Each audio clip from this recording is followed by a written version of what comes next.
Chapter 1992, Taking Action in Purple Thorns Kingdom. Rows of level 150 NPCs stood at attention before Feng between him and the street crowded with players. When they heard the level 150, Tier 3 patrol captain's question, the watching players were stunned.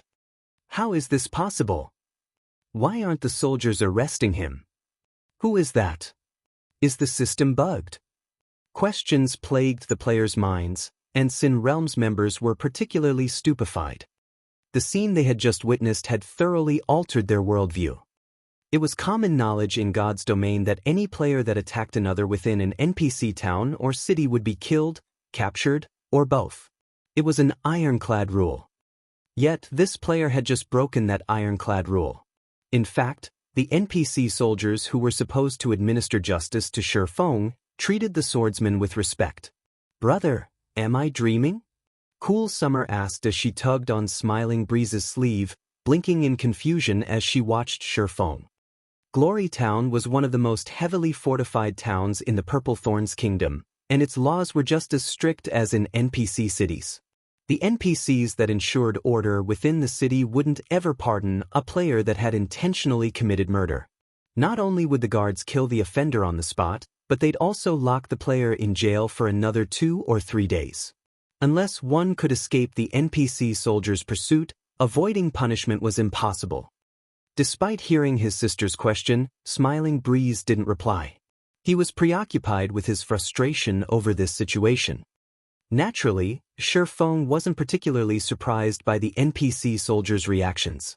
He was, after all, a bronze legatee, enjoying the status of a baron in any NPC city he visited.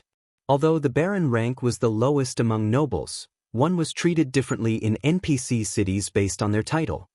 Although Sin Realms Tier 2 assassin hadn't attacked Feng, the assassin had planned to use a tracking skill on him. Using a tracking skill on a normal player in an NPC city might not be a crime, but using it on a titled noble was. The system would consider the act as a premeditated attack. The NPC soldiers wouldn't question him for killing the Tier 2 assassin. Needless to say, although the other Sin Realm members hadn't landed an attack, they had attacked him. He could kill these players without consequences from the system as well. This was the true benefit of being a titled noble. Of course, if 2 titled noble players fought, the system would deem the first to cause damage as the offender. However, an advanced town like Glory Town might not have a single ordinary noble, much less a titled noble. Hence, Feng didn't have a reason to hold back and could slay all who had attacked him. "These people attacked me. What is the most severe punishment they can receive according to the laws?" Feng asked the patrol captain, smiling as he gestured to Crocodile Breaker and his minions. "Lord Bronze Legatee, since they have attacked a titled noble within the town, they can be imprisoned for a maximum of 3 days, the patrol captain replied, flashing Crocodile Breaker's group of frosty glare. "Good. Lock them up for 3 days, then?" Feng nodded. "Understood." Upon hearing Feng's instructions, the patrol captain waved a hand and signaled his soldiers to arrest Crocodile Breaker and the rest of Sin Realms members. The crowd gaped in shock as they watched the NPC soldiers arrest Crocodile Breaker's group. Feng had clearly attacked and killed a player first, yet Sin Realms members were going to jail. This would be a huge loss for the guild. Damn it! How does he have a titled noble position in Glory Town? Crocodile Breaker's expression darkened after hearing the patrol captain's command. He knew a little about the privileges a titled noble enjoyed, but he hadn't dreamed that Feng would be a titled noble here. Spending 3 days in jail was far less acceptable to expert players like himself than losing a single level. In God's domain, time was money. He would fall far behind the frontline players if he lost 3 days. Not only would he fall behind in terms of levels, but his weapons, equipment, and skills would as well. "Boss, what should we do?" Sin Realms members grew anxious as the NPC soldiers approached. Spending 3 days in jail was akin to being locked out of God's domain for 3 days. To players like them, who had already gotten used to living in God's domain, this outcome was worse than death. "Retreat! Everyone retreat!" Crocodile Breaker shouted. The only way to escape imprisonment was to flee Glory Town. They'd be ruined if the NPC soldiers captured them. As soon as Crocodile Breaker gave the command, the Sin Realm members held nothing back as they used their life-saving tools to flee. Trying to fight the NPC soldiers would be suicidal. The level 150, Tier 2 NPCs could kill them with a single hit. They'd be pulverized. If they fought, not only would they die and lose a level, but they'd still be stuck in prison for 3 days. When Smiling Breeze and Cool Summer saw Sin Realms members turn and run, they couldn't help but breathe a sigh of relief. Now that these guild players were gone, they could escape danger. At worst, they would have to leave the Purple Thorns Kingdom.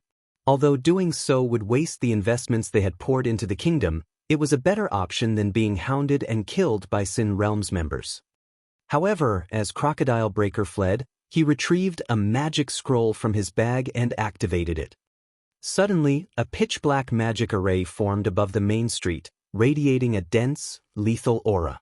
The aura extended toward Shurfeng and the two siblings so quickly that it was almost impossible to evade. However, the aura didn't inflict any damage, but left Shurfeng and the sibling pair a debuff. The Death Mark. No matter where the marked players ran, the Death Mark would reveal their location to Crocodile Breaker during the next 12 hours. The Death Mark would even be effective while the players were offline, and its duration would only decrease while they were logged into the game. Although I don't know who you are, I promise that only death awaits you since you have made an enemy of Sin Realm in the Purple Thorns Kingdom. Crocodile Breaker bellowed as he glared at Shurfeng with bloodshot eyes. Many of the expert players in the crowd felt a chill crawl down their spines as they sensed the killing intent within his voice. He had wanted to kill Shurfeng to prove Sin Realm's might to the watching players, but he hadn't expected the swordsman to use him as a nameless pawn and damage Sin Realm's reputation instead. He swore to himself that he wouldn't rest until he killed Shurfeng personally. Naturally, he couldn't let Smiling Breeze and Cool Summer off the hook either. It's over. Those three are doomed. I knew something like this would happen. Provoking Sin Realm in the Purple Thorns Kingdom is simply suicide. No one can save those three now. The various expert players and adventurer team members present could not help but sigh at this turn of events. They knew Crocodile Breaker wouldn't easily let this matter rest. He would kill the trio back to level 0 at the very least. Realizing the same, Smiling Breeze and Cool Summer revealed grim expressions. Now that they bore the Death Mark, Sin Realm would track them down and kill them even if they left the Purple Thorns Kingdom. Is that so? Let's see you try it. Glancing at Crocodile Breaker, who was about to activate an instantaneous movement magic scroll, Shurfeng used Instant Strike to appear before the Berserker. He then brandished Killing Ray. Sword's Orbit. With the attack speed boost from Instant Strike, the Sacred Sword moved so quickly that not even Crocodile Breaker, who still had an active Berserk skill, could defend himself before multiple sword lights devoured him. In the blink of an eye, his HP plummeted, and his body collapsed to the ground. Chapter 1993, Kingdom Uproar. Crocodile Breaker's death shocked the spectating crowd and Sin Realm's retreating members. None of them could believe what they had just seen. He's dead. This is a trick, right? The heavy sword actually died in a single move. Players new to the Purple Thorns Kingdom might not be familiar with Crocodile Breaker, but those who resided in the kingdom knew his name and nickname quite well. He had become many players' nightmare. Many of the kingdom's expert players that had resisted Sin Realm had died by Crocodile Breaker's hand, yet such a powerful expert had died instantly. No one would believe them if they retold this tale. That player is amazing, brother. Cool Summer exclaimed as she watched Shurfeng loot the battlefield. He might even be stronger than you. His swordsmanship is so fast. Smiling Breeze nodded in agreement. Shurfeng's performance had shocked him as well. I've seen almost every top-ranked swordsman in the kingdom in action, but none of them are close to his level. Just who is he? Not only was he a Tier 2 player, but he was also an assassin, the class famed for its speed, but he hadn't been able to keep up with Shurfeng's attack. He hadn't even caught the moment the swordsman had executed the skill. By the time he had realized what was happening, Shurfeng's attack was over, and Crocodile Breaker was dead. When he tried to put himself in Crocodile Breaker's shoes, he doubted that he'd be able to activate Vanish, an almost instantaneous life-saving skill, in time. When he recalled his decision to send Shi Feng and his sister away while he protected them from behind, he found the idea laughable. Crocodile Breaker's death had undoubtedly dealt Sin Realm's members quite the mental blow. As a result of their momentary pause, only a small number of the guild players had actually escaped Glory Town. The NPC soldiers captured the rest of them. The players that had died lost a level and a piece of equipment as a result, in addition to resurrecting in the town's prison to spend 3 days behind bars. Friends, Sin Realm's people have left. If you intend to flee, you should do so now. I doubt it will be long before the guild sends reinforcements. It will become far harder to leave Glory Town once they arrive. Shi Feng addressed Smiling Breeze and Cool Summer once he finished collecting the items Sin Realm's members had dropped. Shi Feng's warning snapped Smiling Breeze out of his daze, and he gratefully replied, "Thank you. I'm Smiling Breeze, and this is my little sister, Cool Summer. May I have your name, friend?" "Yi Feng," Shi Feng answered truthfully. Although he had considered using Black Flame, it would cause a commotion if the public learned that Zero Wings guild leader had appeared in the Purple Thorns kingdom. The kingdom's various major powers would certainly pay more attention to him, and if that happened, it could affect his quest. "Yi Feng? Could you be Zero Wings' honorary elder?" Smiling Breeze stared at Shi Feng in surprise. Zero Wing had become considerably famous in God's domain. Its success in repelling a veteran super first-rate guild's offensive and joining the secret chamber of commerce had earned the guild some notoriety, increasing Zero Wing's chances of becoming a super first-rate guild itself in the future. With so much attention on Zero Wing, it was only natural for the public to grow familiar with the guild's peak experts, including Yi Feng. Thus far, Yi Feng had displayed great strength in multiple battles in Star Moon Kingdom. Not only had he become well known in his own kingdom, but he had become extremely famous among the Purple Thorns Kingdom's expert players. During their free time, expert players enjoyed discussing nearby kingdoms' experts and comparing themselves to figure out who was stronger. Cool Summer stared at Shi Feng in shock as well. She felt as if she were dreaming. "Brother, is this really happening? We actually got to meet Zero Wing's honorary elder, Yi Feng." Cool Summer whispered to Smiling Breeze, her eyes glowing with excitement.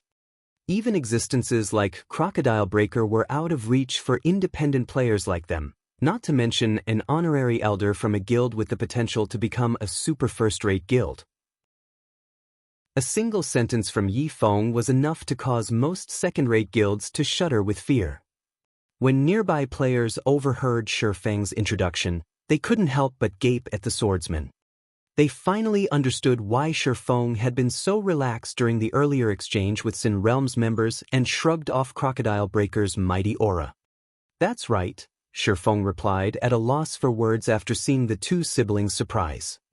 Both Smiling Breeze and Cool Summer had been beyond his reach in the past. Smiling Breeze had been one of the top 10 assassin experts in the Black Dragon Empire during his peak, and if not for his status as an independent player, he would have likely reached Tier 5. As for Cool Summer, she had only been a step away from becoming a Grandmaster Alchemist. Second-rate guilds hadn't had a prayer of encountering her, and even first-rate guilds had treated her like a VIP, doing almost anything to recruit her. "May I know what plans you two have after this?" Shi Feng asked. "Remaining in the Purple Thorns Kingdom is no longer possible now that we have a tracking mark on us. We'll probably head over to the Black Dragon Empire and check out the situation there," Smiling Breeze replied, sighing. "The Black Dragon Empire? That is certainly a good place to develop," Shi Feng said after giving the matter some thought. He then sent the two players friend requests and said, "Zero Wing has a branch guild in the Black Dragon Empire as well. If you encounter any trouble or run into Sin Realm's people, you can contact me. If you need to buy or sell anything, you can also do so at the Candlelight Trading Firm. I'll make sure you both enjoy the membership benefits." Although Shi Feng had considered inviting Smiling Breeze and Cool Summer to join Zero Wing, he knew that they'd never accept. Many superpowers had tried to recruit them in his previous life. As well, even offering incredibly lax conditions that barely restricted their freedom. In the end, however, the siblings had rejected every offer. This proved to him that these two weren't interested in joining any guild. So he shouldn't try to force the situation. Befriending them would be a wiser choice. If these two ever changed their minds, they'd at least consider joining Zero Wing. Thank you. Smiling Breeze and Cool Summer expressed their gratitude. Continuing, Smiling Breeze said, "We really don't know what to say. If you need our help with anything in the future, please feel free to ask. We'll help you to the best of our abilities." Ordinary players might not understand the benefits of Zero Wing's protection and the Candlelight Trading Firm's membership, but they did. Countless independent players dreamed of such an advantage. After conversing with Sure Feng for a little while longer, Smiling Breeze and Cool Summer departed from Glorytown. Meanwhile, the players on the main street were in an uproar over Sure Feng's battle with Sin Realms members. Some players had even uploaded the battle videos they had recorded to the Purple Thorns Kingdom's official forums. The instant the battle videos were available, they became the most popular topic of conversation throughout the kingdom. Many of the kingdom's players had negative opinions of Sin Realm due to its tyrannical behavior, but since the guild was so powerful, they were forced to endure its control. Now that Sin Realm had suffered a massive defeat in Glorytown, with one of its 7 great experts falling in battle, it was only natural that the populace's general mood was quite jubilant. For a time, the kingdom's population grew curious about Sure Feng's identity, and many players found themselves admiring the swordsman.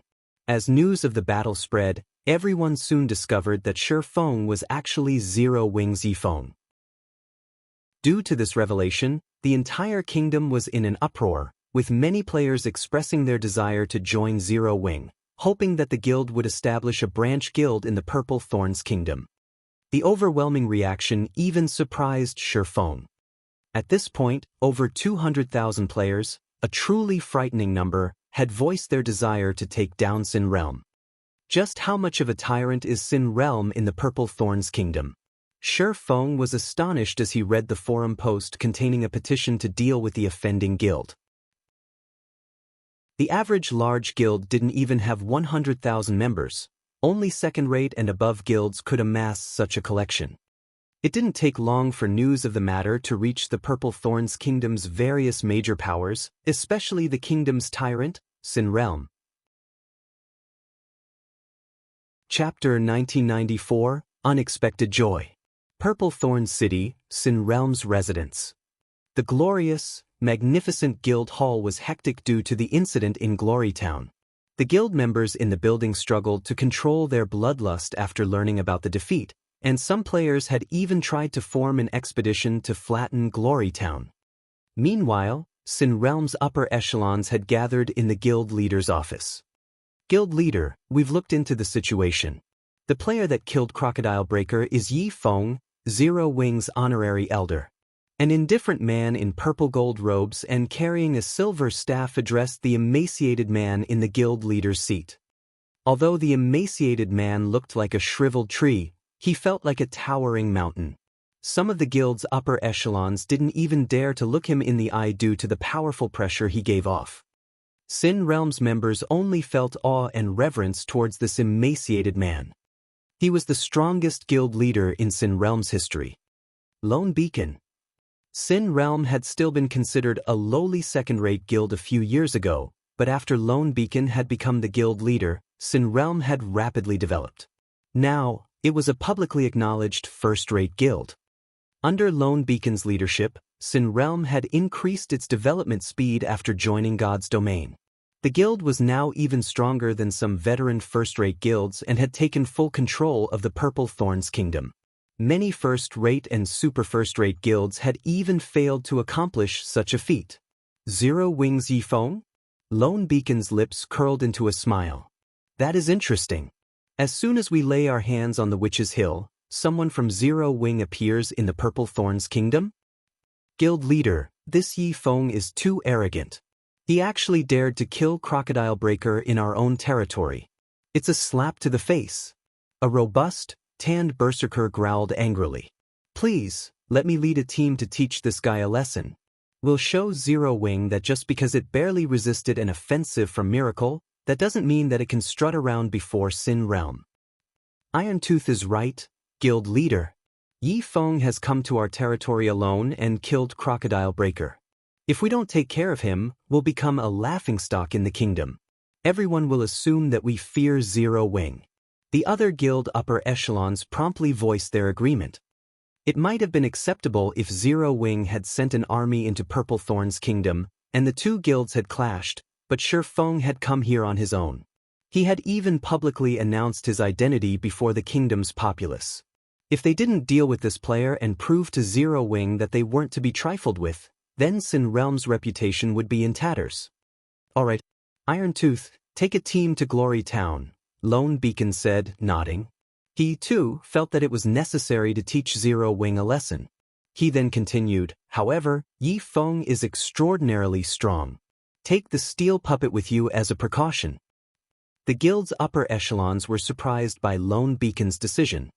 Sin Realm had only obtained the treasured steel puppet after many difficulties. The guild had lost more than 10,000 lives and numerous Tier 3 magic scrolls. Although the steel puppet couldn't fight on its own like a summon creature, needing a player's control, it could kill players as easily as killing ants. The steel puppet wouldn't have any issues dealing with Tier 3 experts, much less Tier 2 players. Yet, Lone Beacon wanted to use the steel puppet against a single expert player from Zero Wing. He was simply making a mountain out of a molehill. Now that Shi Feng bore the death mark, the guild could easily track his movements. Sending Irontooth and his team, along with some magic scrolls and magic array scrolls, would be more than enough. There was no need to mobilize the steel puppet.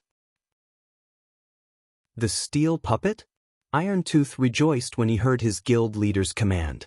Hurriedly, he replied, "Leave it to me. I'll make sure Yi Feng regrets ever setting foot in the Purple Thorns Kingdom." Following which, Irontooth, one of Sin Realm's 7 great experts, walked out of the guild leader's office to organize a team for his trip to Glory Town. In the meantime, Shi Feng had arrived at Glory Town's town hall.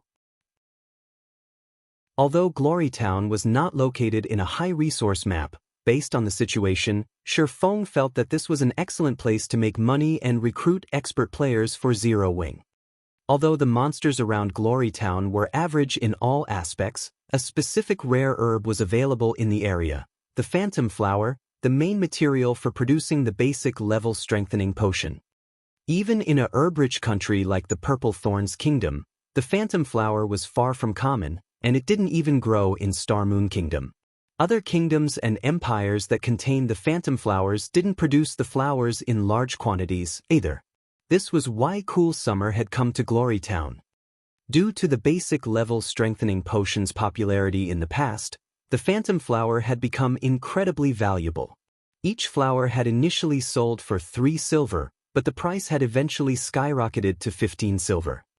Currently, one could count the number of basic level strengthening potion recipes that existed in God's domain on one hand. Since so few players grinded in high-level maps right now, the demand for this potion wasn't particularly high yet, either. However, as players progressed in the game, they would need more EXP per level, making it far more difficult to level up. Fighting higher-leveled monsters would soon become a necessity if players wanted to increase their level quickly. At that time, the basic level strengthening potion would become intensely popular, which, in turn, would increase the scarcity of the Phantom Flowers. Although Shi Feng didn't yet have the recipe, he could take advantage of the situation to stockpile Phantom Flowers. Producing basic level strengthening potions would become impossible without them, after all. Naturally, more of the potion's recipes would surface as time passed. Lord Bronze Legatee, how may I be of service today? The town hall's senior administrator took the initiative to approach Shi Feng as he entered the building. I wish to buy 2 plots of land, Shi Feng replied. Very well. These are all the lands available for sale in the town, the senior administrator said as he revealed a map of Glory Town. Despite being an advanced town, Glory Town's size was only the size of an intermediate town. As a result, it didn't have many lands for sale. As Shi Feng inspected the lands in the town's central district, he noticed a dark blue marker. It was particularly eye-catching since the rest of the markers on the map were light blue. How is this possible? There's actually a plot of advanced land for sale? Sher Feng was stunned as he stared at the dark blue marker. Chapter 1995, Advanced Land. How much for this plot of land? Sher Feng asked, suppressing the excitement in his heart as he pointed at the dark blue marker on the map. In the past, the various superpowers had considered advanced lands extremely valuable. Unlike ordinary lands, players had absolute control of the advanced lands they purchased. In other words, like guild towns and cities, players wouldn't be limited to the type of construction they could build on the land. Instead of building shops, guild residences, or private houses, players could construct auction houses or battle arenas. Though, only a fool would build a battle arena in an NPC town, as doing so would not yield any profits. NPC towns didn't have much mana, and a battle arena wouldn't provide enough benefits to the players training within without a high mana density.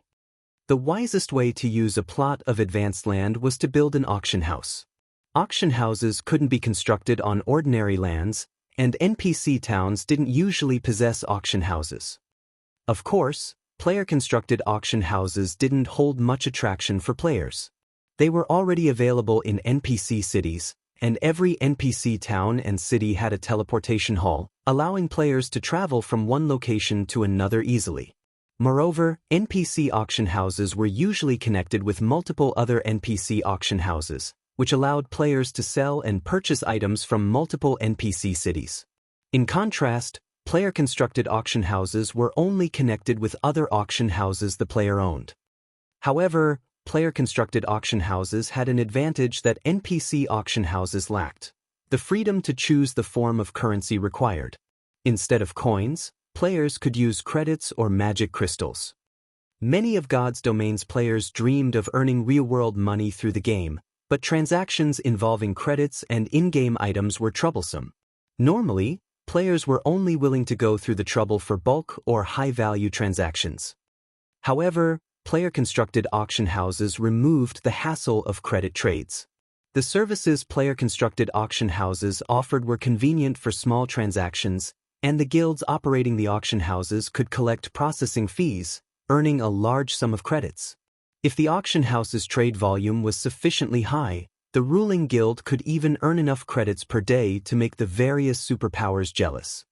Of course, obtaining such an income was impossible if one relied on a single NPC town's auction house, but there was a saying, "Many a little makes a mickle." If Sher Feng could construct an auction house while God's Domain was still in its early phases, he could earn a fortune. Moreover, an auction house in an NPC town would be far more popular than one in a guild town. This was due to the more convenient transportation methods. Every NPC town and city in the Purple Thorns Kingdom allowed direct teleportation to Glory Town. Lord Bronze Legatee, this plot of land's price is somewhat special. In addition to 14,000 gold, you'll also have to pay 300 mana stones and 300 pure magic cores if you wish to purchase it, the senior administrator said. Mana stones and pure magic cores? Sher Feng released a sigh of relief when he heard the senior administrator's price. Normally, advanced lands cost both coins and resources. Fortunately, the resources required this time were not particularly valuable. Sher Feng could easily synthesize mana stones from magic crystals, and he could collect pure magic cores from killing level 50+ Great Lord ranked demonic beasts. Neither of these items would be difficult to acquire for 0 wing. As for the 14,000 gold, the cost was practically negligible. 0 wing had earned quite a bit of profit recently, and he had the compensation the Black Dragon Empire's various large guilds had paid for their transgressions. Even though most of the compensation had been paid in materials and lands, quite a few guilds had paid with coins. Overall, Sher Feng currently had over 170,000 gold in his pockets. This was also why he had decided to activate a super large-scale neutral city. After speaking with the senior administrator, Sher Feng contacted Melancholic Smile and had her send some manpower to Glory Town. He also instructed her to send mana stones and pure magic cores. In less than an hour, Feng had received the required 300 mana stones and 300 pure magic cores. He then purchased the advanced land, in addition to 2 plots of ordinary lands, spending a total of 18,000 gold. After purchasing the lands, Feng used the auction house design, which the guild had recently acquired, and instructed his guild's architects to construct the auction house on the advanced land. He then spent another 5,000 gold to construct a guild residence and a shop on the 2 plots of ordinary land. Suddenly, 3 extremely eye-catching buildings rose within Glorytown. The candlelight trading firm was especially impressive, and although it wasn't as majestic as the advanced auction house, it was a 3-story building. Moreover, it occupied just as much area as Zero Wing's new residence. Glorytown's players immediately noticed the appearance of Zero Wing's residence and the candlelight trading firm. The town wasn't particularly large, after all, and none of the town's lands had been purchased by any major powers. Glorytown was merely a border town, a temporary leveling area for a small number of independent players. There was no real value to purchasing the lands here. Why is there a player-constructed auction house? Didn't they say that it wasn't possible to construct auction houses in NPC towns? Zero Wing is so awesome. It has even pulled off something like this. But what's the point in constructing an auction house here? Player-constructed auction houses don't usually have a lot of items for sale. The customer base is so much smaller than NPC auction houses, so there isn't much point in using a player-constructed one. True, but isn't Zero Wing Star Moon Kingdom's overlord? It also has a big city like Zero Wing City. This auction house here should be connected to the one there. If that's the case, it should have a lot of items for sale. Glorytown's players were all curious about the candlelight auction house that now graced their town. They immediately entered to inspect the building and its services. However, once players examined the items for auction, they were stupefied. The candlelight auction house had just as many items as the auction houses in NPC cities. Most importantly, many items could also be purchased with either coins or credits. Players could even spend credits to buy a single piece of bronze Oregon. This discovery excited the players that didn't have many coins but had spare credits lying around. Moreover, the weapons and equipment the candlelight auction house offered were much cheaper.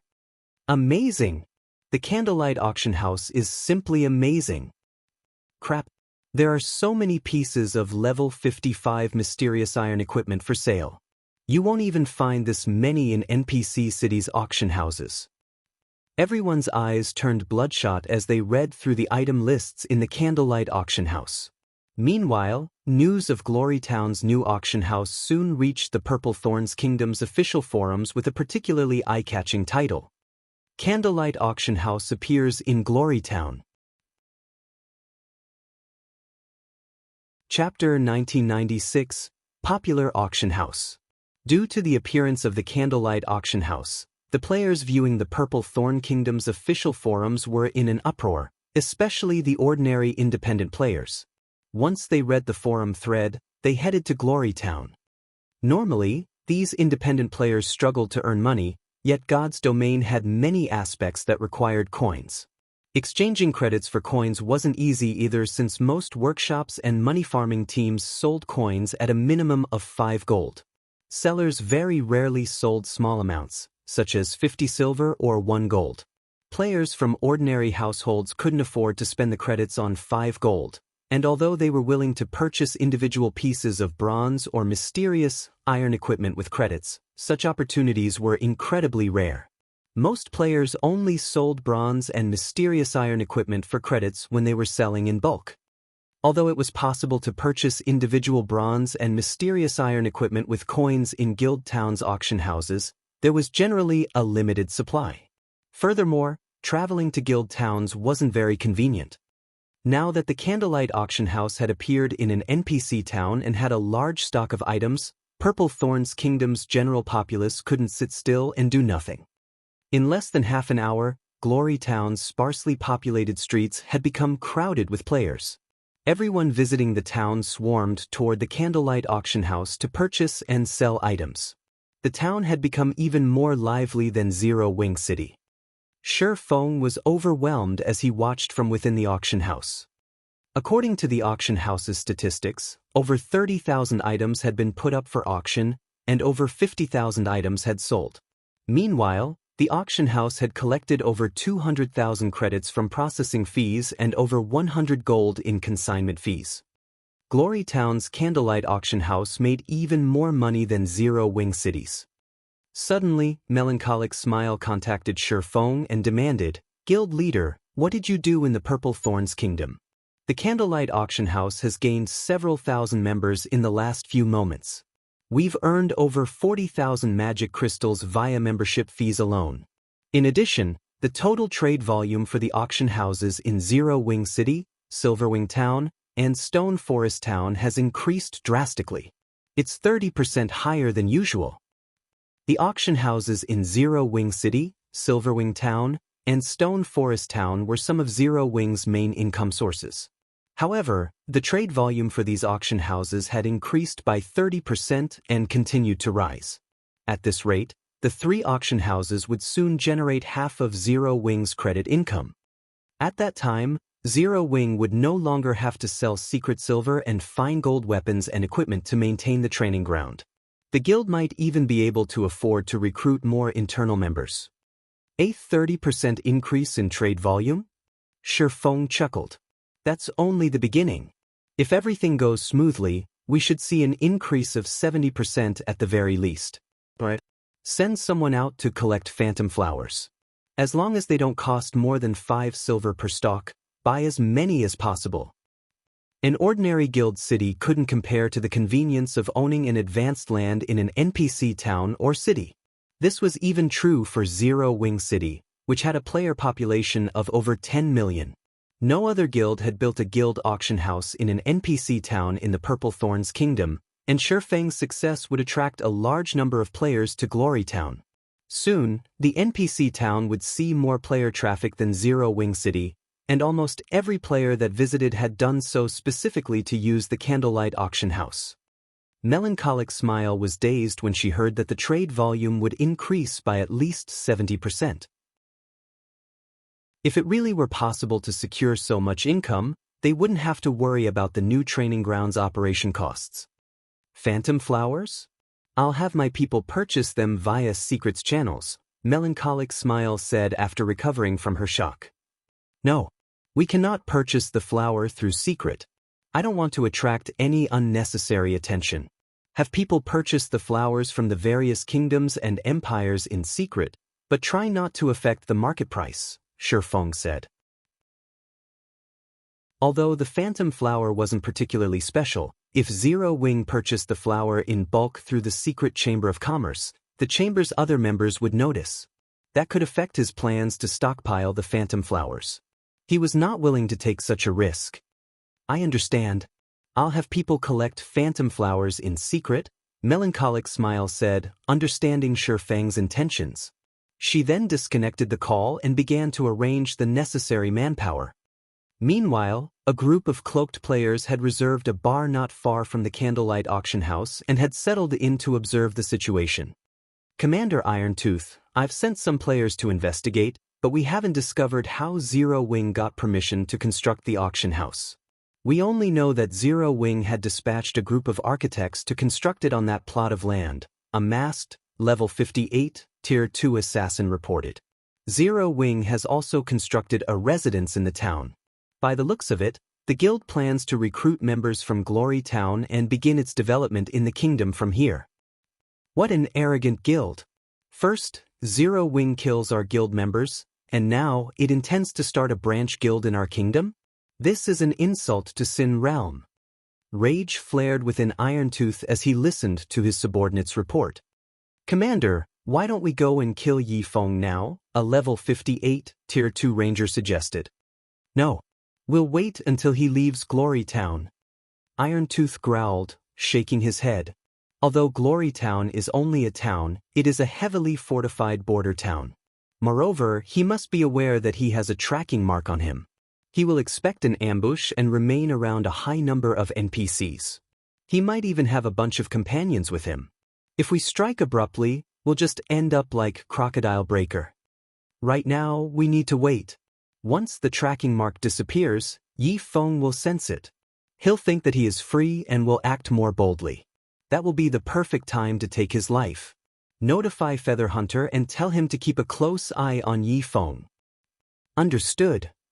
The Tier 3 tracking scroll Crocodile Breaker had used was incredibly rare and effective, but it had an obvious flaw. The targeted player could perceive the mark. However, Sin Realm used such a tracking scroll for that reason, letting their prey know that they were being tracked and hunted. The tracking scroll was merely a distraction, a setup for the true attack that would occur after the death mark disappeared. Their killing move was a special legacy Sin Realm had obtained Covert Killer. Not only did the Covert Killer hidden class allow a player to track others without being detected, but it also allowed the player to land a fatal blow from an extremely long distance. The class was almost tailor-made for rangers. Sin Realm had nurtured a group of true tracking experts with this special legacy. Feather Hunter was the best among the players that had obtained the Covert Killer hidden class. While Sin Realm's Feather Hunter watched his target, Shifeng boldly left the Candlelight auction house and headed for the trading firm a short distance away. The Candlelight trading firm's interior was finally complete. The first floor would be reserved for selling daily necessities, the second would sell valuable items Candlelight produced, and the third would contain workspaces and a warehouse. The shop was also fully staffed by NPCs and Candlelight members from White River City. Now, all that was left was the shop's grand openings. Once Shifeng entered the Candlelight trading firm, he instructed an NPC to purchase materials and focus on buying phantom flowers. The guild members would be responsible for managing sales and producing items. With everything set up, Shifeng's true purpose of setting up the trading firm in Glory Town should remain hidden. I should head to the Icefire Mountain range now. Shifeng glanced at the time once he had settled his affairs in Glory Town. Since the tracking mark on him had disappeared some time ago, he decided that it was finally time to leave. He immediately donned his black cloak and snuck out of the town. He only called out his mount and made his way towards the neutral map after he had put some distance between himself and Glory Town. The moment Shifeng left the town, Feather Hunter notified Irontooth of the development. Commander Irontooth, Yi Feng has snuck out of Glory Town. Feather Hunter reported as he watched the moving red dot on his system map. Good. He's finally getting impatient. Follow him closely. We'll head to your location immediately. Irontooth said, laughing as he finished the beer in his hand.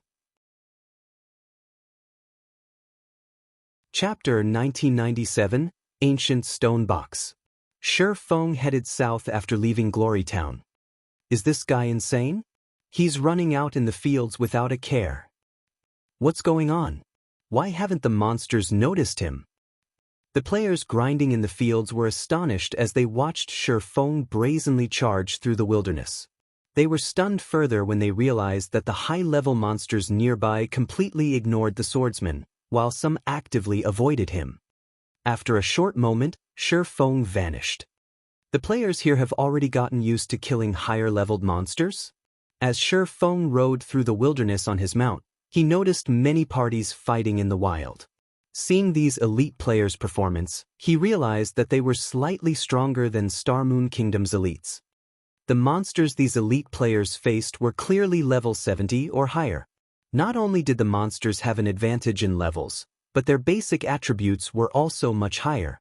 However, these elite players handled the monsters adeptly. They never tried to take the monsters head-on, sending the party's MT to distract the target while evading the monsters' attacks instead.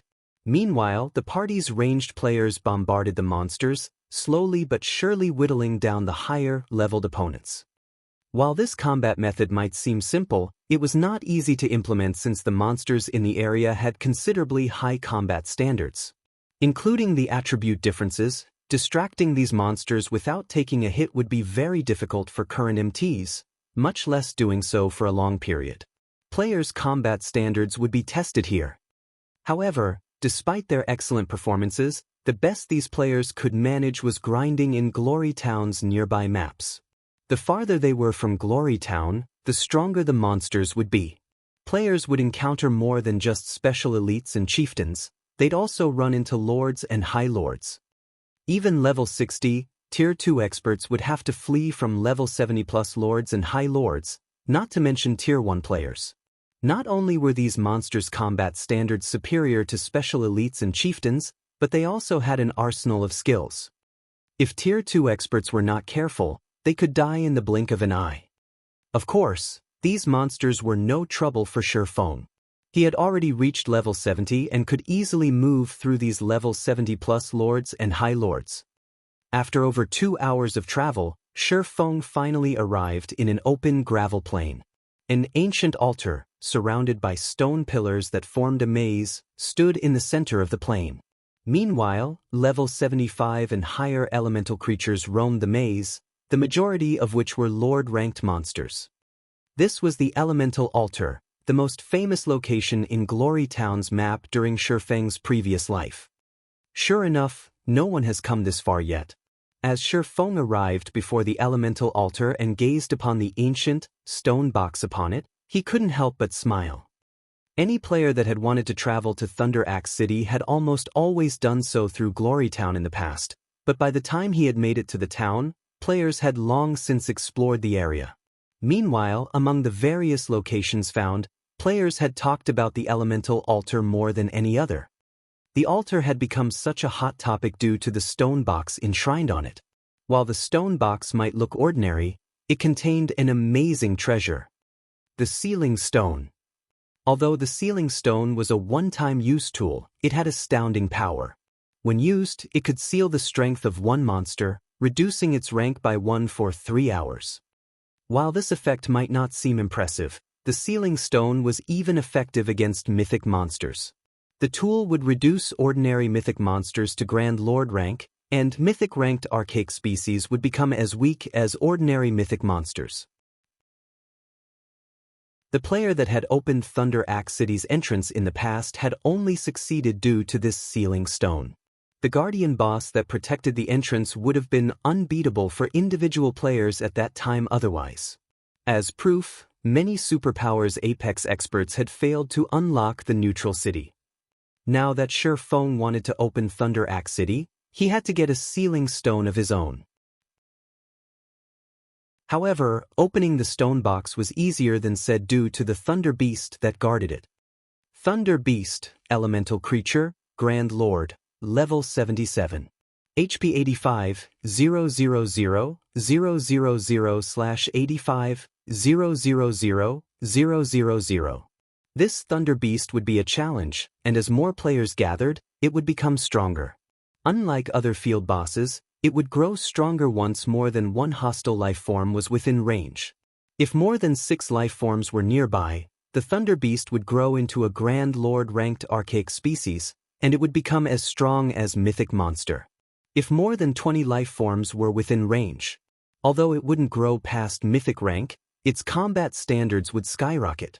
The Thunder Beast would become impossible to defeat if more than 100 life forms were nearby.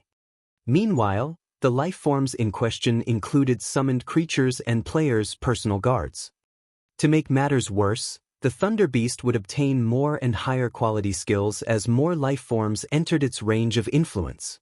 Because of this, the Thunder Beast had remained undefeated even after many guild experts had reached level 70 in the past. The sealing stone had only been discovered after a level 75 peak expert had visited the elemental altar and defeated the boss with special tools in hand. Although Feng had yet to reach level 75, he had incredibly powerful outside help. Following which, Feng took out the Bible of Darkness and summoned a level 85, tier 3 lava demon. When the lava demon emerged, the surrounding temperature rose sharply due to the molten lava that covered its body, creating a natural domain. The lava demon was fond of melee combat, and while it might not be able to contend with a Grand Lord of the same level, it shouldn't have any issues against a Grand Lord 8 levels lower with the Bible of Darkness's strengthening effects. Go! Feng commanded, gesturing at the Thunder Beast that slumbered beside the elemental altar. The lava demon released a war cry before charging at the Thunder Beast, appearing before the Grand Lord in an instant and activating the tier 3 taboo skill, Lava Claw. By the time the Thunder Beast woke from its slumber, the lava demon's claw had struck the monster's lightning-formed body. Roar! The Thunder Beast cried out in agony, instantly losing more than 2 million HP. Due to Lava Claw's weakening effect, the Thunder Beast's basic attributes dropped by 10% as well. However, not one to be outdone, the Thunder Beast responded with a swipe of its tail, sending a whip of lightning at the lava demon.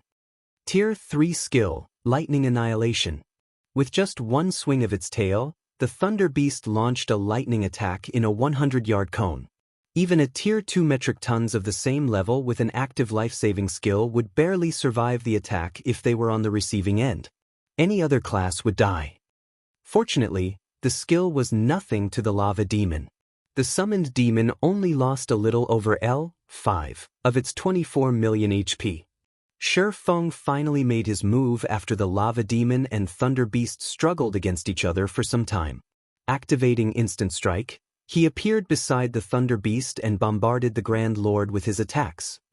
Shadow Blade, Purgatory Pentaslash, Flame Burst, Phantom Kill. Shi Feng used one skill after another, each hit dealing tens of thousands of damage, with some even dealing over minus 100,000. The Thunder Beast's HP began to plummet. 90%, 70%, 50%. Since the Thunder Beast only had two opponents, Shi Feng and his Lava Demon, it could only use two of its skills, the AoE Tier 3 skill, Lightning Annihilation, and the single-target Tier 3 skill, Lightning Claw. Against Shi Feng, a player with the strength to rival a great lord of the same level, the Thunder Beast could only watch, helpless, as it continued to lose HP.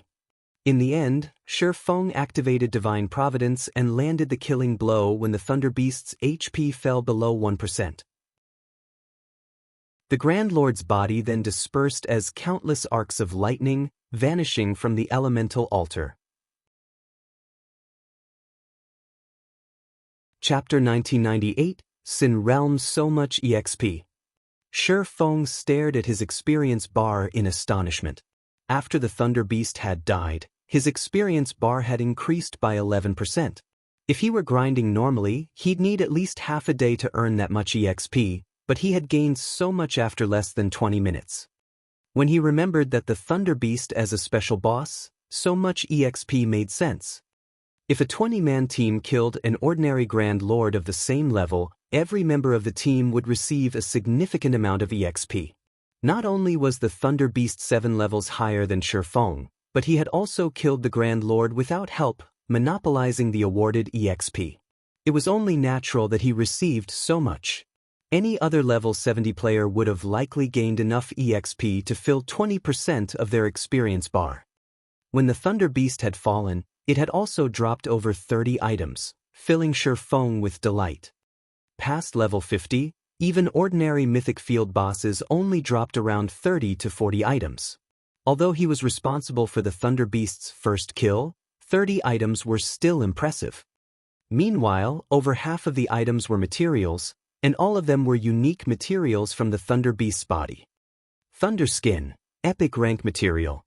When producing leather armor, the Thunder Skin can be used to enhance the armor's basic attributes and grant lightning resistance. Thunder Claw, Inferior Legendary Rank Material. When added to a weapon's production process, the Thunder Claw increases the weapon's attack power and adds additional lightning-type damage. All of the materials were unique items for tailoring, leatherworking, forging, alchemy, enchanting, and engineering. Every one of these items was incredibly valuable. The Thunder Claw was just as valuable as an ordinary epic weapon since materials that altered a weapon's damage to lightning type were particularly rare. Any weapon that could use lightning would ignore a significant amount of defense unless the target had very high lightning resistance, but equipment that provided that resistance was just as rare. Melee players in the past had dreamed of enlisting a master forger to create a custom weapon with lightning-type damage for them. With such a weapon, players would have a massive advantage when fighting monsters or players. As expected of a unique boss. Its loot is amazing. Shi Feng's eyes glowed as he gazed at the weapons and equipment the Thunder Beast had dropped. The Thunder Beast had dropped a total of 7 weapons and equipment. 6 pieces were level 70 equipment, of which 3 were fine gold rank and 3 were secret silver rank. Of the 3 fine gold equipment pieces, 1 was a cloth chest piece, 1 was a pair of leather pants, and 1 was a pair of plate armor boots. The lightning combat boots pleased Shi Feng the most. Although the cloth armor and leather pants were good, they weren't quite as powerful as the boots. Not only did the lightning combat boots add 10 points of lightning resistance, but they also possessed a powerful additional active skill called Lightning's Shadow. When activated, the skill transformed the wearer into a streak of lightning for 10 seconds. Players wouldn't be able to attack during this time, but they would move as fast as lightning. If the player attacked during the transformation, they'd revert to their original state. The skill also had a 10-minute cooldown. This skill would undoubtedly make up for a plate armor class's lack of mobility. Whether the player used the skill to chase an opponent or flee, it would be exceptionally effective. Moreover, the lightning combat boots' basic attributes were even higher than those on the level 60 fine gold boots Shi Feng currently wore. Without hesitation, Shi Feng switched his current boots for the lightning combat boots, gaining more than 20 points to his basic attributes overall. Although the increase was minor, the additional skill, which would drastically increase his survivability, was far more important. Level 70 experts would covet the 3 pieces of level 70 secret silver equipment since each item offered lightning resistance. Not only would the resistance protect the wearer from lightning-type damage, but they'd also have more defense against skills and spells that inflicted numbing effects. The 3 pieces were even more valuable than ordinary level 70 fine gold equipment. However, the weapon the Thunder Beast had dropped, an extremely rare epic growth-type weapon, was even more impressive than the 6 pieces of equipment. Howling Thunder, throwing weapon, bronze rank. Equipment requirement, strength 1000, agility 900, and tier 2. Attack power, value is set at player's strength *1, 7. Strength plus 36, agility plus 27, endurance plus 5, attack speed plus 4. Maximum throwing distance, 42 yards when attacking. Ignore 20% of target's defense. Attack speed increases by 12%. 20% chance to land a critical hit. 10% chance to trigger a knockback effect. 10% chance to trigger the Thundering Wind effect, increasing attack speed by 150% and ignoring defense completely. Additional skill 1 dash. Lightning Guidance. Deals 120% lightning damage every second for 5 seconds in a 10-yard radius around the targeted area. Can store to a maximum of 3 lightning guidance charges. Each charge has a 2-minute cooldown. Additional skill 2 dash. Sundering Thunder. Causes a lightning impact that carries 100% of user's strength in a 30-yard cone. Cooldown 5 minutes. Upgrading this weapon requires a large amount of mana. Can be upgraded to epic rank at maximum. Currently bronze rank. Requires 1000 magic crystals to reach the mysterious iron rank. Throwing weapons were extremely rare in God's domain, even more so than ornaments. They were also the only ranged attacks available to melee players. Moreover, throwing weapons were categorized by ranks, not levels. They were the only type of weapon that players could use throughout the entire game without becoming obsolete. Hence, every throwing weapon was worth a fortune. In the past, most melee experts had still used mysterious iron throwing weapons after reaching level 100. Very few had acquired secret silver or fine gold throwing weapons, and only the most fortunate players had obtained dark gold ranked throwing weapons. Shi Feng hadn't switched to another throwing weapon since he had obtained the Blazing Meteor from Celiora. The Blazing Meteor would even be incredibly rare after players reached level 200, after all. Of course, he hadn't expected to get his hands on an epic growth-type throwing weapon after killing the Thunder Beast. The Howling Thunder was even more valuable than ordinary epic weapons. Shi Feng immediately began to upgrade the Howling Thunder since he had so many magic crystals on him at the moment. After a short moment, Shi Feng had upgraded Howling Thunder to Dark Gold rank.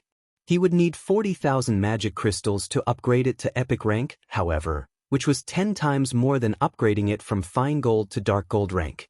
Since he didn't have enough magic crystals for this final upgrade, he had no choice but to set the matter aside for now.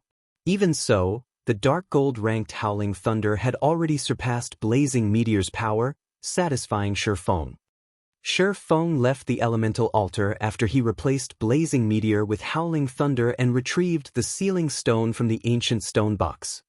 However, as he was about to use the Seven Luminaries ring to teleport to the Icefire Mountain range, a gigantic magic array appeared above him, forming a magic barrier that enveloped the area around Shifeng. Once the barrier was complete, a group of players wearing Sin Realm's guild emblem emerged from the ground. A playful light flashed in their eyes as they turned to Shifeng. Just as the guild leader guessed, you came to Glory Town for a quest. It's a pity your efforts will go to waste. The tall, robust Irontooth said as he stepped out of the crowd. Smiling, he continued, "Now, are you going to hand over the item, or will we need to retrieve it from your corpse? Decide." Chapter 1999, Instant Kill. As Irontooth finished his question, the players around him burst into action. Wasting no time, these players formed a tight circle around Shifeng. The Shield Warriors and Guardian Knights stood at the forefront with their shields raised, followed by the Berserkers and Swordsmen who offered their MT companions support. The ranged DPS players and healers stood farther behind. Sin Realm's members left Shifeng no room to flee. Even if Shifeng could tear through the encirclement and escape, the area had been sealed off with a magic barrier. He was trapped unless he could destroy it. Based on this pressure, you must have used an intermediate magic array? Shifeng thought aloud as he glanced at the players channeling the array. This magic array had also reduced his basic attributes by 25%. In God's domain, magic array's suppression was far less effective against players than monsters, and the higher tiered a player was, the weaker the suppression would be. To rob a Tier 2 player of 25% of their basic attributes, one would need to use an intermediate magic array at the very least. You've guessed correctly. This Earth's Wind is an intermediate magic array, and even a mythic monster would need some time to destroy it while within the array. You won't be able to use teleportation spells or tools, Irontooth informed his prey, sneering. We prepared this magic array for you specifically. Is it to your satisfaction? Earth's Wind was one of the few sets of intermediate magic array scrolls Sin Realm possessed. They had originally saved it to use against particularly powerful field bosses. However, to ensure Shifeng's death and teach Zero Wing a lesson, Lone Beacon had decided to send the scrolls with Irontooth's party. You don't really think one intermediate magic array is enough to take me down, do you? Shifeng calmly asked as he eyed the several hundred Sin Realm players before him. Around 50 of these players were Tier 2 experts. The rest of them were only Tier 1 players. The strongest player among them was Irontooth, a mere level 59, Tier 2 shield warrior, and Shifeng could tell that his combat standards were not quite as powerful as Crocodile Breakers. This man was only an ordinary Refinement Realm expert. This team wasn't enough to deal with a peak expert head-on. Peak experts had exceedingly powerful basic attributes, and even if those attributes had been reduced by 25%, they were still higher than ordinary Tier 2 experts. Naturally, killing ordinary Tier 2 experts would be child's play. They'd only need a little more time to complete the task. Of course, a single intermediate magic array and these ordinary experts won't be enough to deal with you, Irontooth said, smiling at Shifeng. But what if these experts have violent blood potions? Earth's Wind would suppress Tier 2 experts' basic attributes by 25%, but a peak expert could still easily annihilate ordinary experts of the same level and tier while subjected to the array's effects.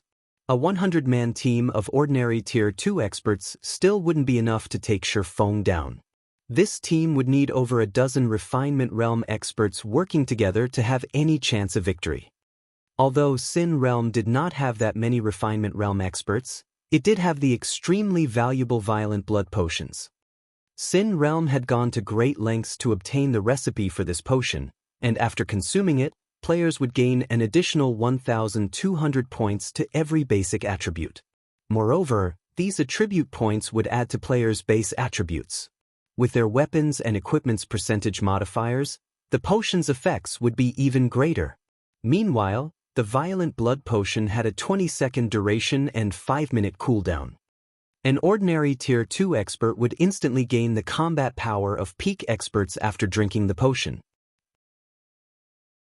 Unfortunately, the materials to produce the Violent Blood Potion were incredibly rare and valuable, and not even an advanced alchemist would have a high success rate when brewing it. To ensure Shurfang's defeat, Irontooth had specifically received 4 Violent Blood Potions from the guild.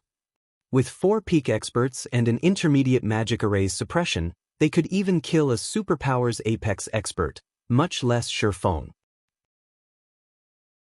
When Irontooth had finished speaking, 3 Tier 2 experts near him took out their Violent Blood Potions and drank them. The intensity of the trio's auras instantly skyrocketed. The 3 Tier 2 players in question were a Berserker, a Swordsman, and an Assassin. In this lineup, the Berserker would act as the MT, the Swordsman would offer support, and the Assassin would find the opportunity to land the final blow. Yifeng, today, we will prove to you and Zero Wing that resisting an attack from Miracle doesn't mean that you can stand up to Sin Realm. Irontooth bellowed as he pointed at Shurfang. Go! Kill this arrogant fool! The trio then advanced on Shurfang. The Berserker used Charge, the Swordsman used Wind Blade, and the Assassin entered Stealth. The Violent Blood Potion? Watching the approaching Berserker and Swordsman, Shurfang retrieved Howling Thunder and flicked it. Sundering Thunder. Countless arcs of lightning then surged forth. Once Shurfang had upgraded the throwing weapon to Dark Gold rank, Howling Thunder skills had considerably improved. Now, Sundering Thunder could exert 180% of its user's strength and covered a 45-yard cone. The attack speed was also extraordinary. The attack caught the charging trio off guard.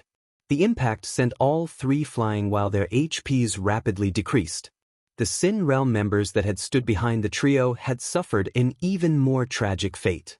The Tier 1 players within Sundering Thunder's range died instantly. Only Tier 2 players had survived the attack, although their HPs had fallen to a critical level. While Sin Realm's players were stunned, Shurfang took the opportunity to throw Howling Thunder a second time. Lightning Guidance. Suddenly, 3 arcs of lightning charred the ground beneath the 3 Tier 2 experts that had consumed the Violent Blood Potions. Numerous arcs of lightning then descended from the sky and bombarded the area around the trio. Boom. Since Lightning Guidance was an AoE attack, players could only evade it by escaping its range. Meanwhile, numbed by Sundering Thunder's effects, the 3 Tier 2 experts had no hope of dodging out of Lightning Guidance's range before the skill struck. The expert trio lost their remaining HP to the skill after 3 seconds. Not even the healers had time to save them as they lost tens of thousands of HP each second.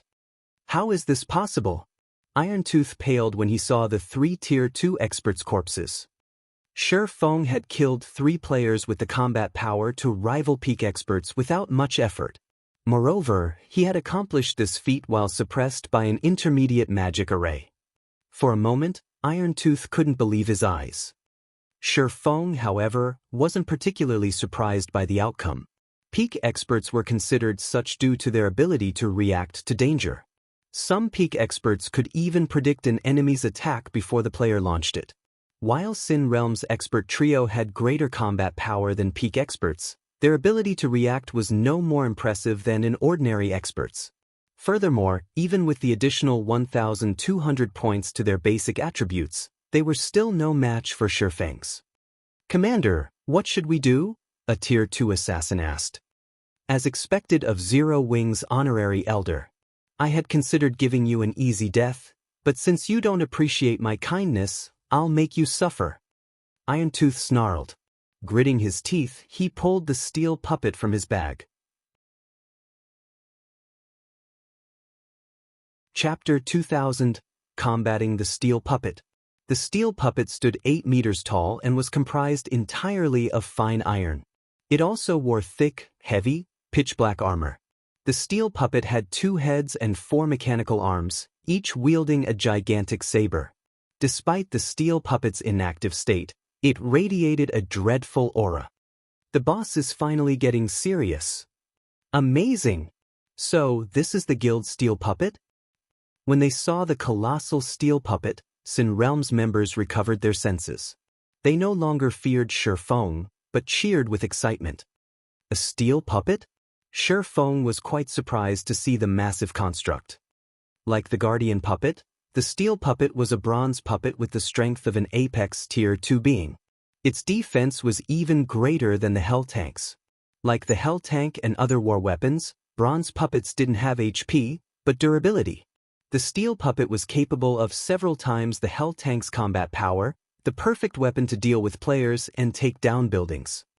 Yifeng, you should be pleased. You'll be this steel puppet's first victim. Irontooth said, sneering as he sat in the steel puppet's control module. This was the first time Sin Realm would use the steel puppet since obtaining it. The guild simply hadn't needed to use it yet. Operating the steel puppet also cost a large number of magic crystals. Just to activate it, one needed to store 1,000 magic crystals within the puppet for every minute the steel puppet was operated. It would consume 50 crystals. In other words, the steel puppet could only operate for 20 minutes at full capacity. To make matters worse, using the steel puppet skills would cost additional magic crystals. Sin Realm hadn't bothered to use the puppet for these reasons, even when dealing with other guilds. Irontooth was only allowed to use the steel puppet now because Lone Beacon wanted to teach Zero Wing a lesson. As Irontooth fell silent, he used the steel puppet to advance on Shifeng. The steel puppet's movement speed was extremely high, crossing 50 yards in less than 2 seconds. Upon arriving before Shifeng, the steel puppet swung one of its sabers at the swordsman. Despite the attack's casual nature, its power was at the peak of Tier 3. The wind even howled as the saber soared toward Shifeng. So fast. Shifeng immediately responded by swinging Killing Ray. Boom! With the sound of an explosion, the saber's trajectory altered, and it crashed into the ground beside the swordsman, the impact tearing a 20-meter-long gash in the ground. Shifeng instantly lost over 20,000 HP. You really are something to survive an attack like that. But how will you fare against 4 sabers? Irontooth brandished his 3 remaining weapons after seeing his target only lose a small fraction of his HP. Since a player controlled the steel puppet, all 3 sabers accurately flew towards Shifeng's defensive blind spots. Boom. As one slash after another descended, the blades devastated the ground around Shifeng. The earth trembled violently under the resulting impacts, and some of Sin Realm's nearby players lost their footing. The steel puppet's devastatingly destructive power stupefied Sin Realm's members. Setting aside the steel puppet's strength, its attack speed alone shocked many of the watching players. The sabers were far too quick, and even the Tier 2 players realized that they'd be hard-pressed to block a single strike. If they had to combat all 3 sabers simultaneously, they'd die on the spot. Once the dust settled, however, they were even more shocked. Shifeng still stood beside the steel puppet swords. He hadn't died in the flurry of attacks, and this time, his HP was fully intact. As expected of a bronze combat puppet, its combat power is amazing. The Hell Tank is nothing in comparison, Shifeng thought as he looked at the deformed terrain around him. If he hadn't activated Power of Darkness in time, he would have likely lost more than half of his total HP. Controlling a combat puppet was very similar to controlling a divine beast. Players essentially merged with the combat puppet, and although they couldn't control the puppet as easily as they did their own bodies, executing simple attacks at maximum efficiency wouldn't be difficult. Moreover, a bronze combat puppet's every attack contained the strength and speed of Tier 2 at its peak. It was the equivalent of a Grand Lord-ranked archaic species. In addition, every attack a combat puppet executed would contain its full power, like a player at their peak. Even a Tier 3 expert would be at a disadvantage against a bronze combat puppet with the same combat standard. A berserk skill? Do you think that can save you? Irontooth sneered when he saw the black aura around Shifeng. He then raised his 4 sabers and attacked again. Although he couldn't control the steel puppet as nimbly as his own body, he was confident of defeating a real Tier 3 expert with the puppet's strength, speed, and 4 arms. We'll see about that. Shi Feng brandished his two swords to meet the four sabers. Swords orbit. A galaxy of stars formed around Shi Feng, and either blocked or deflected every attack Iron Tooth launched with the steel puppet. How is this possible? How is he keeping up with the steel puppet? Sin Realms members watched the battle with dropped jaws as the steel puppet was rendered ineffective against Shi Feng. However, none of them knew that Shi Feng's attributes could normally rival a great lord's of the same level. After using Power of Darkness, his strength was as high as an ordinary Grand Lord's under the intermediate magic array's suppression. He was also as fast as a Tier 3 player of the same level. Hence, the steel puppet's basic attributes were only slightly higher than his, and Shi Feng could easily make up for the gap with his techniques. He's actually so strong? Irontooth's expression darkened when he realized that he couldn't gain any ground against Shi Feng. He had never thought that this swordman's attributes were so high that they could rival the steel puppets. After trading blows for a short moment, Shi Feng lost interest in passively defending himself. He started to find opportunities to attack the steel puppet. Ding, ding, dang! Dazzling sparks filled the air as Shi Feng's sword stabbed and slashed at the puppet, but despite taking multiple attacks, there wasn't a single mark on the puppet's armor. It's useless. Even if you have heaven-defying basic attributes, they are nothing before the steel puppet's defense. I want to see just how long your berserk skill will keep you alive. Iron Tooth growled, sneering. He was fully confident in the steel puppet's defense, which had Tier 3 defensive capabilities. Only a Grand Lord-ranked archaic species attacks could reduce its durability. Ordinary Grand Lords would only accomplish the feat if they used particularly powerful skills. Is that so? Shi Feng chuckled. He then activated Blade Liberation and slashed at the puppet again. Wah! Suddenly, a visible tear appeared on the steel puppet's armor. Chapter 2001, Fire Spirit Appears. The steel puppet stumbled 4 steps back after Shi Feng's attack, nearly losing its footing.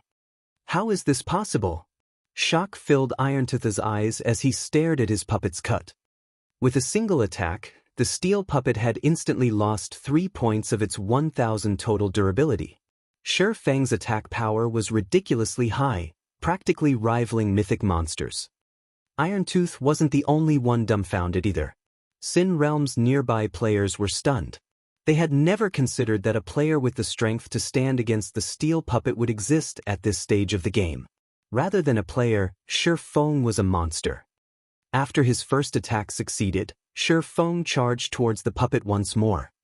Shadow Blade. 10 strikes thrust toward the colossal construction, each attack carrying 100% of Shi Feng's strength. Scram! Iron Tooth bellowed as he controlled his puppet. The steel puppet's 4 arms began to rotate, creating a storm that countered all 10 of Shi Feng's attacks. The puppet's sabers created wind blades as it blocked the attacks, which flew towards Shi Feng, forcing him to defend himself. The storm calmed after 3 seconds, resulting in a severameter-deep crater where the steel puppet stood. The 50-yard radius area around the construct was void of life. So, this is one of the steel puppet's skills?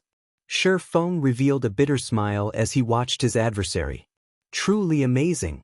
It seems that it's truly impossible to defeat a bronze combat puppet as a Tier 2 player. Every one of the steel puppet's attacks resembled a defense turret. The fact that it had 4 arms meant it wielded 4 turrets. It could launch attacks without rest. Only, unlike actual defense turrets, the steel puppet wasn't capable of ranged attacks. Even so, it was strong enough to trouble any ordinary Tier 3 expert. Furthermore, the steel puppet had high defense and powerful skills, every one of which was more powerful than the average Tier 3 large-scale destruction spell. These were the reasons that the various major powers used combat puppets as their most devastating trump cards. Although Shi Feng had the strength to fight any ordinary mythic monster while suppressed by an intermediate magic array after activating twofold berserk, the compounded skills only lasted a little over 20 seconds. He couldn't defeat the steel puppet in such a short time. Yi Feng, although you are quite strong, the steel puppet isn't limited to normal attacks. I'll give you a taste of its true power." Irontooth sneered as he glared at Shifeng. He had been surprised that Shifeng had actually damaged his puppet, but the steel puppet had 3 skills that were incomparably powerful. The skill he had used to drive off Shifeng had been a defensive skill with a powerful knockback effect. When activated, the skill would force all enemies within a 50-yard radius back. Both of the puppet's remaining skills were offensive skills, Steel Meteor and Death's Judgment. Steel Meteor was a single-target skill, whereas Death's Judgment was an AoE. Since both skills consumed a lot of magic crystals, he had avoided using them, but he didn't have the leeway to conserve magic crystals with how this fight had progressed. Suddenly, the steel puppet's back bulged. Hundreds of magic bullets shot out of its back and flew towards the distant Shifeng. Although each magic bullet only contained power at the peak of Tier 3, the attack could even instant-kill a Tier 3 player since it fired several hundred at once. However, as everyone expected the magic bullets to shred Shifeng, golden, divine runes began to appear around the swordsman. The moment the magic bullets encountered the divine runes, they evaporated like snowflakes landing on a burning furnace. In the blink of an eye, the several hundred magic bullets vanished as if they had never existed. An invulnerability skill? Irontooth's expression darkened slightly as he watched the divine runes circling Shifeng's body. But then he smiled and said, "Steel Meteor only has a 30-second cooldown. I want to see just how you plan to block the next wave." Sin Realm's watching members laughed. Shifeng might possess heaven-defying combat power, but at the end of the day, he was only a player. How could a lone player possibly defeat a war weapon? "I might not be a match for the steel puppet, but I doubt that is the case for your magic barrier," Shifeng said as he glanced at Irontooth. He then dashed towards the magic barrier. "Crap! Stop him!" Irontooth shouted to his subordinates. As Shifeng had said, although he couldn't defeat the steel puppet, he'd have no issues destroying the Earth's wind magic array. The barrier could only endure a few mythic-level hits before it shattered. Sin Realm's members responded by bombarding Shifeng with ranged attacks, but with twofold Berserk, Shifeng's movement speed was just too high. Sin Realm's members could barely follow him with their eyes, much less land an attack. In a split second, Shifeng had reached the Earth's wind's magic barrier. Purgatory Pentaslash. As the 5 sword lights descended, the impact cracked the magic barrier. Boom! Following an explosion, the Earth's wind magic array transformed into countless particles of light and disappeared. Shifeng immediately recovered his basic attributes and regained the ability to use tools. "Yi Feng, don't even think about escaping." Irontooth charged forward with his steel puppet as the magic barrier faded. Although Shifeng was very fast, the swordsman still wasn't as strong as the steel puppet. As long as he kept up the chase, he'd have no problems reaching his target. "Escape!" Shifeng laughed. "It's impolite not to return what one receives. Since you want to fight, I'll give you one." After saying so, Shifeng retrieved the fire spirit from his bag and spent 300 magic crystals to activate it. Suddenly, a massive, crimson magic array appeared above him, enveloping the battlefield. The array began to fervently absorb the ambient mana, concentrating it to form an 8-meter-tall flame dragon. This flame dragon was none other than the fire spirit. Roar! The fire spirit released a furious cry as it descended, its roar shaking the very ground beneath it. At the same time, a frightening aura spread across the battlefield. A level 80 Tier 3 archaic species. How? The Sin Realm members who had been charging towards Shifeng slid to a halt as they stared at the fire spirit, which was roughly as large as the steel puppet, in abject horror. Chapter 2002, Steel Puppet Destroyed. The fire spirit's appearance stunned Irontooth. He's just an honorary elder, yet Zero Wing gave him a Tier 3 archaic species to protect himself? Both surprise and envy overcame Irontooth as he stared at the flame dragon before him. He had never even heard of a tool that could summon a Tier 3 archaic species. A Tier 3 summoning scroll was already enough to cause a fight between the various major powers. Despite Sin Realm's success in the Purple Thorns Kingdom, the guild had only collected 8 Tier 3 summoning scrolls, and every one was reserved as a final trump card. The guild didn't even allow their players access to these scrolls while raiding a particularly important field boss. They would only be used when the guild faced annihilation. Yet, Shifeng had just summoned a Tier 3 archaic species, a creature even more powerful than those summoned with Tier 3 summoning scrolls. The guild had only allowed him to use the steel puppet because it could be used repeatedly. It only needed to be refueled with magic crystals. Had the steel puppet been a consumable item like summoning scrolls, he definitely wouldn't have been allowed to use it against Shifeng. When the other Sin Realm members saw the angry fire spirit, they couldn't help but take a step back. They didn't back away because the fire spirit was a Tier 3 archaic species, but because the dragon's aura was growing more intense, which felt painfully uncomfortable. Moreover, a radius of 30 yards around the flame dragon had transformed into a lava field due to its appearance. Players could feel the lava's scorching heat from over 100 yards away, and those with low fire resistance began to lose HP. The players around the fire spirit had no choice but to back up. Only Irontooth, who sat within the steel puppet, remained unaffected. "Go! Kill him!" Shifeng commanded, pointing at the steel puppet. Upon receiving Shifeng's command, the fire spirit roared again before extending its wings with a flap. "Yifeng, do you think you can destroy my steel puppet with one Tier 3 archaic species?" Irontooth sneered disdainfully as he watched the approaching fire spirit. He immediately controlled the steel puppet to meet the flame dragon in battle. At the end of the day, a monster was still a monster. Monsters were only capable of defeating players due to their powerful attributes. However, the steel puppet was different. Although controlling the steel puppet was a challenge, it would still exhibit greater combat standards than the average monster when driven by a refinement realm expert like Irontooth. In a situation where the difference in attributes meant nothing, the steel puppet could easily destroy the fire spirit. It would be akin to an expert beating up an ordinary player. The steel puppet swung 2 of its 4 sabers at the fire spirit's claws.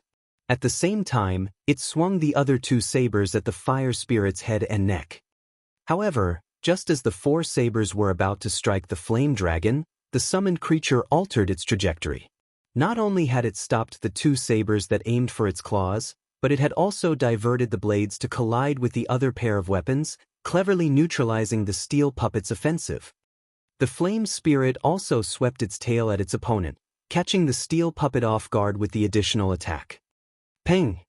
As the fire spirit's burning tail slammed into its target, the construct was forced to take a step back, now sporting a new burn mark.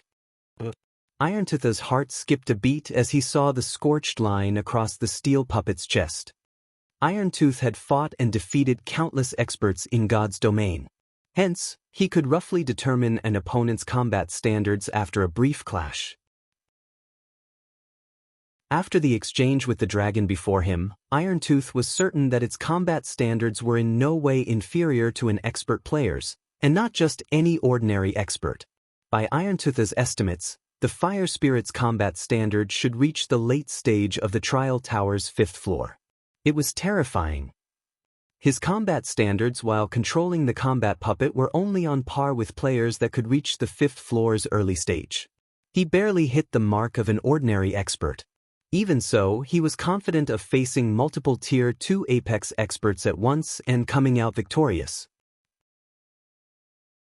Yet, not only did this flame dragon have the strength and speed to rival the steel puppet, but it also had higher combat standards than the construct.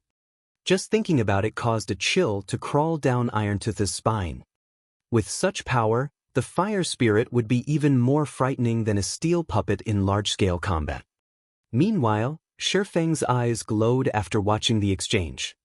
As expected of an advanced fire spirit, it already possesses such a high combat standard despite only being a Tier 3 archaic species. It's no wonder why the Tier 5 advanced fire spirit in the past had forced Tier 5 experts to run with their tails between their legs. Shifeng was ecstatic right now. Unlike an ordinary fire spirit, an advanced fire spirit's intellect wasn't constant. The more mysterious flames an advanced fire spirit devoured, the greater intellect it would possess. It would have no trouble surpassing Refinement Realm experts' combat standards. Including the dragon's superior basic attributes, not even Apex experts of the same standard would be a match for the advanced fire spirit. Furthermore, the advanced fire spirit had a plethora of curses. Yifeng, I have to give it to you. I didn't think you would use such a precious tool to save your skin, Irontooth said as he glared at Shifeng. Gritting his teeth, he turned to look at his teammates and said, "We're retreating." After this last encounter, he realized what outcome awaited him if he continued this fight. While he did not mind dying here, he couldn't afford to lose the steel puppet. The fire spirit had already proven that it could damage the construct, and if this battle dragged on, there was a very high chance that the dragon before him would deplete the steel puppet's durability and turn it into a pile of scrap metal. Leaving? Shifeng smiled. Do you think I'll allow that? You couldn't stop us even if you wanted to. Irontooth snapped. The steel puppet's combat power was at the apex of Tier 3 due to its overwhelming strength and speed. Even a Tier 3 archaic species would struggle to catch up to it. Is that so? Shifeng retrieved the Ring of Gospel and activated World Projection. With Shifeng in the center, World Projection enveloped a 3,000-yard radius. World Projection suppressed the flow of mana within range. By doing so, it reduced players' physique and basic attributes. Players would also be prevented from teleporting and communicating with the outside world. Although World Projection couldn't reduce a combat machine's attributes, it affected the steel puppet's performance by stagnating the flow of mana. Controlling it would become far more difficult, and even the steel puppet's speed would be affected. The moment World Projection took effect, the fire spirit resumed its attack on the construct. This time, damaging the steel puppet was much easier for the flame dragon, and the construct lost 1 point of durability after another. Shifeng wasn't idle in the meantime. He jumped in the fray, hunting down Sin Realm's other members.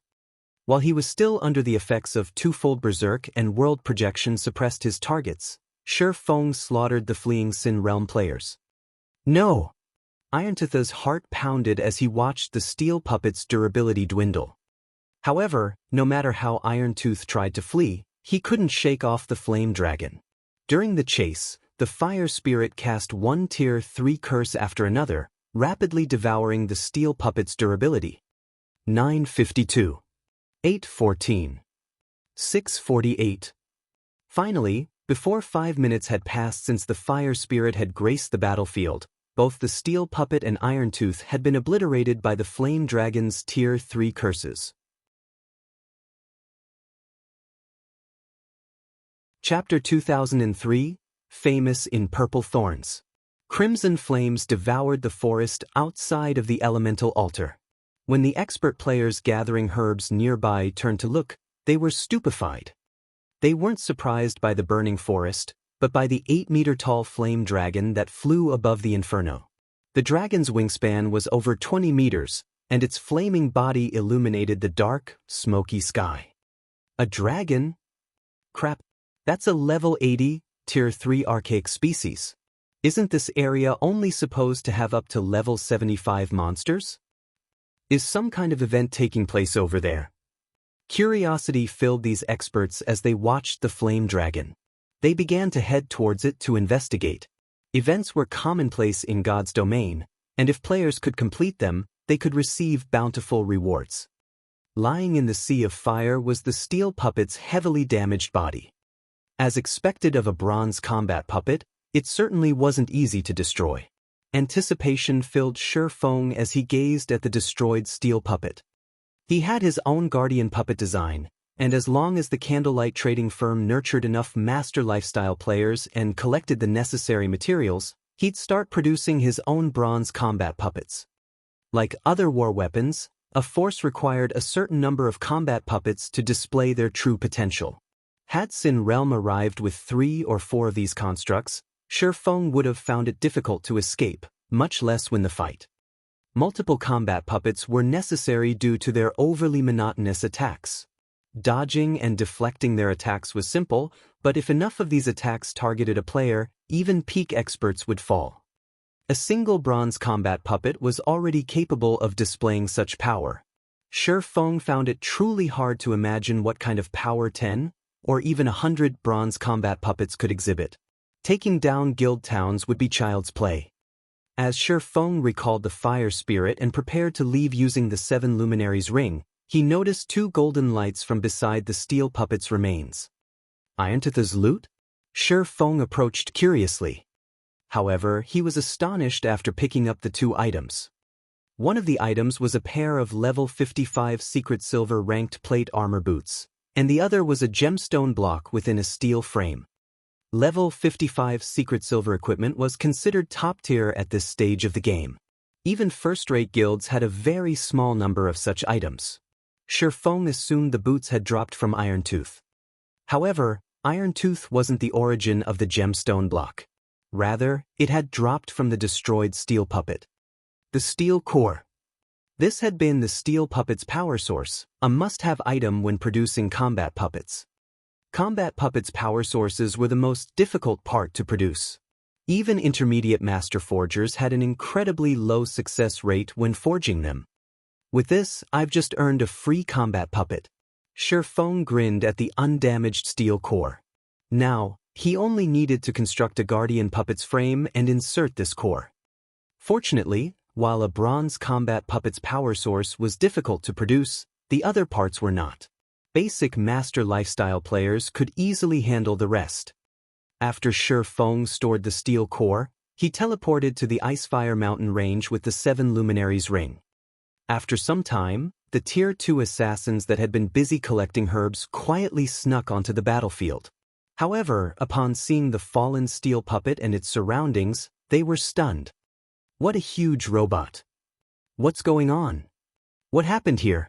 The terrain has been utterly destroyed. Once the crowd recovered from their shock, they noticed a player's corpse lying near the steel puppet. However, when they saw the player's appearance, they were flabbergasted. Sin Realm's Irontooth? Why is he here? This can't be real, right? Irontooth is one of Sin Realm's 7 great experts. He's the lead MT of Sin Realm's main force. How could he have died here? Hold on. There are traces of another player, but they seem to have teleported away with a return scroll or something. Did they kill Irontooth? When the crowd considered the possibility, a chill ran down their spines. Some of the players immediately posted what they had found on the Purple Thorns Kingdom's official forums, and the matter caused a sensation among the kingdom's general populace. Amazing! Someone actually killed Sin Realm's Irontooth. But who would be so bold? Irontooth died near Glory Town. Crocodile Breaker also died in the town earlier. It must be Yi Feng's doing. There's no way this is a coincidence. He killed 2 of Sin Realm's great experts so soon after arriving in the kingdom? Amazing! Yi Feng is simply awesome. Sin Realm definitely won't let Yi Feng off the hook now. Sure enough, Zero Wing is immensely powerful. It seems that our kingdom is going to get interesting. The Purple Thorns Kingdom's population couldn't help but marvel at Zero Wing's strength. Despite being alone, Shi Feng had been responsible for the downfall of 2 of Sin Realm's great experts. It was clear how powerful Zero Wing was through these consecutive achievements. While Shi Feng's first success might have been luck, could the same be said about his second? For a time, the name Yi Feng became well known to the kingdom's players. Independent players that had feared Sin Realm now began to apply to join Zero Wing. Meanwhile, news of this matter reached Sin Realm's residence in Purple Thorn City. What did you say? The steel puppet has been destroyed? Lone Beacon's eyes twitched when he heard his subordinate's report. A frosty aura enveloped the guild leader's office. That steel puppet had Tier 3 defensive capabilities. How could a Tier 2 player possibly destroy it? It's true, guild leader, that Yi Feng used a treasure to summon a level 80, Tier 3 archaic species, Feather Hunter, who reported to Lone Beacon, explained. Since he had only been tasked to track Shi Feng, he hadn't fought alongside Irontooth. Instead, he had observed the situation from afar, escaping Shi Feng's detection. Even so, he had broken out in a cold sweat while he had watched Shi Feng slaughter his guildmates. He had also been relieved that he had refrained from joining the battle. A Tier 3 archaic species? How generous of Zero Wing! Lone Beacon was astonished by the news. He had never heard of such a treasure, yet Zero Wing had spent it on a player that wasn't even one of the guild's vice guild leaders. However, Lone Beacon quickly calmed and continued coldly, "People are starting to look down at us since we haven't expanded our territory beyond the Purple Thorns Kingdom. And now, even a measly guild like Zero Wing dares to pick a fight. Notify everyone in the guild. From now on, they are to kill every Zero Wing member they come across." "Understood." Feather Hunter nodded sharply. Chapter 2004, Thunder Axe City. After about 15 minutes of teleporting with the 7 Luminaries ring, Shi Feng finally arrived in the Icefire Mountain Range. Even from the range's entrance, Shi Feng could feel the bitingly cold wind against his face. If not for his high ice resistance, he would have frozen into an ice sculpture and died. Although the Icefire Mountain Range wasn't a forbidden land, it wasn't an easy place for ordinary players to visit, either. The mountain range was 1/5 the size of an ordinary kingdom, and either fire or ice enveloped the mountain's outer region. This map only had 2 entrances, one within the icy tundra, and the other within the flaming inferno. Both entry points led to the mysterious Thunder Axe City. Fortunately, the ice zone wasn't as demanding on players as the fire zone. The ice zone's monsters ranged between level 70 and 85, and the ONL challenge was the area's high ice resistance requirement. If players wanted to survive in this cold, they'd need at least 100 points in their ice resistance. Any fewer and players would lose HP constantly, and the low temperature would reduce their mobility. If players wanted to fight at their peak here, they'd need at least 120 points of ice resistance. The fire zone's monsters ranged between level 80 and 90, and players would be fine with 80 fire resistance, 100 if they wanted to fight unaffected.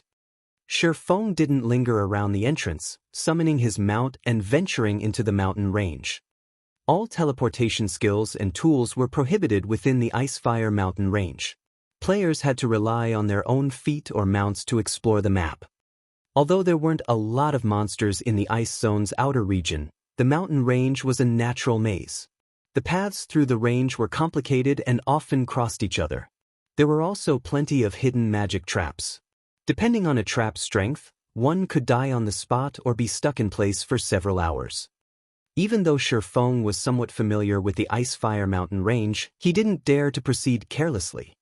Since Shi Feng was the first player to explore this map, he was able to claim several treasure chests as he explored the mountain range.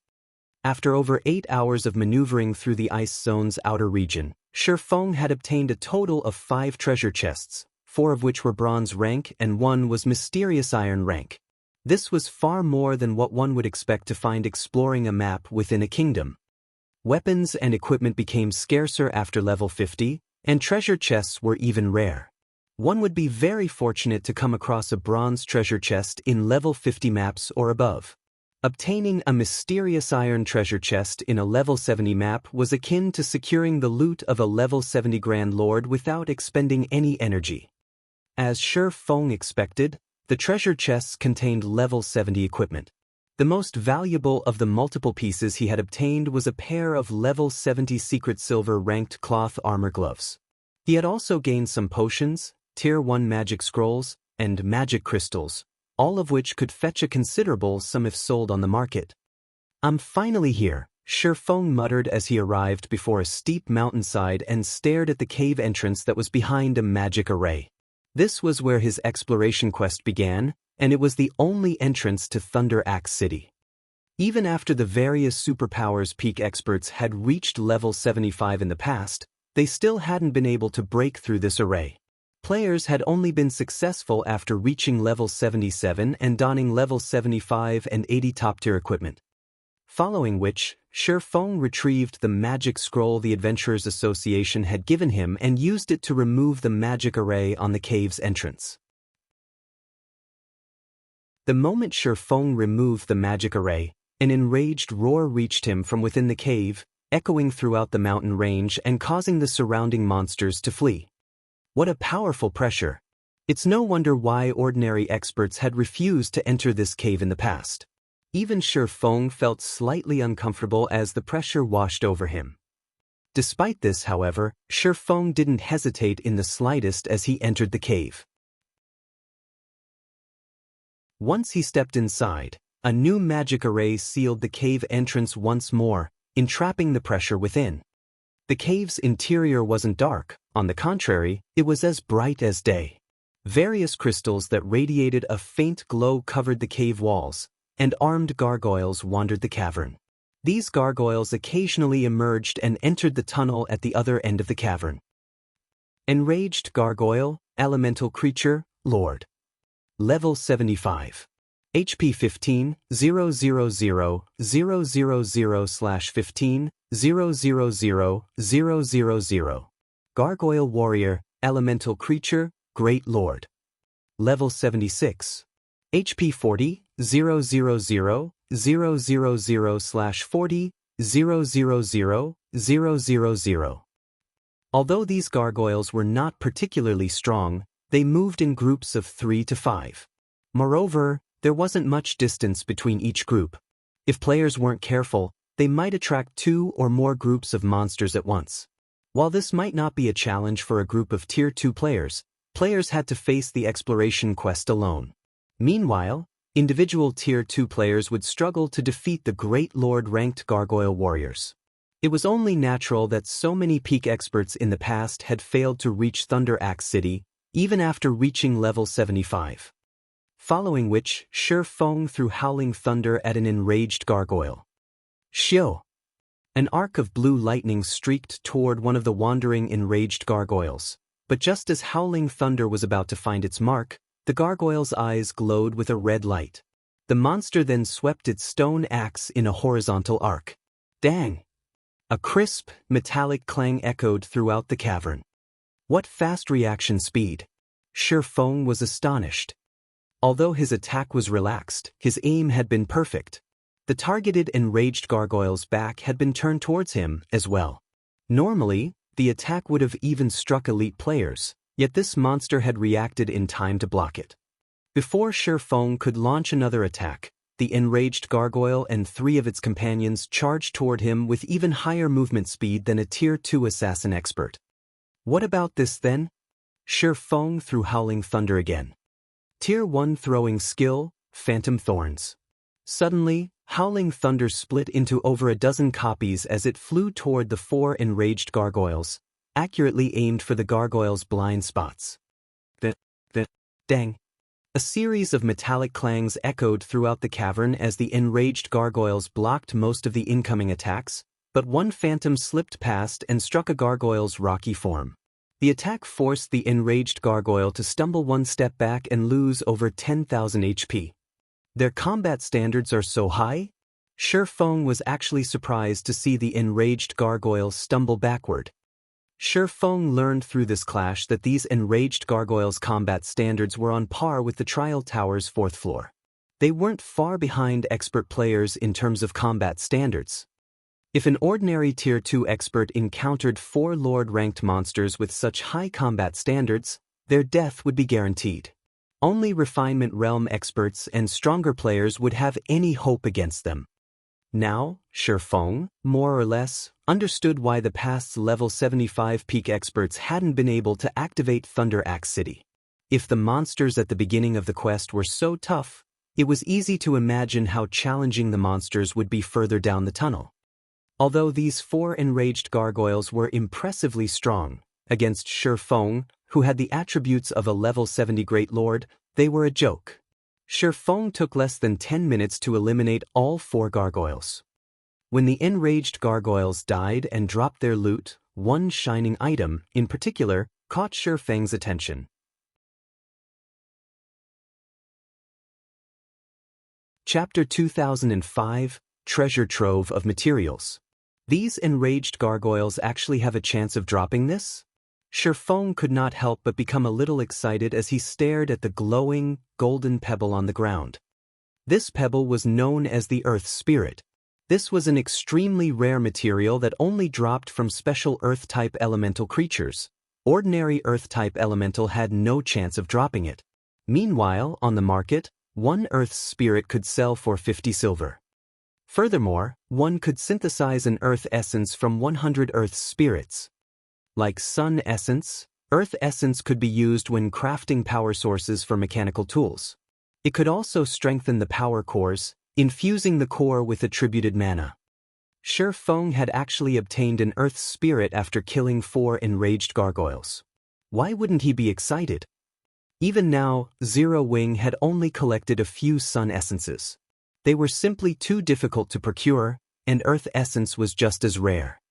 When Shi Feng turned to look at the rest of the wandering enraged gargoyles, he realized that this cavern was a true treasure trove.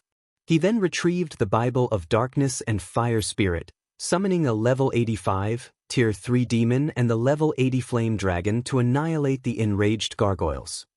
He had no intention of slowly grinding these monsters. Instead, he directed his demon to lure and gather multiple groups of these enraged gargoyles and gargoyle warriors. The enraged gargoyles were only lords, and both types of gargoyles were melee monsters. The level 85, tier 3 demon could easily maneuver around most of their attacks. The demon had gathered every monster within the cavern and a few from the distant tunnel. There were easily over 100 gargoyles chasing the demon. So many monsters could annihilate a 1,000-man elite team without effort, and not even the level 85, tier 3 demon would last long against the group. In fact, the demon had already lost more than a quarter of its HP by luring these monsters. If the demon hadn't had such a level advantage, these gargoyles, all of which possessed incredible combat standards, would have long since devoured it. Excellent. Shi Feng ordered the Fire Spirit to join the fray as the tier 3 demon ran back from the distant tunnel. When the Fire Spirit had become a level 80, tier 3 archaic species, it had gained plenty of tier 3 curses. The Flame Dragon alone could make up for the DPS of several tier 3 great mages. Shortly after the demon left the tunnel, a sea of fire engulfed the area behind it. The dirt floor under the inferno melted, transforming into a field of molten lava. The moment the gargoyles entered the lava field, their movement speeds decreased by 90% as if they had stepped into a muddy swamp. They also lost over 400,000 HP per second. Joining the attack, Shi Feng used Flame Domain, and a towering fire pillar enveloped the tunnel's entrance, catching every gargoyle within. Although his Flame Domain only dealt a little more than minus 200,000 damage each second, which couldn't compare to the Fire Spirit's DPS, it was still an impressive amount of damage. As the gargoyles tried to flee the lava field, the Flame Dragon cast another tier 3 curse. A vortex of raging flames manifested in the center of the gargoyle army, pulling the monsters into the fire and preventing them from escaping the lava field. At the same time, damages exceeding minus 300,000 appeared above the gargoyles' heads every second, and this damage increased as time passed. Taking advantage of the opportunity, Shi Feng and the tier 3 demon used one AoE attack after another. Under the constant bombardment, the enraged gargoyles quickly lost all of their HP and collapsed, items appearing beside their corpses, but despite their high levels, they awarded very little EXP. By the time the gargoyles escaped the lava field, only 24 or so monsters remained of the 100-plus group. Aside from 5 gargoyle warriors, the surviving monsters were enraged gargoyles with only a strand of HP remaining. Shi Feng immediately instructed his tier 3 demon and flame dragon to destroy the gargoyle warriors while he took care of the low HP enraged gargoyles. After another 10 minutes or so, every lured gargoyle was dead, leaving a spread of items behind. Although the dropped items were only materials, Shi Feng was delighted by the outcome. He had gained 16 Earth Spirits from this wave, as well as various rare ores. He had even acquired Titan ore, a metal that was exceptionally rare in the outside world. Although Titan ore was not as good as fine Titan ore, which could be smelted into fine Titan ingots directly, Shi Feng could create fine Titan ingots with his harvest. However, he'd need 10 times as much Titan ore to do so. After tidying up the loot, Feng continued to rely on the Tier 3 demon to lure monsters from the tunnel, clearing the tunnel out while advancing. The cave was like a maze, and the farther Feng ventured, the more monsters he encountered. The monsters also grew stronger as he progressed through the tunnel system. However, this strength increase wasn't in the form of basic attributes, but combat standards. The monsters he had initially fought had combat standards at the early stage of the Trial Tower's 4th floor, but he soon encountered monsters on par with the 4th floor's middle stage. While this increase might not seem significant, the difficulty of eliminating these monsters increased by a large margin. If not for the Tier 3 demon and fire spirit's attribute and level advantages, Feng wouldn't have been able to explore this maze. However, as Feng traveled deeper into the cave system, his group's overall combat power also increased. With the Bible of Darkness's cooldown and duration, he could command up to 3 demons at a time. Combined with the fire spirit's overwhelming firepower, dealing with large groups of gargoyles wasn't much of a problem, although his progress through the tunnel was painfully slow. After fighting for 4 consecutive days, Feng finally emerged from the underground maze. Although several traps had nearly claimed his life, he, fortunately, had the flame dragon to help with the burden, forcing his way through the tunnel. Although the past 4 days had been an incredible challenge for Feng, he had secured a bountiful harvest. He had collected more than 3,200 earth spirits and over 11,000 pieces of Titan Oregon. If sold, he could easily make a fortune off these items. Despite how little EXP the gargoyles rewarded, Feng had slain enough to raise his experience bar to 43% of level 70. His leveling speed was only slightly slower than ordinary expert players of his level. As Feng left the underground maze, he arrived before a vast, ancient shrine.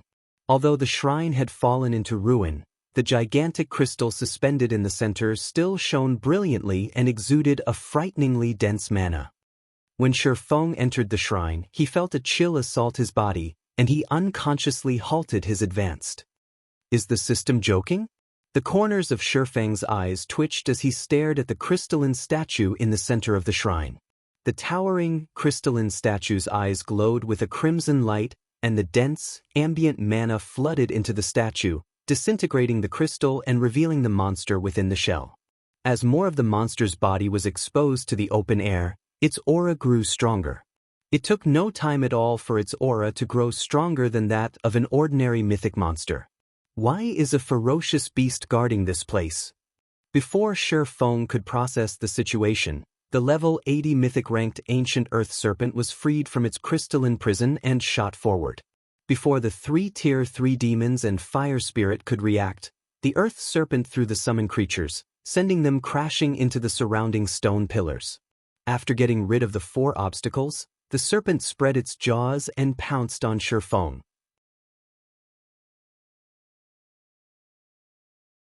Chapter 2006, Altar. The ancient earth serpent's sudden attack caught Feng off guard. Moreover, it was so fast that even Tier 3 Apex experts struggled to react in time. Needless to say, responding to this attack was impossible for a level 70, Tier 2 player like Feng. Ancient Earth Serpent, Ferocious Beast, Mythic. Level 80. HP? / It's over. Feng could only watch as the ancient Earth Serpent's massive jaws descended on him. With no other choice, he activated Absolute Domain, but even he doubted that the invulnerability skill would be useful against the Earth Serpent. The ancient Earth Serpent was an apex monster, even among ferocious beasts. It had been capable of slaughtering gods in ancient times, and its life rating was now weaker than a dragon's. According to legend, the strongest ancient earth serpent had even devoured gods. Since the ancient earth serpent's stomach was a gate to another dimension, the swallowed gods had been trapped until death had come to claim them. Although the ancient earth serpent before him was only a level 80 mythic monster, it was a bona fide ferocious beast. He couldn't avoid being eaten even if he activated an invulnerability skill. Sure enough, the ancient earth serpent swallowed Feng whole. After devouring Feng, the ancient earth serpent began to attack the Tier 3 demons and flame dragon, which had just recovered from the previous attack. Meanwhile, Feng found himself surrounded by darkness. Although he hadn't received any damage, a powerful suction prevented him from moving. He could only allow the force to drag him towards the small dot in the ancient earth serpent's stomach. Although the dot seemed small, it grew as Feng approached. Have I failed? Feng watched the black dot grow in frustration. Although he had not challenged the Thunder Axe City's exploration quest personally before, he had learned about it in the past. Based on what he had heard, the Guardian boss should have been an ordinary mythic monster. There hadn't been any mention of a ferocious beast. As long as one used the sealing stone to reduce the Guardian boss's strength, they could complete the exploration quest. But if the Guardian boss were a ferocious beast like the ancient earth serpent, the sealing stone would be meaningless. Not even level 80 players could contend with a level 80 Grand Lord-ranked ancient earth serpent. Even summoning a Tier 4 existence to fight would result in the same outcome. The ancient earth serpent's life rating was in no way inferior to that of dragons. Even at the Grand Lord rank, the ancient earth serpent could easily defeat Tier 4 monsters. Moreover, as a ferocious beast, the ancient earth serpent possessed an extraordinary life force. Unlike other monsters, the serpent recovered 2% of its HP per second and wielded heaven-defying innate skills. A level 150 mythic ancient earth spirit had appeared in God's domain in the past. To raid it, a superpower had formed a 100-man expert team of 95 Tier 4 players and 5 Tier 5 players. The team had been the best any superpower could muster, but it had still been annihilated in the end. The level 150 ancient earth serpent had only been slain after players had reached Tier 6. Although the ancient earth serpent he currently faced was only a level 80 mythic monster, not even a 100-man team of level 100, Tier 3 players had any hope of defeating it. A short moment later, the mysterious force within the serpent pulled Feng into the black. He immediately felt time and space warp around him. When he opened his eyes, he was stupefied by the scene before him. Where is this? Feng observed his surroundings in a daze. He stood on an altar that floated in an endless void. A magic barrier, which prevented this world's boundless power from crushing the altar, enveloped it. In addition, a colossal serpent of immeasurable length had wrapped itself around the city-sized altar. This was none other than the gigantified ancient earth serpent. If not for the magic barrier, Feng had no doubt that the ancient earth serpent could easily devour the altar in a few bites. Examining the altar on which he stood, Feng realized that it was empty. Only 12 light pillars were located in the altar's center, in addition to an eye-catching treasure chest made of 7 luminaries crystals at the core. 7 luminaries crystal was intensely rare and valuable in God's domain. One could sell a fist-sized crystal and earn enough money to live the rest of their life without worrying about food or shelter. Feng couldn't help but walk towards the treasure chest when he saw it, but when he was over 200 yards away, the 12 light pillars released a blinding glow. Responding to his movements, the light pillars launched one beam attack after another at the intruding swordsman. Not only were these attacks incredibly fast, but they were also nimble and flexible. 12 light beams assaulted Feng from multiple directions in the blink of an eye. Absolute Domain's duration had already ended, and not daring to be careless, Feng activated Heavenly Dragon's power and brandished his 2 swords. Boom. Every one of the 12 beam attacks had Tier 4 strength, and the instant his blades encountered the beams, Feng felt his arms go numb. Fortunately, he had successfully stopped all 12 attacks from landing and deflected a few. In the end, he only lost a little over 10,000 HP. With Heavenly Dragon's power, he could afford to block another 40 waves of attacks without a problem. However, as the 12 light pillars brightened again, Feng noticed that the altar had begun to disintegrate around the edges. It seems I have no choice but to give it my all. Feng understood that his life was on the line. If he did not reach the treasure chest quickly enough, either the 12 light pillars would kill him, or he'd die from falling into the endless void. Feng dashed toward the treasure chest. However, as he grew closer to it, avoiding the light pillars' attacks became trickier. Why does this situation seem so much like the Realms of Truth trial? Once Shi Feng was within 100 yards of the treasure chest, he realized that the light pillar's attacks were not without purpose. He also understood that no player could set foot within 100 yards of the treasure chest unless they had entered the Realms of Truth. Is this place testing players' advancement in the Realms of Truth? The closer Shi Feng got to the treasure chest, the more frenzied the 12 light pillars' attacks became. After some point, the light pillars had begun to launch far more attacks. If he hadn't already reached the Ascension realm and weren't able to utilize the beam attacks to nullify others, he wouldn't have been able to advance. Faced with more frequent attacks, Shi Feng executed Sword's Transmigration, the strongest combat technique in his arsenal. Although the combat technique was a massive burden on his stamina and concentration, he had no choice if he wanted to move farther. However, he continued to lose HP rapidly after executing Sword's Transmigration. Seeing this, he activated Void Shield. Once Shi Feng was within 50 yards of the treasure chest, the attack's ferocity increased yet again.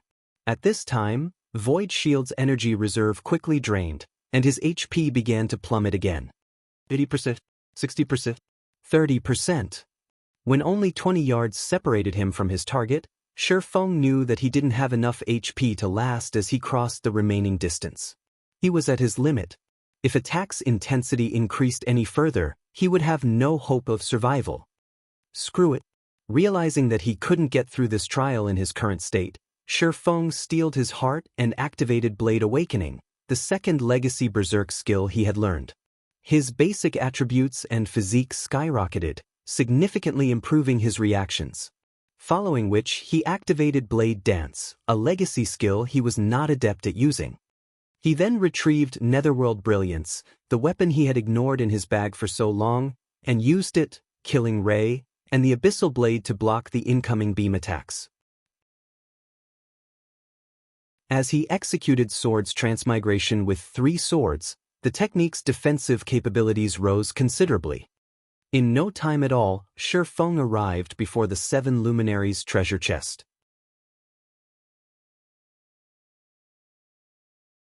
Chapter 2007, Ring of Gospel Upgraded. The moment Shi Feng entered the circle of the 12 light pillars, the attacks stopped. Seeing this, he breathed out a sigh of relief. At this moment, he had less than 10% of his HP remaining. He would have definitely died had he suffered a few more rounds of attacks. Fortunately, he possessed the skill Blade Dance. Otherwise, he wouldn't have been able to cross the final 20 yards. Not only did Blade Dance allow him to control additional swords up to a maximum of 5 that could exhibit 80% of his basic attributes, but the additional swords would also exhibit their own attributes. This was the reason why Netherworld Brilliance could deflect the beam attacks, which carried strength at the Tier 4 standard. The extra swords would be much more powerful than the Abyssal Blade Phantoms summoned using 9 Dragons / Since Shi Feng had 2-fold Berserk activated, Netherworld Brilliance displayed strength close to rivaling ordinary mythic monsters of the same level. If not for Blade Dance and Netherworld Brilliance, he definitely wouldn't have gotten a single step past the 20-yard mark, doomed to be whittled to death by the beam attacks. I wonder what is inside this treasure chest to warrant such a test? Even a domain realm expert would have died to those beam attacks without any achievements in the Realms of Truth. Even now, when Shi Feng looked at the 12 light pillars hovering above him, he still shuddered involuntarily in fear. The difficulty of this quest definitely surpassed that of the epic rank. Shi Feng found it hard to believe that a player below level 80 had managed to complete the quest after all. Even he, someone who had reached the second stage in the Realms of Truth, had to rely on 3 swords to defend himself, and just barely passed. After resting for a while, he carefully approached the treasure chest made entirely of 7 Luminaries crystals. He then tapped his finger on the chest and chose to activate it. Immediately, a loading bar appeared before his eyes. The instant the loading bar filled up and the treasure chest opened, the 12 light pillars hovering overhead transformed into 12 streaks of light that flowed into the treasure chest, which then released a colorful glow. Shortly afterward, Shi Feng felt a horrific pressure coming from the treasure chest. This pressure spread out like a boundless ocean. Sure Feng could not move his body at all, not until after the pressure started lightening up. Meanwhile, once the colorful glow disappeared, the items inside the treasure chest came into view. The treasure chest held a total of 3 items.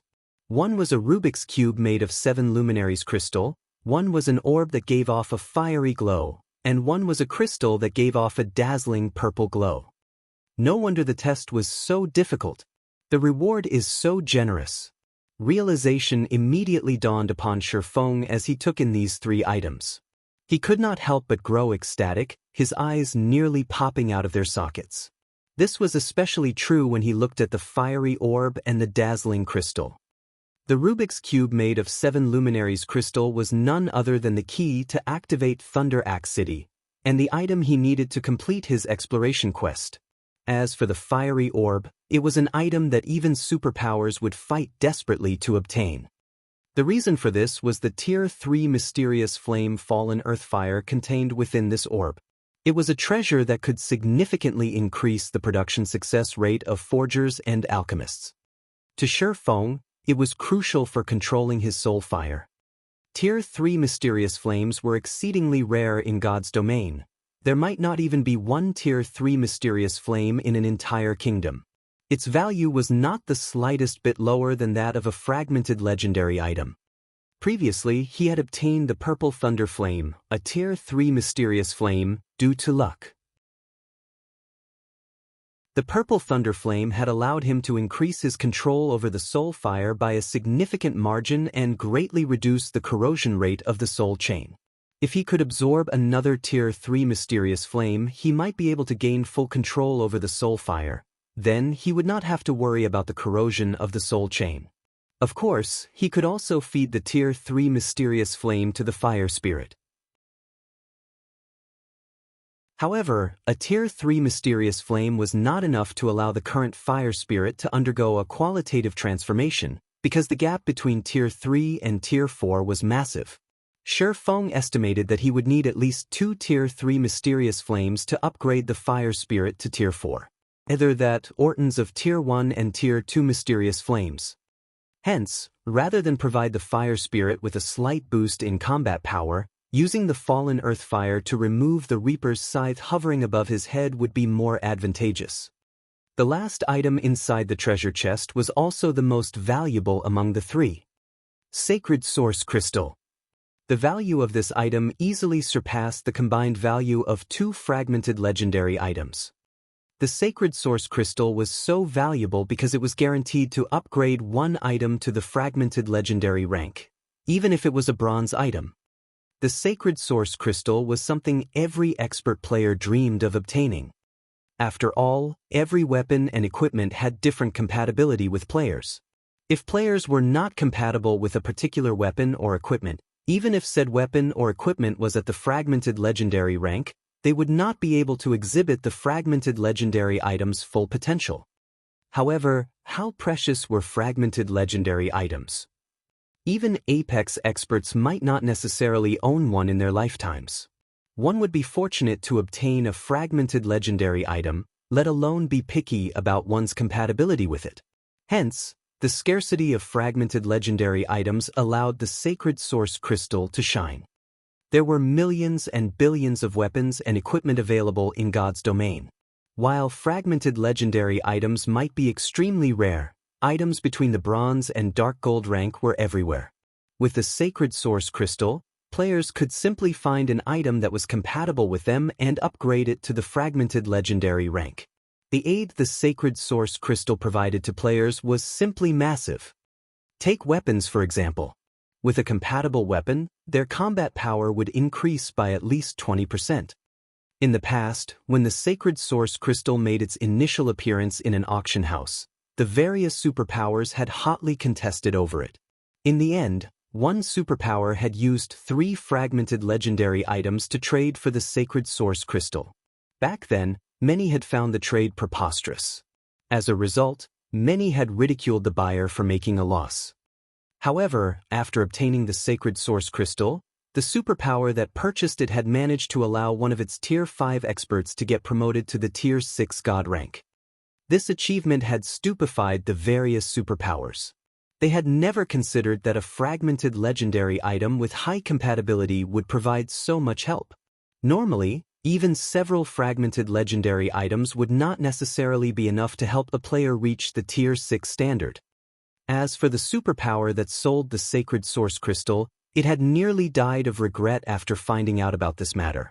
After all, a Tier 6 God-ranked expert was worth far more than just 3 measly fragmented legendary items. Hence, now that a Sacred Source Crystal had appeared before Shifeng, how could he not be ecstatic? Which item should I upgrade? Shifeng's mind started turning rapidly as he gazed at the Sacred Source Crystal. The weapons and equipment he had on him right now were all top tier at this stage of the game. Weapons were no doubt what could increase a player's combat power the most. However, both the Abyssal Blade and Killing Ray were top-tier epic weapons that were extremely close to the fragmented legendary standard. If he chose to upgrade either of these two weapons, he would simply be wasting the Sacred Source Crystal. After all, the Abyssal Blade and Killing Ray both had a chance to reach the fragmented legendary rank, especially Killing Ray. So long as he collected the remaining fragments of Solomon's sword, he would be able to synthesize a true legendary weapon. As for upgrading a piece of equipment, to a swordsman like himself, this was even more wasteful than upgrading his swords. After giving the matter some thought, Shifeng retrieved the Ring of Gospel from his bag. Let's have you upgraded. Immediately, Shifeng tapped the Sacred Source Crystal and chose the epic-ranked Ring of Gospel as the target of evolution.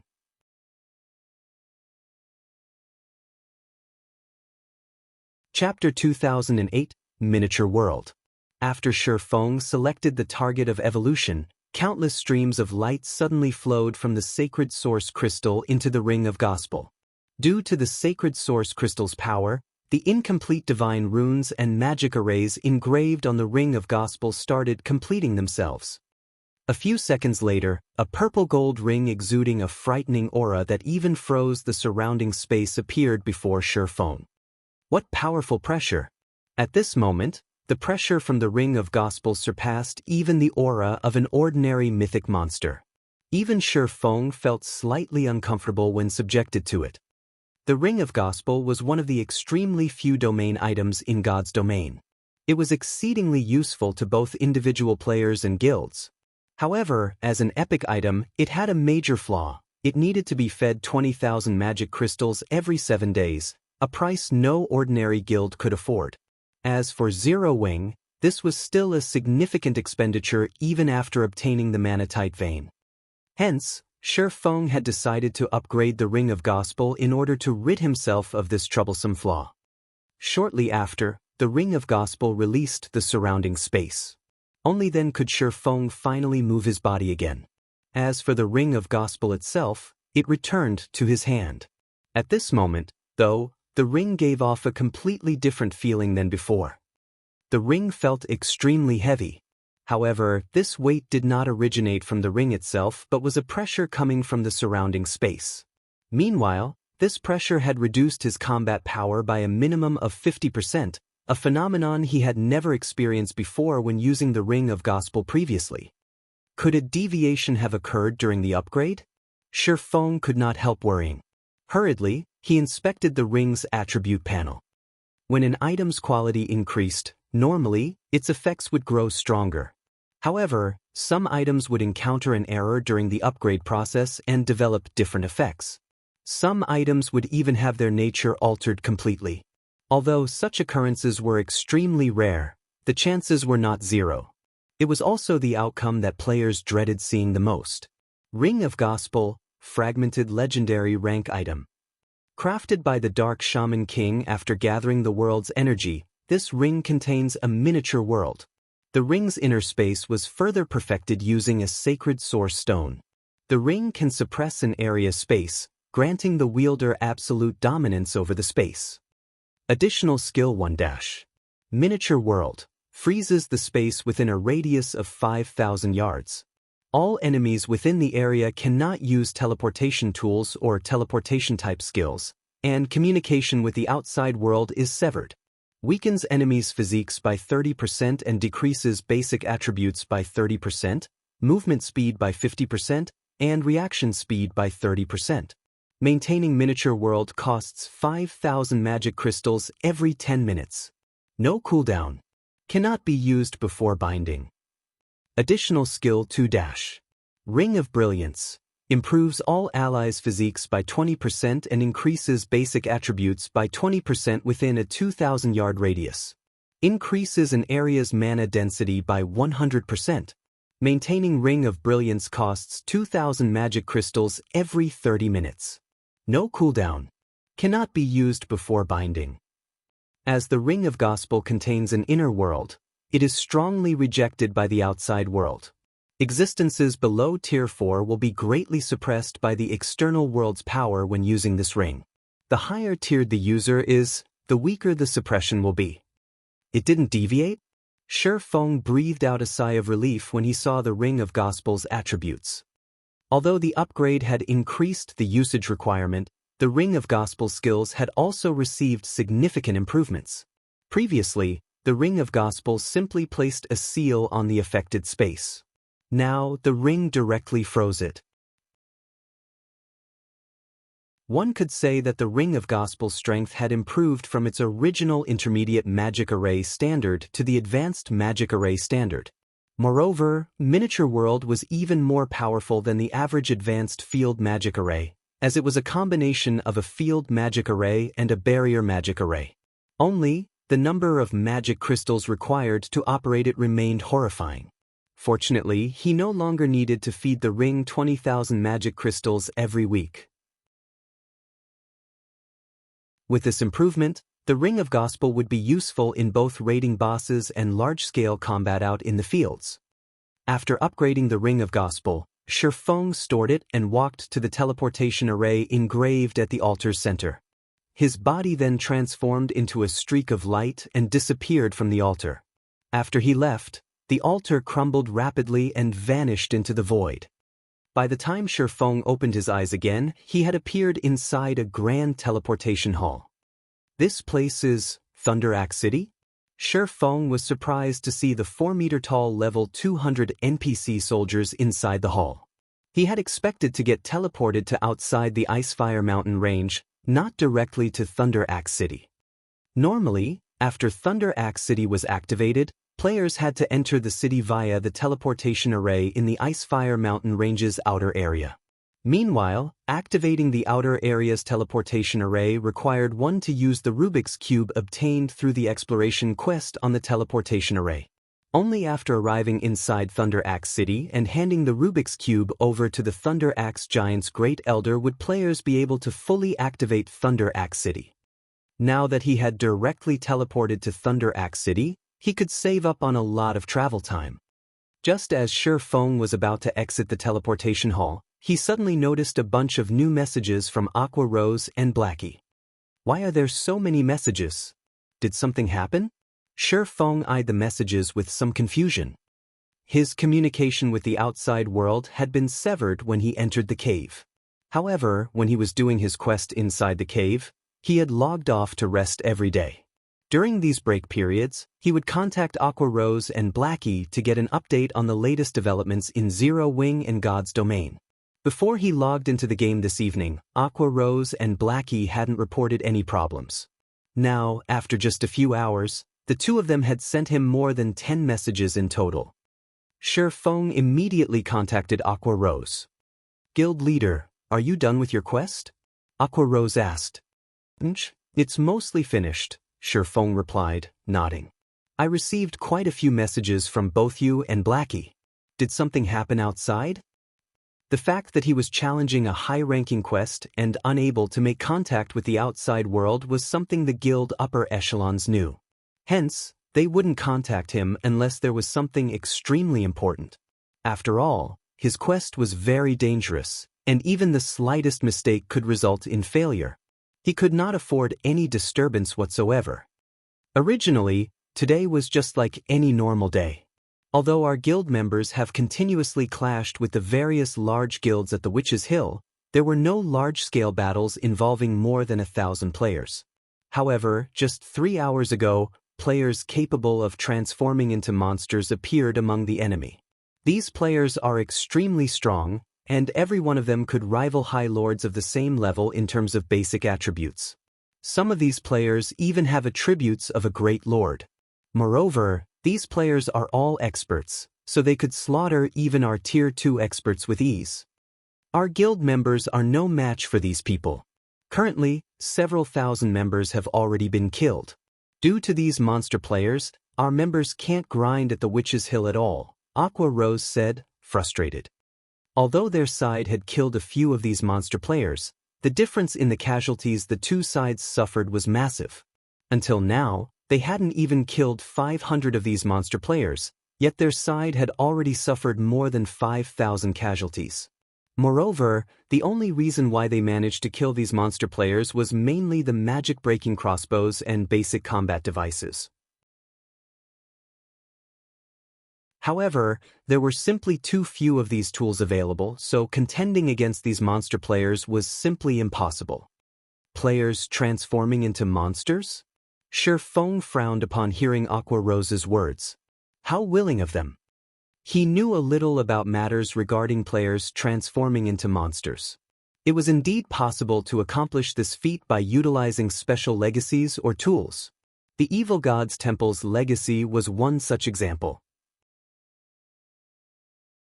Only, the evil dragonification process was the ability of one of the Evil God's Temple's peak legacies. Moreover, transforming a player into an evil dragon required the sacrifice of a large number of players. Going through such a transformation process simply wasn't worthwhile for regular guilds. Feng had Aqua Rose notify all guild members operating in Zero Wing City to stop grinding in the Witch's Hill and shift to other locations instead.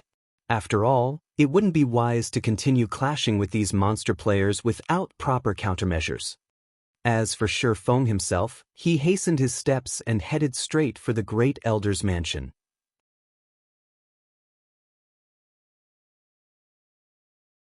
Chapter 2009, Thunder Axe City Activated. When Feng walked out of the teleportation hall, he was greeted by the sight of a very wide street with NPC giants walking along it. If players were to visit this city, they would definitely feel very out of place. The buildings in the city were also extremely large. Even the carriages used to travel around the city were much larger than the carriages found in other NPC cities. Moreover, the carriages here were pulled by the much larger and stronger herbivorous earth dragons, instead of horses. Aside from giants, NPCs belonging to other neutral races also lived here, including the extremely rare elves. Although elves looked very similar to half-elf players, the life ratings of the two were as different as heaven and earth. During the ancient era, elves could be said to have been the messengers of gods. They were the beloved children of magical elements, and they could cast spells above their tier effortlessly. However, as the gods in God's domain fell, the elven race also went into decline, the race's population continuously decreasing as the years went by. Players visiting Thunder Axe City for the first time would definitely be very shocked by this scene. Feng, however, had long since grown accustomed to it. He immediately hailed an earth dragon carriage and made his way to the city center. As a super large-scale neutral city, Thunder Axe City was extremely large. Even the Black Dragon Empire's capital was only half the size of Thunder Axe City. Hence, traveling through the city took a lot of time. To make matters worse, Thunder Axe City's teleportation hall was located on the outskirts of the city. Players were also prohibited from using their own mounts, teleportation skills, and teleportation tools inside the city. Players could only rely on the carriages pulled by the house-sized earth dragons if they wished to travel through the city quickly. Of course, if players managed to reach the Viscount rank in Thunder Axe City, they would be allowed to ride their own mounts. However, becoming a Viscount in a neutral city like Thunder Axe City was exceedingly difficult. As far as Feng knew, even after many players had reached level 200 in his previous life, nobody had succeeded in becoming a Viscount of Thunder Axe City. Meanwhile, while Feng was traveling toward Thunder Axe City's central district, a commotion erupted in the Witch's Hill. Did I hear it right? Zero Wing is actually having its members give up on grinding in the Witch's Hill. Zero Wing must not want to continue the pointless fighting. Haven't you seen how powerful those monster players are? Taking care of Tier 2 experts is like child's play for them. Just one monster player can easily annihilate a 6-man party of Tier 2 experts. Not to mention, these monster players generally move around in groups. Didn't Zero Wing manage to repel Miracle's attack in the Black Dragon Empire before? What's it doing now? It's already giving up after fighting for just a short while? I never thought that the day would come when Zero Wing would fall into such a state. Previously, Zero Wing was slaughtering its enemies left and right. Now, it's forced to give up on a precious land like the Witch's Hill. With this, Zero Wing's development in Star Moon Kingdom will definitely lag behind the other large guilds by a significant margin. If this situation persists, Zero Wing might not even remain Star Moon Kingdom's #1 guild in the future. That's right. This is a good opportunity for small guilds to rise up using the Witch's Hill. The players operating in the Witch's Hill all found Zero Wing's decision to pull back its forces to be very surprising. They had never imagined that the guild would give up on the Witch's Hill so decisively. Zero Wing was clearly capable of fighting a war of attrition with the monster players, thanks to Zero Wing City, yet it did not do so. Meanwhile, due to Zero Wing's decision to retreat, many of the small guilds that had been maintaining a low profile in Star Moon Kingdom started trying to join the Starlight Alliance formed by the guilds operating the 2 guild towns in the Witch's Hill. After all, the current situation in the Witch's Hill was already clear for all to see. The Starlight Alliance, which was capable of transforming players into monsters, had the advantage in field battles. As long as Zero Wing's members dared exit Zero Wing City, they would definitely die. Meanwhile, shortly after Feng gave out the command to retreat, the upper echelons of the Starlight Alliance's member guilds gathered at WildhammerTown, a short distance away from the Million Forest, for a meeting. The guilds responsible for leading this meeting was the Purple Thorns Kingdom Sin Realm and the 2 guilds that established the 2 guild towns in the Witch's Hill, Knight's Judgment and Warring Empire. Although Knight's Judgment and Warring Empire were only second-rate guilds, the investments of multiple corporations boosted the strength of the 2 guilds, which could now rival ordinary first-rate guilds. Zero Wing has truly been frightened by our monster army this time. Now, not only are Zero Wing's members not coming out of Zero Wing City, but they're not even operating within its vicinity anymore. I'm sure everyone present knows about the defensive capabilities of Zero Wing City. Currently, we still can't break through the city's defenses. However, we also can't let Zero Wing continue developing the city. Do any of you here have a good suggestion for dealing with this problem? Knight's Judgment's guild leader, Shadowlight Axe, asked as he glanced at the dozen or so guild representatives present. In reality, they were all caught off guard by Zero Wing's decisiveness. This was not the outcome they wished to see at all. From an outsider's point of view, the monster legion their alliance created might seem very powerful, but the public did not know that a large number of lives were necessary to sustain these players' monster forms. Moreover, these lives needed to be willingly offered by players that were level 50 or above. Hence, the guilds could not allow their fight with Zero Wing to drag out. Since Zero Wing is so decisive in abandoning the Witch's Hill, let's think of a way to prevent Zero Wing from giving it up. We'll force Zero Wing to fight us. That's right. We'll make Zero Wing fight even if it doesn't want to. Since Zero Wing is relying on Zero Wing City for its development, we'll make it so that it can't rely on the city at all. We can set up a teleportation seal on Zero Wing City and announce that, so long as Zero Wing refuses to fight us out in the fields, we'll kill every player that comes out of Zero Wing City. We'll kill these players until Zero Wing is willing to come out and do battle. If Zero Wing still refuses to fight us, then nobody will dare to visit Zero Wing City. At that time, let's see how Zero Wing develops using Zero Wing City. This is a good idea. Zero Wing's main source of income right now is Zero Wing City. If Zero Wing City fails, Zero Wing won't get off scot-free either. If Zero Wing doesn't want to see its city fail, it'll definitely have to fight us. That's right. If Zero Wing really refuses to fight, it'll become the laughingstock of the kingdom. I want to see how Zero Wing plans on developing in Star Moon Kingdom then. Everyone present nodded in agreement upon hearing this plan. They were all adamant about forcing Zero Wing into a fight. Meanwhile, as the Starlight Alliance was planning all of this, Shi Feng had finally arrived at Thunder Axe City's central district. There was a lot of traffic in the city's central district. Despite there being no players here, the street was still crowded. NPC merchants of neutral races could be seen doing business all around, selling all kinds of items and materials, the quality of their products not the slightest bit inferior to those sold by player shops. However, Shi Feng did not waste time sightseeing. Instead, he walked straight to a mansion located near the main street. 20 giant soldiers stood guard outside the mansion, every one of them a level 180, Tier 2 soldier. The captain leading these soldiers was even a level 180, Tier 3 giant. This mansion was none other than the residence of the giant race's great elder. Upon arriving at the mansion's entrance, Shi Feng immediately told the guards there his purpose for visiting. After the guards relayed his words and received a reply, they led him into the gigantic mansion. Very quickly, Shi Feng arrived in an elegant study where a white-robed elder sat.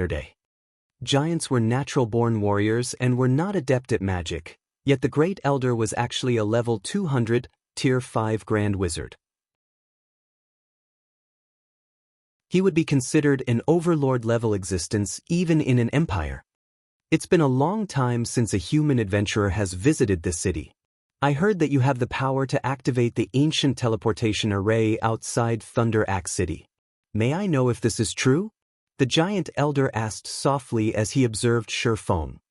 That is correct. Here is the ancient cube I found. It is capable of activating the ancient teleportation array, Shi Feng replied, handing the Rubik's Cube he obtained from the 7 luminaries' treasure chest over to the giant elder. Sure enough, this is the teleportation array's teleportation core, the giant elder said, his eyes glowing after he inspected the cube. In a somewhat excited tone, he added, "Thank you, human adventurer. This item is indeed what our giant race has been searching for all this time. With this item, our giant race will finally be free of the defensive seal that has been in place since ancient times. Since you have provided such a great help to our race, we giants definitely won't mistreat you. Take this precious giant's holy stone as a token of our race's gratitude." After the giant elder was done speaking and Shi Feng accepted the giant's holy stone, a series of system notifications entered his ears.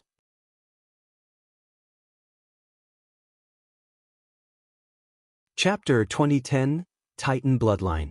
System, congratulations. You have completed the exploration quest, Giant's Hideout.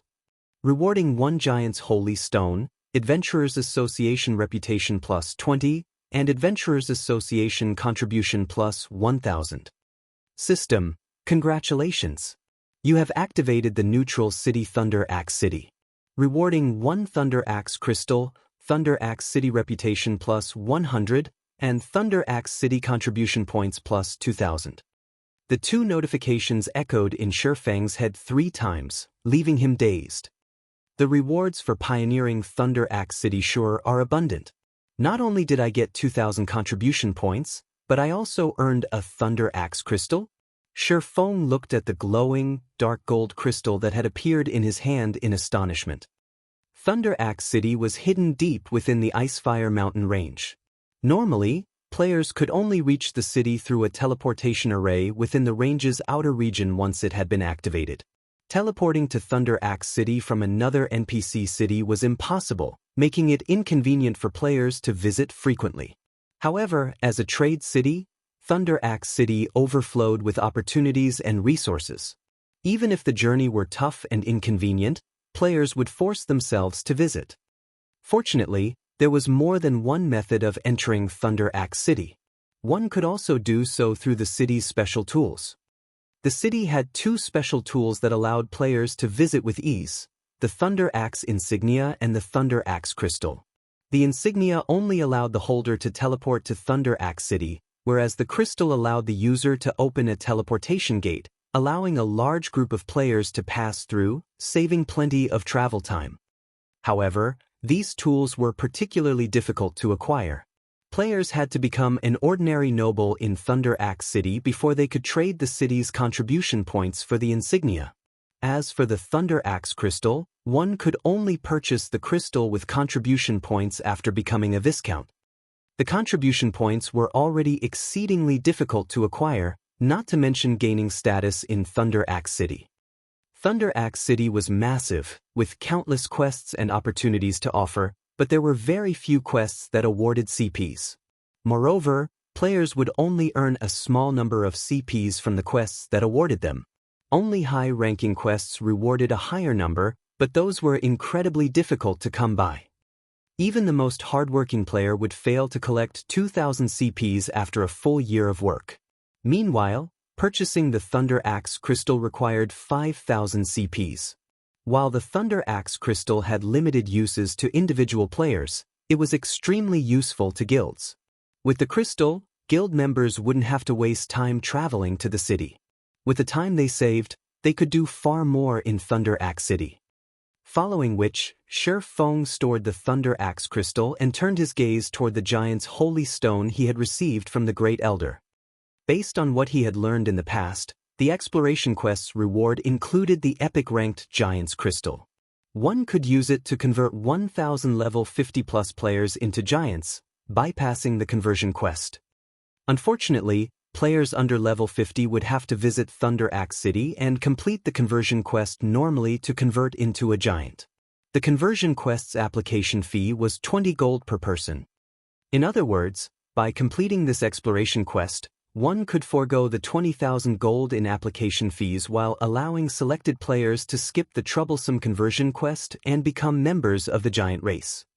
However, what the Great Elder had just given Sher Feng wasn't the Giant's Crystal, but the Giant's Holy Stone. Fragmented legendary rank. When Sher Feng called up the Giant's Holy Stone's attribute panel, he was shocked. Isn't this quest reward a little too generous? Giant's Holy Stone, fragmented legendary rank. A holy stone created after condensing the ancient Titan race's bloodline. Effect 1-. Converts up to 1,000 players to the Giant race. Targeted players must be level 50 or above. No cooldown. Effect 2-. Grants up to 3 Giant players a strand of the Titan bloodline. No cooldown. Sher Feng had no particular feelings regarding the Holy Stone's ability to convert 1,000 players into Giants. The Giant Stone he had expected to receive could do the same, but the Holy Stone's ability to grant players the Titan bloodline was just too powerful. Among God's domain's numerous races, the Titan's life rating was the closest to that of the gods. Despite not being gods, Titans were born with a portion of a god's abilities. When a Titan became a Tier 6 god, they became incomparably formidable. However, the closer one's life rating was to that of a god, the more difficult it would become to cross the final threshold to the Tier 6 standard. According to Sher Feng's memories, only the king among Titans had reached Tier 6. Not even the 10 saints of Titan City had been Tier 6 gods. In Sher Feng's opinion, they were only demigods. Even so, they had the power to rival Tier 6 gods. Tier 6 god-ranked players couldn't compare to Tier 6 NPC gods. Any random Tier 6 god could beat the living daylights out of a Tier 6 player. Only multiple Tier 6 players had a chance against a Tier 6 god if they worked together. It was easy to imagine how frightening Titan demigods were. Meanwhile, the Giant's Holy Stone before him was capable of granting Giant players the Titan bloodline, which was far more powerful than the Dark Iron bloodline he had obtained. Moreover, he could grant the bloodline to 3 players. These Titan bloodlines were even more valuable than 3 fragmented legendary items. The Giant race offered exceptional racial traits, if this bloodline were included in the equation.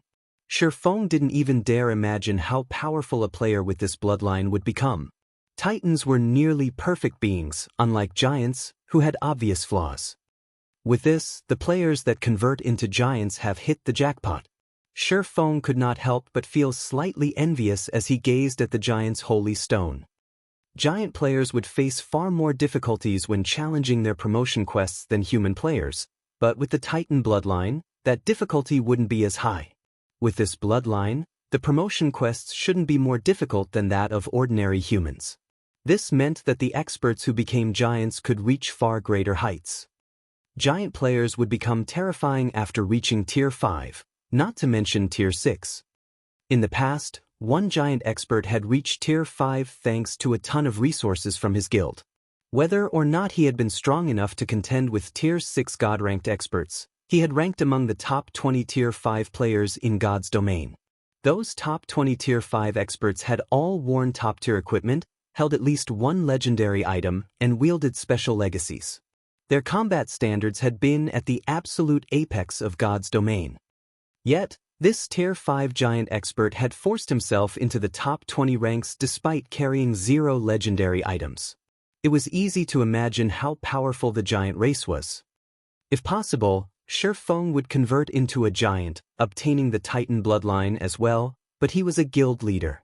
He had many matters in the game to deal with that required that he remain human. He simply couldn't afford to become a giant. Shifeng then departed from the Great Elder's mansion and headed toward the city hall. This was the main reason that he had activated Thunder Axe City. Thunder Axe City's resources were far beyond those in the Sea of Trees. The two cities were on entirely different levels. Nearly 10% of the ores and herbs first- and second-rate guilds had required in the past had been sourced from Thunder Axe City.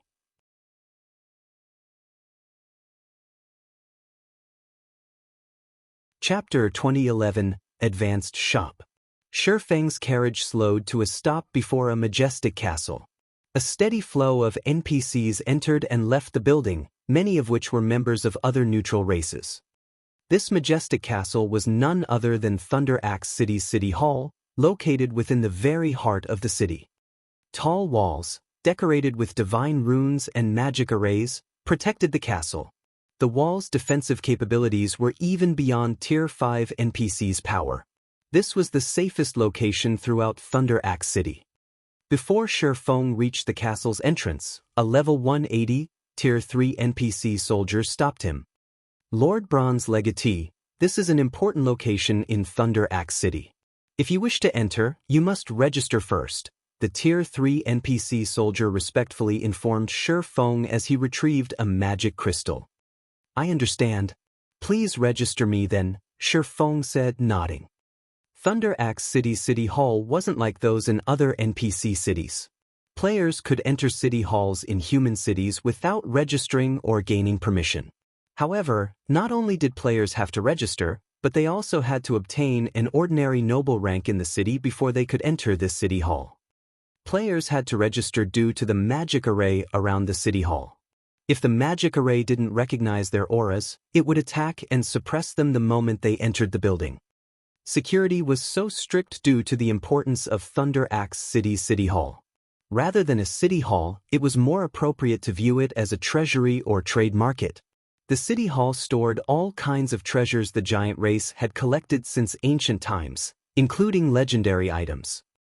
Once players became nobles in Thunder Axe City, they could freely trade with the city's giants.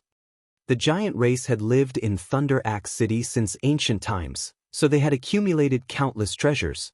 As long as players had the ability and resources, purchasing a legendary item wouldn't be a problem. This was also why so many players and powers had been adamant in visiting Thunder Axe City in the past. A few superpowers experts had purchased legendary items from the giants back then, while far more had purchased fragmented legendary items. Of course, some superpowers had tried to rob Thunder Axe City's City Hall, but less than a handful had succeeded. Moreover, all of those players had been Tier 6 God-ranked experts. When these God-ranked players had attempted the heist, their guilds had invested a ton of resources and manpower to assist them. Even so, they had only claimed 1 or 2 fragmented legendary items before fleeing for their lives. In doing so, however, these superpowers had earned the city's ire and had been banned from entering Thunder Axe City ever again. The cost of the endeavor simply hadn't been worth the superpowers' investments. The NPC Solder had Shifeng's aura recorded in the system after a short moment, allowing him to enter the city hall. NPCs of various races filled the castle's first-floor hall as they conducted their business with the giants. Although Shi Feng wanted to trade with the giants as well, he couldn't even afford an epic item with his current strength and resources. Hence, he glanced at the NPCs before heading toward the castle's second floor. When Shi Feng reached the second floor hall, he noticed far fewer NPCs than on the first floor. There were only several dozen NPC merchants here, all of which sought to purchase the city's lands. Suddenly, a beautiful female elf dressed in formal wear approached Shi Feng with a smile. She asked, "Lord Bronze Legatee, how may I be of service?" "A senior administrator?" Shi Feng was slightly surprised when this female elf greeted him. However, he quickly snapped out of his daze and responded, "I wish to purchase some lands and advanced shops in Thunder Axe City. Can you recommend some?" Normally, only the ordinary administrators received visiting players in the city hall, so he had been caught off guard when this senior administrator welcomed him. Although this elven beauty was only a level 200, Tier 3 senior administrator, Shi Feng could feel the intense pressure radiating from her. The pressure she gave off was no weaker than Weissman's, who was both White River City's magistrate and a Tier 4 great wizard. This was why elves were so frightening. Even at Tier 3, they could easily cast Tier 4 spells. "Alright, please follow me." The elven administrator nodded and led Shi Feng to a reception room on the third floor. Once inside the reception room, the senior administrator handed Shi Feng 2 lists. One list contained the city's available plots of land, while the other contained Thunder Axe City's available advanced shops. However, the list contained very few of both, with less than 50 entries in total. If other players saw these lists, they'd be astounded. Most random NPC cities had more than 500 plots of land for sale, yet Thunder Axe City had less than 50. However, Shi Feng was ecstatic to examine the lists. It was already impressive that the 2 lists had 50 prospects. Thunder Axe City was unique, and its lands weren't easy to purchase. This prevented the various superpowers from monopolizing the city's benefits, giving other powers and players a chance to thrive within the city. A bronze legatee's status in Thunder Axe City sure is high. Shi Feng sighed ruefully as he examined the first list. There are actually 19 advanced shops available. When he had been a baron in Thunder Axe City in the past and tried to purchase an advanced shop, he had only been given 12 to choose from. Advanced shops were often available in neutral cities. Like in the Sea of Trees, Thunder Axe City had advanced shops, such as advanced grocery stores, advanced restaurants, advanced smithies, and advanced bars, to offer. However, no power would normally be willing to purchase neutral cities' advanced shops. These advanced shops' incredibly high prices were the first reason. The second reason was advanced shops' lack of use. These shops' main customers were NPCs, not players, and one could only earn coins and other items from NPCs. Typically, this was an ineffective way of doing business since trading coins and items with other players was far more effective. However, Thunder Axe City was a special case. Since it was a resource and trade city, a large number of neutral NPC merchants gathered here. In addition, the local giants harvested the ores and herbs from the Icefire mountain range. As a result, the city offered a wider variety of items, selling these items at far below market value. Unlike in other neutral cities, Thunder Axe City's advanced shops had been quite popular in the past, becoming the main source of resources for God's Domain's powers in the city. The various major powers had avoided renting Thunder Axe City's advanced shops because the only type of income they could earn in doing so was coins. It was not possible to conduct business with forms of currency. Hence, the various major powers and merchant players in the past had resorted to purchasing the advanced shops, even if those in the city's outskirts had cost 20,000 gold. No matter how many times I visit Thunder Axe City's City Hall, I always feel like a poor bastard here. Shi Feng sighed and shook his head as he looked at the prices on the list. The cheapest advanced shop cost more than 20,000 gold.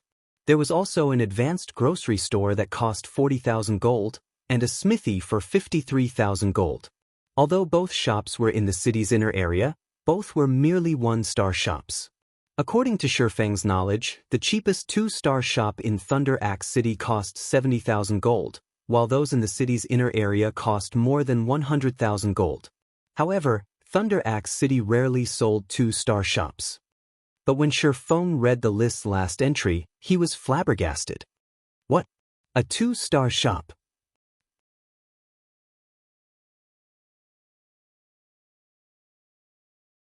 Chapter 2012, 2-Star Smithy. Sherfeng stared at the shop list's last entry with wide eyes. A 2-star shop. Thunder Axe City did have a few 2-star shops, but they were beyond players' reach. Even a Viscount would have to get lucky to secure an opportunity to purchase a 2-star shop, much less a baron. Could this be a reward for being the first person to purchase an advanced shop? Sherfeng doubted that the bronze legatee title would grant him such an amazing benefit, allowing him to purchase 2-star shops in the city. After giving the matter some thought, he realized that this must be a reward for being the first player to purchase an advanced shop. The difference between a 1-star and a 2-star shop was practically negligible for players in other super large-scale neutral cities, but it was a different story in Thunder Axe City. Here, the difference between a 1-star shop and 2-star shop was like the difference between a town and a city. 2-star shops were more attractive to NPCs than their 1-star counterparts. NPCs typically viewed 2-star shops as more valuable and reliable, so they favored shops with higher star ranks. 2-star shops also operated on a different scale than 1-star shops, but this was beyond just the physical size of the shop. More importantly, higher-ranked shops could handle larger transactions with NPCs. Each transaction with NPCs in 1-star shops could only reach a maximum value of 50 gold, whereas 2-star shops transactions could reach a maximum of 300 gold, a 6-fold increase. After factoring in NPCs' increased interest in conducting business with 2-star shops, the difference between ranks was clear. Hence, Thunder Axe City's 2-star advanced shops were extremely valuable. Countless guilds had dreamed of purchasing their own, but very few had actually succeeded. Most powers had been limited to 1-star shops, slowly upgrading them to 2-star status. However, in God's domain, once one fell behind, making a recovery became intensely challenging. Meanwhile, the various large guilds dreamed of purchasing 2-star shops to ensure the upgrade to 3-stat status. NPC cities could only have a limited number of 3-star advanced shops at a time. Once this limit had been reached, the 2-star shops that met the requirements for an upgrade could only become 3-star shops after surpassing another 3-star shop's transaction volume. Unfortunately, surpassing a 3-star shop's transaction volume was nearly impossible for a 2-star shop. When a 2-star shop completed its promotion to 3-star status, it would undergo a qualitative transformation, increasing its maximum transaction value to 1,000 gold. Although the increase ratio wasn't as great as that between a 1-star and 2-star shop, it was a major turning point. Once a shop reached this maximum transaction value, Thunder Axe City's nobles would visit to conduct business. The items these nobles possessed was far beyond that of ordinary NPCs. A noble's every item was valuable and precious. Upgrading a 1-star shop to 2-star status in Thunder Axe City cost a lot of time and resources. By the time one completed the upgrade, those who had purchased 2-star shops would have already upgraded to 3-star status. Trying to contest for the limited 3-star shop slots would become atrociously difficult at that point. This was also why Shadow had only possessed a 2-star shop in Thunder Axe City during Sherfeng's previous life. As far as he could remember, only superpowers and a few first-rate guilds had secured 3-star shops in the city, and ordinary first-rate guilds had no hope of competing for a slot. Why wouldn't Sherfeng be surprised to find that he could purchase a 2-star shop right off the bat? Moreover, the 2-star shop in question was an advanced smithy. Naturally, smithies were the most valuable to God's Domain's guilds among the various advanced shops. This was the case due to the specialized transactions each type of shop conducted with NPCs. NPCs that visited smithies were generally there to order custom weapons and equipment. Moreover, these NPCs would prepare their own materials, including rare forging materials that players could obtain by operating a smithy. In addition, ordinary NPCs and NPC merchants frequently sold their ores to smithies, making these advanced shops the perfect place to obtain materials. Lord Bronze Legatee, are any of these lands and shops to your liking? The elven administrator asked curiously after Sher Feng's long moment of silence. If nothing here interests you, you may return next week. We should have others who want to sell their properties at that time. No, I'm very satisfied with what I've seen. I'll take these 5 plots of land and these 2 shops, Sher Feng said as he pointed to the inner area lands and outer area shops. Since he was only a baron, he could only purchase lands and shops in the city's inner and outer areas. Moreover, very few lands in the inner area were available to him, and they weren't in optimal locations. As for advanced shops, a baron was only allowed to purchase those in the city's outer area.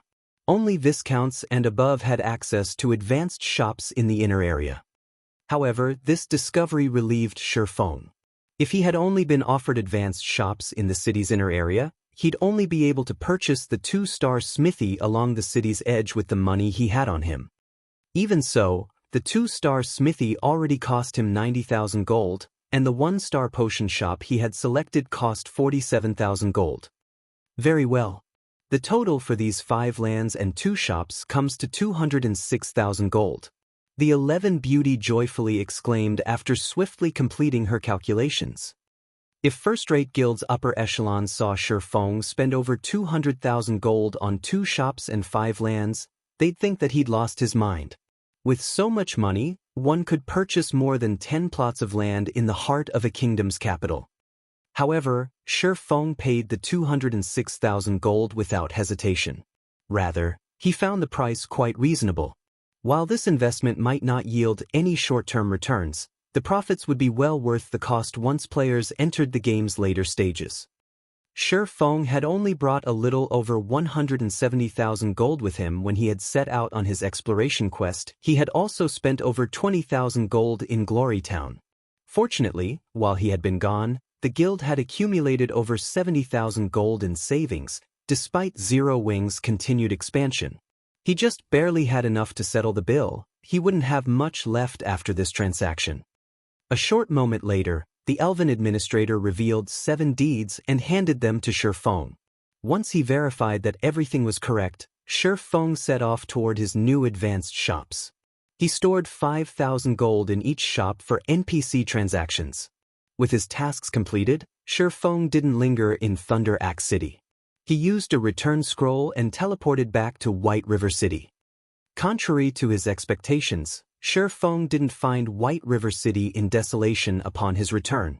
Now Zero Wing had temporarily withdrawn from the struggle in the Witch's Hill. Its prestige in Star Moon City had fallen, but as he wandered White River City's streets, he noticed that the city's population had increased yet again. Sher Feng saw countless players from large guilds on his way to the candlelight trading firm. These guild players wandered the city with enthusiasm, making up roughly 10% of the players on the streets. White River City had already become a major city with a player population of over 10 million. 10% of that equated over 1 million guild players, a significant number. Melancholic, has something happened in White River City? Why are there so many players from other guilds? Sher Feng asked Melancholic Smile after returning to the candlelight trading firm and storing the Titan ore he had obtained during his exploration quest. Nothing has happened recently, Melancholic Smile answered, smiling bitterly. So many guild players are here due to the losses our guild suffered in the Witch's Hill thanks to the Starlight Alliance. After our withdrawal, the Alliance called us out to fight in an all-out war. If we refuse, the Starlight Alliance will slay every player in Zero Wing City. Our guild members have been fighting the Alliance's members all over the kingdom, but the results aren't pleasing. Because of this, every large guild in Star Moon Kingdom thinks that it has a chance of taking over White River City. They're all preparing to do so. These guilds really know how to take advantage of an opportunity. Sher Feng could not help but chuckle upon hearing Melancholic Smile's report. Since the Starlight Alliance wants a fight to the death in the Witch's Hill, I'll grant their wish.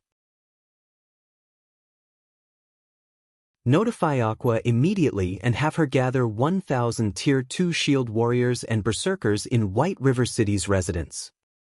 I'll notify her right away, Melancholic Smile said, nodding.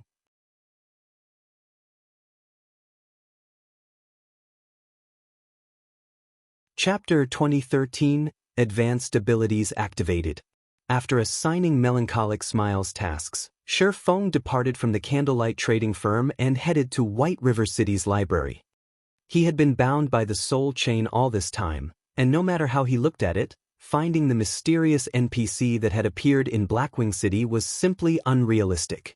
Even if he found the NPC, he'd have to avoid the man.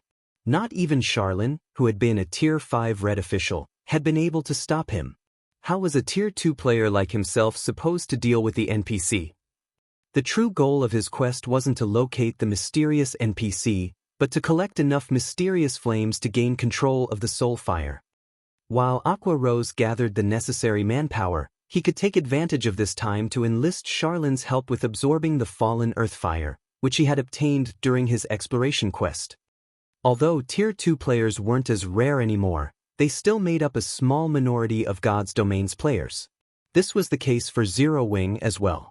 Gathering 1,000 Tier 2 shield warriors and berserkers would take Aqua Rose some time. Meanwhile, after Melancholic Smile relayed Shi Feng's words to Aqua Rose began to secretly gather Zero Wing's Tier 2 experts from the Ore Empire and Star Moon Kingdom.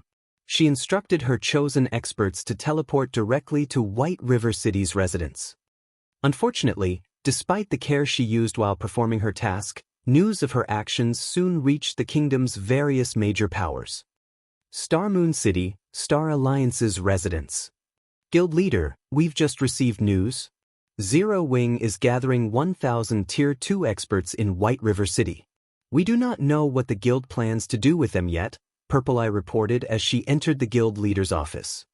Although more players had been completing their Tier 2 promotion quests, there still weren't many Tier 2 players in the game. Take the Star Alliance, for example. Despite being a first-rate guild, it just barely had 3,000 Tier 2 players. The fact that Zero Wing was gathering 1,000 of these experts warranted scrutiny. 1,000 Tier 2 experts? Galaxy Past considered the situation carefully, muttering, could Zero Wing be preparing to move against the Starlight Alliance? Currently, Star Moon Kingdom's various major powers were eagerly preparing for battle, and Zero Wing's sudden withdrawal from the Witch's Hill was the reason for this. In addition, the Starlight Alliance's reputation had received a massive boost due to the sudden development. If Zero Wing did not put a stop to this, it might lose its position as the kingdom's overlord. God's Domain had changed, and more Tier 2 players surfaced each day. While Zero Wing might have a lot of these experts, the difference between their count and the total number of Tier 2 players in the kingdom was titanic. Zero Wing wouldn't be able to maintain its dominance over the kingdom if its development stagnated. Even the various superpowers faced such a problem. Hence, for a considerable period in the immediate future, God's Domain's kingdoms and empires would enter an era of strife. It would no longer be possible for a single power to monopolize a country. The various superpowers could only maintain their advantages and their current status in their territories. That can't be possible, right? Zero Wing intends to strike out against the Starlight Alliance now? Purple Eye was astonished by Galaxy Past's guess. Doesn't Zero Wing know that the top adventurer team, War Riders, secretly partnered with the Alliance? If a fight breaks out, Zero Wing will suffer. The War Riders were a mercenary-like adventurer team. It was one of the few adventurer teams in God's Domain that had tens of thousands of members. As long as one paid enough, the War Riders would move against any power. Superpowers were no exception.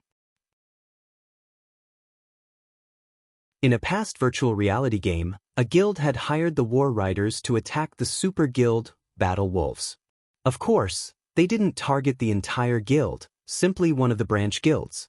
Even so, the Battle Wolves' first guild leader managed that branch guild, and it wasn't to be trifled with. However, the War Riders had paid no heed to the guild's strength. They had initiated a war without hesitation, and although the Battle Wolves had pummeled the War Riders in the end, the Super Guild had suffered significant losses. Because of the assault, the Battle Wolves still had a bounty out on the adventurer team. The War Riders hadn't changed after joining God's domain, and as time passed, both its reputation and its strength grew. As a result, many independent experts that wanted to earn some side income sought to join the adventurer team. After all, the War Riders' sole goal was earning money. Members of the War Riders had no obligations and responsibilities to the team. Just some time ago, the War Riders' member count had exceeded 30,000. Now, it was already considered a super large-scale adventurer team, and many first-rate guilds feared its overall strength. I don't know. I can never tell what Black Flame is thinking, but he's preparing for something. However, with the War Riders' participation, the Starlight Alliance should maintain its status quo even if Zero Wing prepares for an assault. We should use this opportunity to further our development in the kingdom's various cities, Galaxy Past said, chuckling as he shook his head.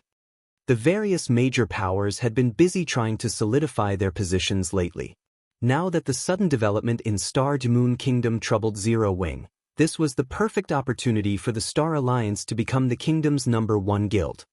Meanwhile, the kingdom's other major powers concocted their own schemes.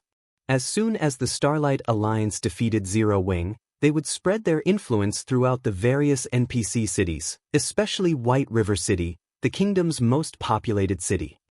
As Star Moon Kingdom's various major powers planned and prepared, Shifeng arrived before White River City's library. The library had changed drastically due to the city's latest promotion. Now, it looked more like a castle than a library. A large number of magical class players had gathered at the building, many here because of quests. So many magical class players had come here to quest due to the library's new function magic walkthrough. This function gave players access to the gigantic, magic water globe in the center of the library, allowing them to learn the double casting technique. Not many magical class experts had mastered the double casting technique at this stage of the game, but now that the system provided a tutorial, magical class players swarmed to take advantage of the opportunity. However, using the magic water globe required library contribution points and magic crystals. The required magic crystals were a small matter for magic class experts, but the library contribution points could only be obtained by completing the library's quests. Hence, so many magical class players eagerly quested at the library. After a brief look at the library's first-floor hall, Shifeng made his way to the Star Moon Hall on the library's top floor. As always, Charlene sat in the hall reading some tome. She only set the book down after noticing Shifeng before she began to draw the magic array that would help him absorb the fallen earthfire. Once the magic array took shape, Shifeng retrieved the fallen earthfire and wrapped the soul fire's scorching flames around it. However, fusing with the fallen earthfire proved far more difficult than fusing with the purple thunder flame. This time, Shifeng felt as if he were trying to wrap a sheet of paper around a bonfire. His control of the soul fire had to be precise. The slightest mistake could throw the process off balance, which would cause the fusion to fail. After 32 subsequent failures, Shifeng finally encased the fallen earthfire in soul fire successfully. The moment the fusion succeeded, flames devoured his body. He felt the flames burn and sting his flesh as he succumbed to a splitting headache. Shortly after, the sound of a system notification reached his ears. System, congratulations! You have successfully fused the fallen earthfire and activated the soul fire's advanced abilities.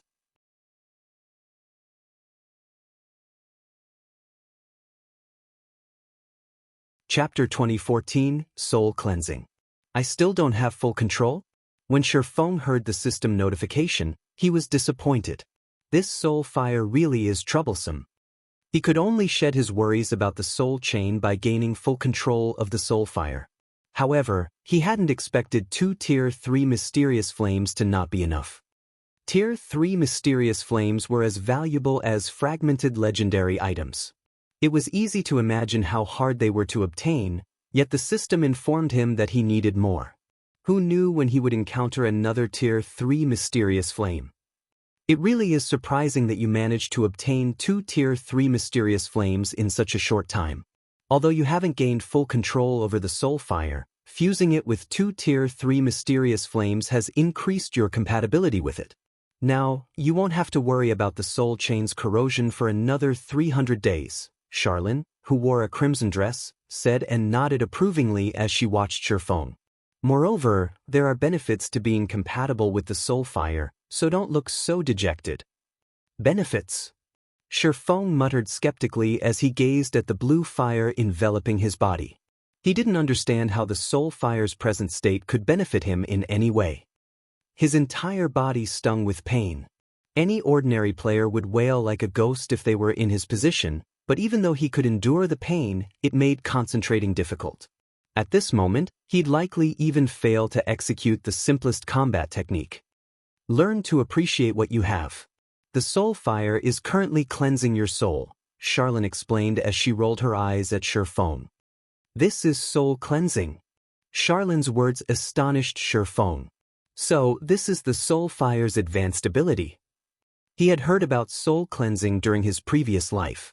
It was one of the few methods to improve players' concentration attribute. If ranked by importance, one could argue that concentration stood above stamina. When players fought in God's domain, they used 2 hidden attributes, stamina and concentration. In the event of stamina exhaustion, players would lose the ability to move. In the case of concentration depletion, players would pass out. God's domain provided far fewer methods of increasing one's concentration than those available for improving stamina, which was one of the reasons that the former was more important. Generally, players' concentration only improved when they increased their basic attributes and tiers. Concentration's ability to affect a player's mental state was another reason. Players had only discovered this quite some time after God's domain had launched. This effect was similar to the experience players had when in areas with high mana density. In truth, players felt more comfortable around denser mana due to the mana elevating their concentration. In other words, higher concentration allowed players to focus and maintain their calm more easily. The higher a player's concentration was, the more physical control they'd have. This was the third and most important reason.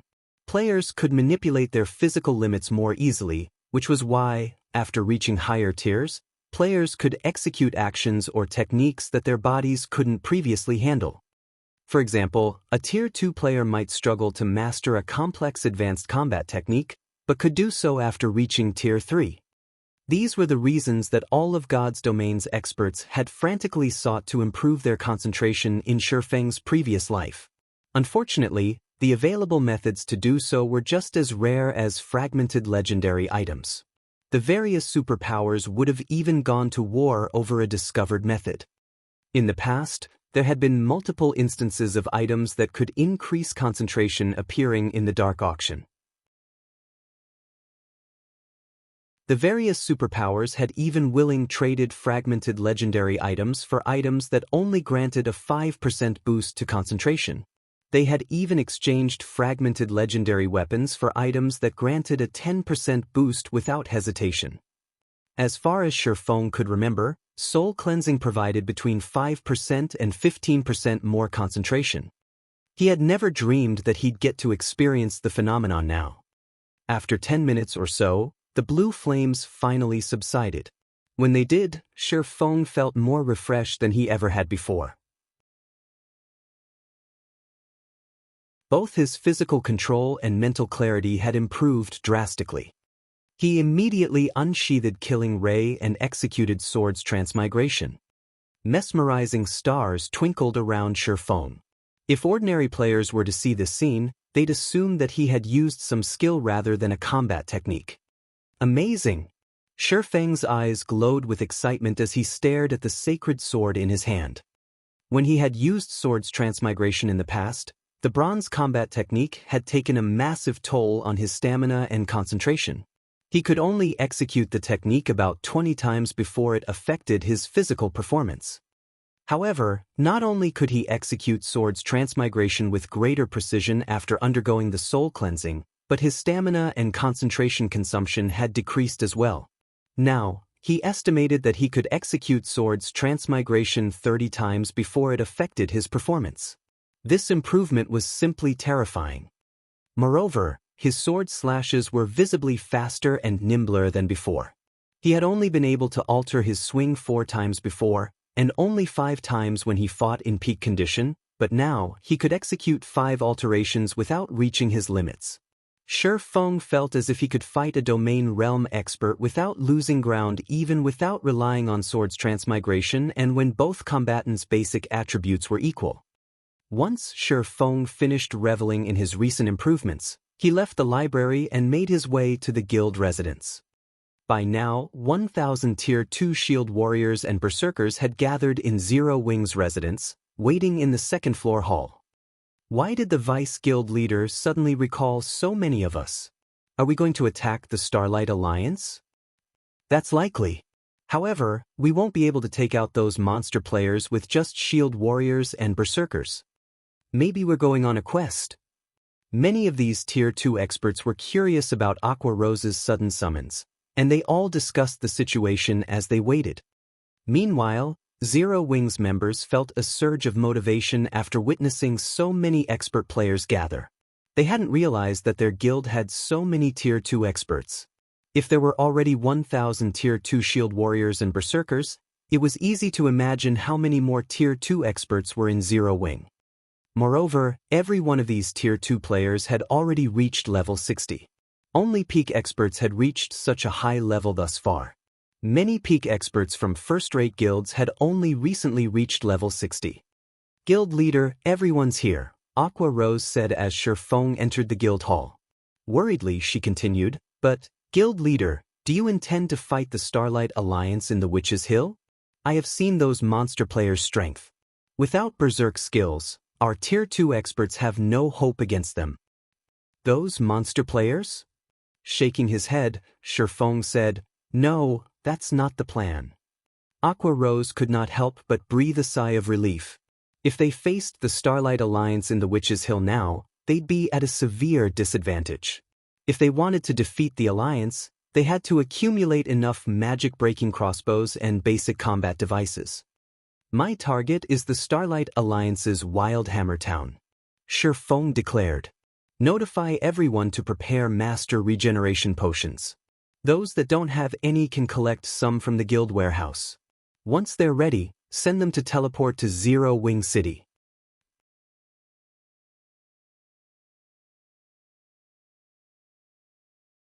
Chapter 2015 Approaching Storm. WildhammerTown? Aqua Rose was stunned to hear Shi Feng's target. WildhammerTown was one of the 2 guild towns in the Witch's Hill. It was also the town that Knight's Judgment poured its resources into developing. At this point, the town had as many as 12 defense turrets. How were they supposed to capture the town with just 1,000 Tier 2 players? WildhammerTown doesn't need to exist anymore. Shi Feng nodded, a cold glint flashing in his eyes. Sensing the killing intent radiating from Shi Feng, Aqua Rose recognized his determination. She was at a loss for words. Zero Wing had never tried to stop any of the large guilds from developing in the Witch's Hill. After all, the more popular the Witch's Hill became, the more of an asset it would be to Zero Wing. However, not only had the Starlight Alliance openly declared war on Zero Wing, but it had also made multiple attempts to provoke the guild. It was only natural that Zero Wing issue a response. Unfortunately, WildhammerTown's defenses easily surpassed those of a basic town. Even several tens of thousands of elite and expert players might not be enough to capture a normally fortified basic town, much less WildhammerTown, which the Starlight Alliance had invested a ton of resources and manpower into. When Shi Feng finished speaking, he turned on his heel and headed toward the guild warehouse, leaving behind a worried Aqua Rose in the guild hall's threshold. Aqua Rose promptly recovered and notified the 1,000 Tier 2 experts of Shi Feng's instructions. She had them collect their master regeneration potions and teleport to Zero Wing City. Shortly after the Tier 2 experts left, a few spies hiding in Zero Wing reported to their superiors in the various large guilds. What? Zero Wing plans to fight the Starlight Alliance in the Witch's Hill? It seems we'll get an interesting show in the Witch's Hill soon. Notify our guild members. Everyone is to prepare to move at a moment's notice.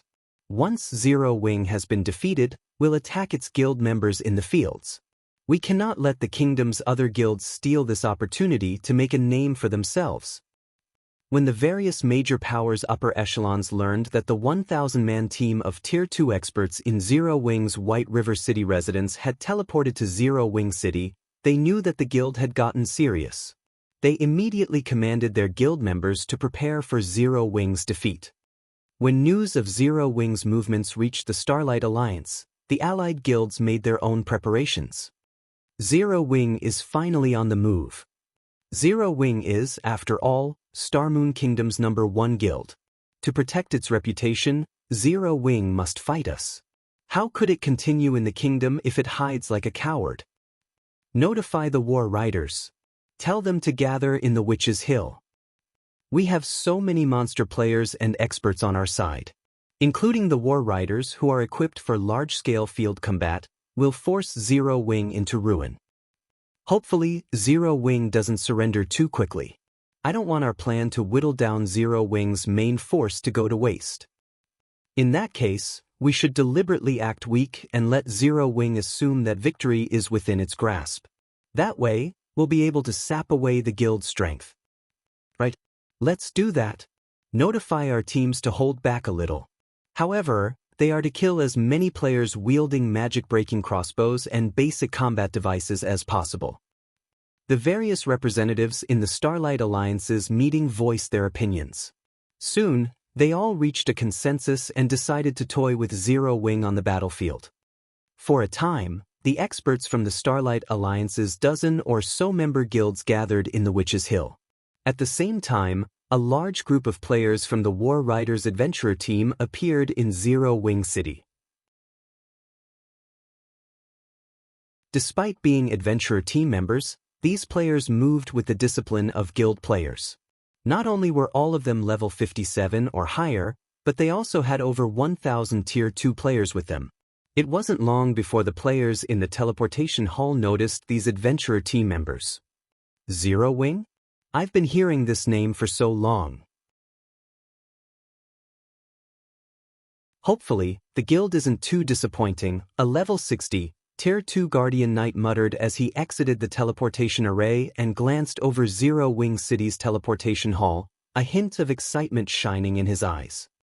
When Adventurer team experts in the hall noticed this cloaked shield warrior with a mana-imbued shield in the hall, they gasped. Why is Roaring Flame here? Are the War Riders participating in the guild war? Many experts were shocked as they stared at this unruly, middle-aged man. The War Riders Adventurer team was among the best adventurer teams in God's domain right now. Roaring Flame, the War Riders commander, even ranked among the top 100 on the God's Domain's experts list. Countless adventurer team players in God's domain revered him as an idol. With the War Riders' sudden appearance in a backwater area like Starmoon Kingdom, why wouldn't these players be surprised? For a time, tension shot through Zero Wing City due to the War Riders' presence.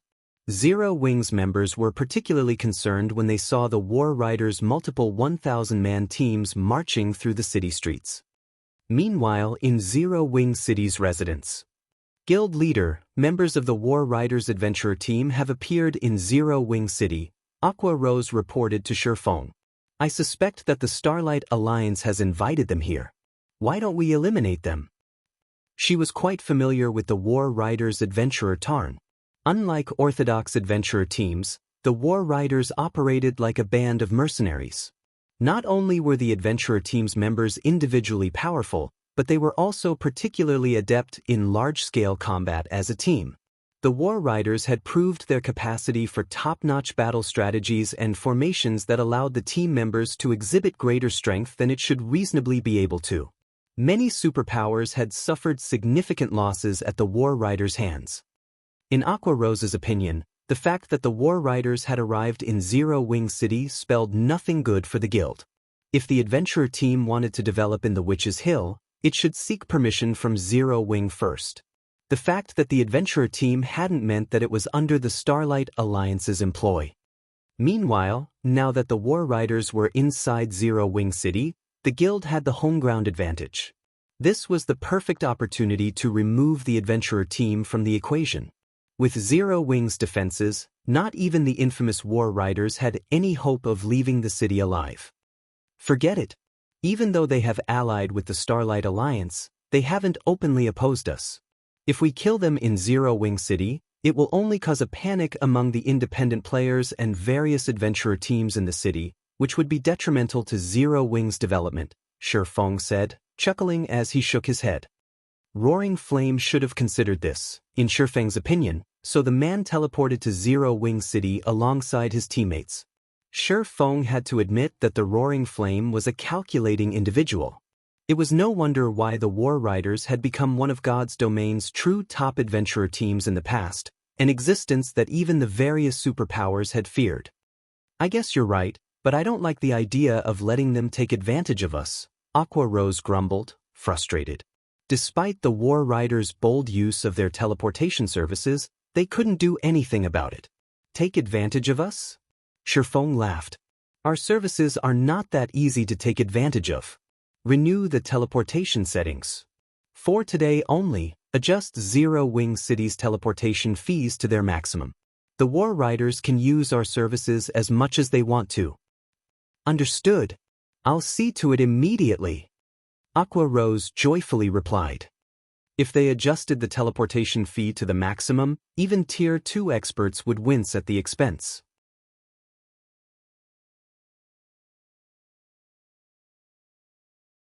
Chapter 2016, Giant Conversion Zero Wing, 4 Towers of Elements. Due to the 4 Towers of Elements teleportation ability and the Witch's Hill's popularity, an extraordinarily large number of players gathered at the towers to use the teleportation service each day. Even though the Starlight Alliance had placed a teleportation seal on Zero Wing City, such teleportation seals could only be maintained for a certain time. Constant seals didn't exist. Hence, for the sake of safe and convenient travel, players still visited the 4 Towers of Elements. However, the players currently visiting the towers were in an uproar. What's going on? Why is the teleportation fee suddenly so expensive? I'm only traveling within the Witch's Hill map, yet I have to pay more than 1 gold? This is daylight robbery. Even as a Tier 2 player, I only earn 1 or 2 gold coins in profit per day in the Witch's Hill. Has Zero Wing gone insane? The players visiting the 4 Towers of Elements heatedly debated over the sudden increase in teleportation fees. Meanwhile, the multiple 1,000-man teams that had lined up in one of the towers was just as stunned by the discovery. Commander, Zero Wing is too sinister. It raised the teleportation fee. We have 20,000 people that need to travel, which will cost more than 23,000 gold in total. Zero Wing has done this on purpose. A female, Tier 2 Cursemancer in a set of gray robes fumed as she complained to Roaring Flame. Although their adventurer team had a lot of members, they didn't have nearly as many funds as a first-rate guild. Currently, they had only saved up around 70,000 gold in their shared warehouse. If they spend over 23,000 gold on teleportation fees, they would lose over 1/3 of their adventurer team's liquid funds, significantly impacting their ability to purchase resources and nurture new members. It seems Zero Wing has noticed us, but this type of greeting is certainly unorthodox, Roaring Flame said, laughing. Since Zero Wing doesn't want to allow us to teleport out of the city, we'll walk.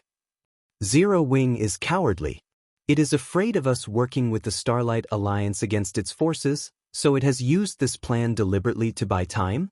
The level 59 Tier 2 Cursemancer asked, clicking her tongue.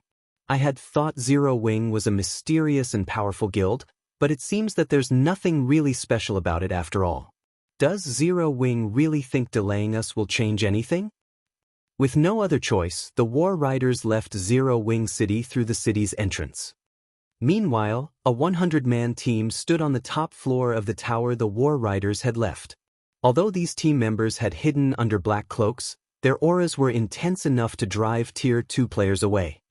If Shi Feng were present, he would have noticed that this 100-man team consisted of Blackwater's Heavenly Eagle Legion, established by Xuanwu Qisha. Quite a few of these players were Refinement Realm experts, and Snow Scar, the leader of the team, had recently risen through the ranks on the God's Domain's experts list, earning the title of Spear Demon. So, it's true, as the report stated, the War Riders have joined the Starlight Alliance. Zero Wing is in for a tough fight. Zero Wing is pitiful. It's going to lose its position as Star Moon Kingdom's #1 guild before we even have a chance to take action. That's right. Sin Realm has deep connections with Beast Emperor, so the guild has gotten its hands on the power to transform players into monsters. Based on what we've learned, the Star Alliance has prepared over 3,000 monster players to ensure Zero Wing's destruction. It's also dispatched another 20,000 experts, and the War Riders are providing reinforcements. As long as Zero Wing leaves this city, the Starlight Alliance will devour it. I've heard that Roaring Flame, the War Riders' commander, is exceptionally strong. Seeing him now, he truly seems powerful. It's no wonder why he dared to reject the Vice Guild leader's recruitment offer. Seeing his strength makes me want to challenge him to a duel. I'd rather duel Black Flame. I want to see if he is as powerful as the rumors make him out to be. Alright, enough. Don't forget our task. As the discussion reached a tipping point, Snow Scar interjected. Everyone on the team immediately shut their mouths. Unlike when the Heavenly Eagle Legion had initially been established, this team was convinced of Snow Scar's strength and followed his leadership obediently. Head to your respective positions and be prepared to act as soon as Zero Wing sends its army out of Zero Wing City. Snow Scar snapped through the team chat. Whether Zero Wing wins or loses, we are going to sever its income source. Understood. The team members then split up and headed toward each of the elemental towers.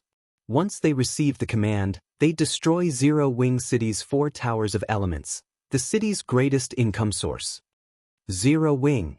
Although our plan is despicable, you only have yourself to blame for standing in Blackwater's way. Snow Scar glanced at the distant Zero Wing residence one final time before heading to his appointed location. While the various major powers were paying close attention to the situation in the Witch's Hill, 1,000 Tier 2 Shield Warriors and Berserkers had gathered in the second-floor hall of Zero Wing's residence. Even now, they didn't know why Shi Feng had called them there, and they couldn't help but discuss the situation amongst themselves. They had only fallen quiet after Shi Feng and Aqua Rose had entered the hall. Since everyone here is a core member of our guild, I'll just come out with it. We want you to fulfill a specific task, but it requires that you convert to the giant race, gaining far greater strength. If you do not wish to convert, you may leave. I'll find a replacement later. If there are no problems, line up before me to complete the conversion, Shi Feng stated after sweeping a glance over the players in the hall. Convert to the giant race? Aqua Rose was stunned when she heard Shi Feng's intentions. She knew a little about race conversion, so she understood the benefits of converting to a neutral race, especially the giants. The giant race had been fathered by the Titans and wielded incredibly strong combat power. The giants were far superior to humans. However, a race conversion wasn't accomplished so easily. The players in the hall remained silent for some time, but once they recovered from their daze, they expressed their shock. They were all core members, so they knew about the benefits of converting to a neutral race, not to mention the legendary giant race. The giants were a mysterious race and even more powerful than beastkin and half-elves. After a moment of processing Shi Feng's offer, they rushed to line up before their guild leader, hoping to be the first to become a giant. Seeing his players' excitement regarding the conversion, Shi Feng retrieved the giant's holy stone and began to change the players before him. After 10 minutes or so, all 1,000 shield warriors and berserkers had become 4-meter-tall giants, and with so many of them, the hall seemed a little crowded. So strong! Aqua Rose exclaimed as she examined the giant players. She could feel an intense pressure radiating from every one of the Tier 2 giants. With all 1,000 in one place, their combined aura was astounding. Good. Let's head to WildhammerTown and pay the Starlight Alliance a visit. Shi Feng nodded approvingly at the 1,000 Tier 2 giants before him. He then activated Spatial Gate, opening a teleportation gate that led to WildhammerTown's area.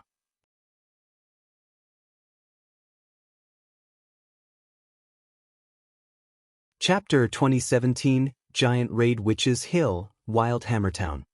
Due to its proximity to the Million Forest, which made travel to the Otherworld Gate considerably easier, and the investments from multiple corporations, WildhammerTown's player population had grown past 600,000. Player shops filled the town alongside the variety of virtual stores, which were run by real-world corporations. The town was no less prosperous than a minor NPC town. Since the Starlight Alliance was growing stronger, the number of merchant players and adventurer teams visiting the town continued to increase. Sooner or later, WildhammerTown would become the main hub for players wanting to grind in the Million Forest. Although the town had to deal with the occasional monster siege, the Starlight Alliance had solid fortifications. Despite being a basic town, WildhammerTown was surrounded by tall, solid walls, and over a dozen defense turrets and another dozen or so arrow towers had been built along the walls. The Starlight Alliance had also ensured that more than 20,000 players protected the town constantly. With all these defenses, not even the Witches' Hill's monsters could cause any damage. Moreover, the guilds that made up the Starlight Alliance had constructed more than a dozen temporary guild residences. Even in the event that the town's defenses failed to repel an enemy invasion, the guilds could easily call in more than 100,000 players as reinforcements at a moment's notice. One could say that WildhammerTown was the safest town in Starmoon Kingdom. As the sun set, the afterglow gradually covered the earth as darkness began to awake from its slumber. Currently, a robust man carrying a silver longbow climbed atop one of WildhammerTown's defense turrets and quietly observed the distant forest. The six-man party that guarded the turret stopped slacking the moment they noticed this man, growing nervous. Although this Tier 2 Ranger was only level 57, an insignificant level in a guild like Knight's Judgment since so many Tier 2 players had already reached level 58 and beyond, the six-man party only had admiration and respect for the man before him. This man was one of the only 6 players in Knight's Judgment that had obtained an advanced legacy. He was also the only expert in the guild to complete the Hell Mode promotion quest. He had been dubbed Soul Chaser in Starmoon Kingdom 8 Feathers. Anyone who had challenged the Tier 2 promotion quest understood how difficult the quest was. A lot of players had to spend a long time preparing for the normal mode promotion quest. Some expert players had even failed their promotion quests after reaching their current levels, still stuck at Tier 1. The Hell Mode promotion quest was practically a legend among players right now, yet 8 Feathers had completed it. Some time ago, the Ranger had sparred with Sin Realm's famous 7 great experts. Although he hadn't defeated any of them, he hadn't lost either. Sin Realm's 7 great experts ranked at the very peak of Purple Thorns Kingdom's players, but unlike these experts, 8 Feathers was still in his early 20s. He still had plenty of time for growth. The forest seems pretty quiet today. I doubt we'll see any monster sieges, 8 Feathers said, a hint of disappointment flashing in his eyes as he gazed at the forest. The 6 players on duty nodded in approval. They were also disappointed with the lack of activity. Although fending off monster sieges was troublesome, it was an opportunity to obtain treasures and train. The players on duty yesterday were so lucky. They got to participate in a monster siege. Why don't we get to have any fun? I've heard that Commander 8 made a killing yesterday. He even managed to obtain a piece of level 55 secret silver equipment and over 20 primordial crystal fragments. I heard the same. The players on duty also earned 2 or 3 fragments each. They're so lucky. With a few more fragments, they can synthesize them into a full crystal and upgrade their guild mounts to bronze rank. The bronze guild mount's speed and appearances are to die for. I wonder when I'll get to synthesize my own crystal? There's no need to be in such a hurry. Zero Wing has decided to fight the Starlight Alliance. Once it's defeated, the Witches' Hill's resources will be ours for the taking. Obtaining a primordial crystal will be a piece of cake. I guess you're right, but isn't Zero Wing full of itself? Just because it is Starmoon Kingdom's #1 guild, it is taking us lightly. Doesn't the guild realize that we've entered a new era? Tier 2 players have already become commonplace. With how few Tier 2 experts Zero Wing has, how could it suppress the dozen or so guilds in the Starlight Alliance? When the plays atop the defense turret spoke about Zero Wing, they could not help but laugh at and ridicule the guild's ignorance. Even now, it tried to cling to its past achievements. However, as these players began to discuss where they should go to grind for primordial crystal fragments, a spatial tear suddenly opened near the town's main entrance, adding a bizarre effect to the reddening sky. The spatial tear continued to grow until it formed a black hole.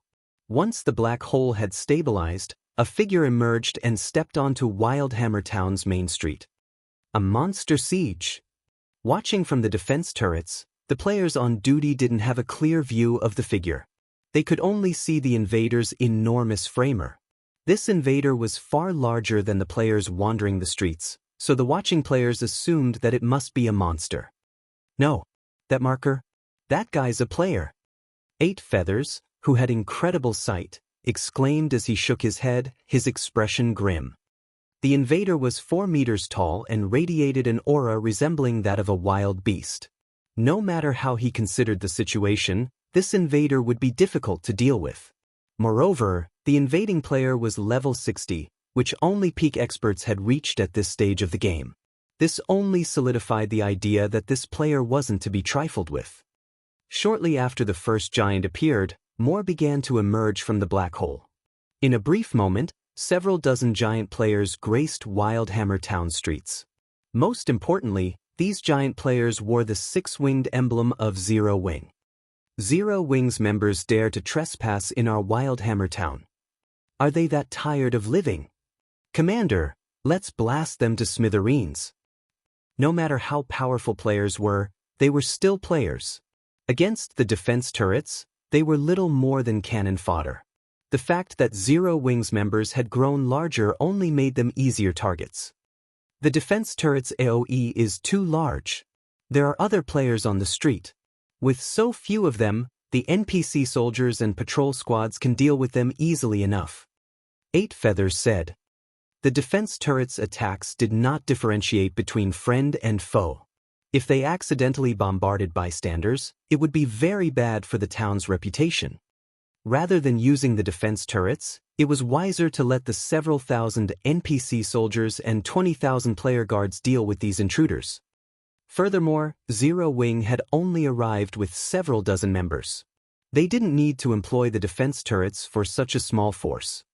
However, when one of Knight's Judgment's patrol squads reached Zero Wing's giant players, one of Zero Wing's massive members executed a Tier 1 whirlwind slash with his battle axe. The impact threw 10 or so players from the 100-man team over a dozen yards away. The squad's Tier 2 players remained standing, but for Tier 1 players, only those that wore plate armor had survived the attack. The rest had died instantly, their bodies transforming into streaks of light before disappearing.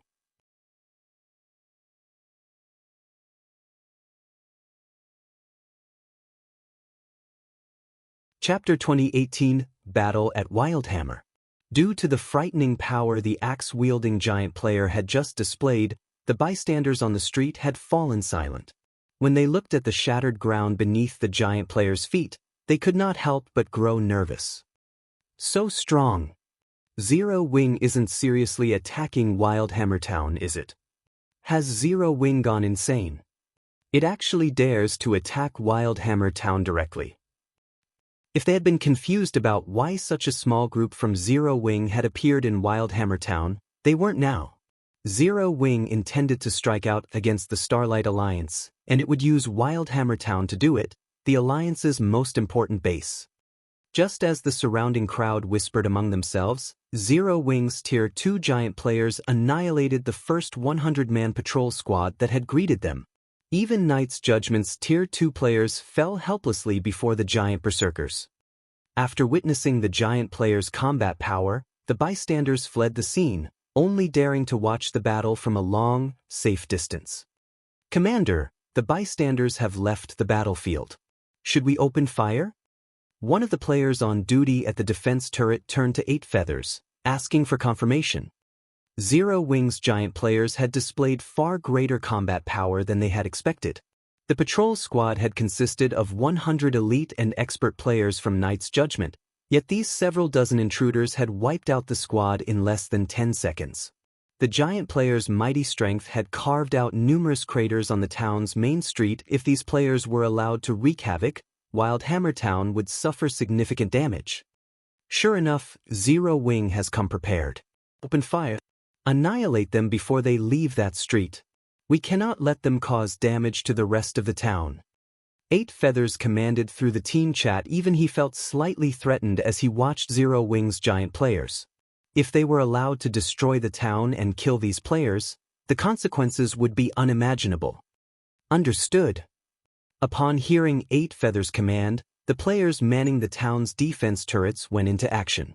Very quickly, over a dozen defense turrets turned and fired upon the giant players simultaneously. A series of explosions rang out from the defense turrets. With the turrets' range and AoE attacks, Zero Wing's members had no hope of escaping the blast radius in time. However, a dozen or so Tier 2 shield warriors among the giant players suddenly stepped forward and raised their shields, receiving the cannon shells. Boom. The cannon shells exploded as they collided with the shields, and the resulting shockwaves were so intense that even the players some distance away could feel them.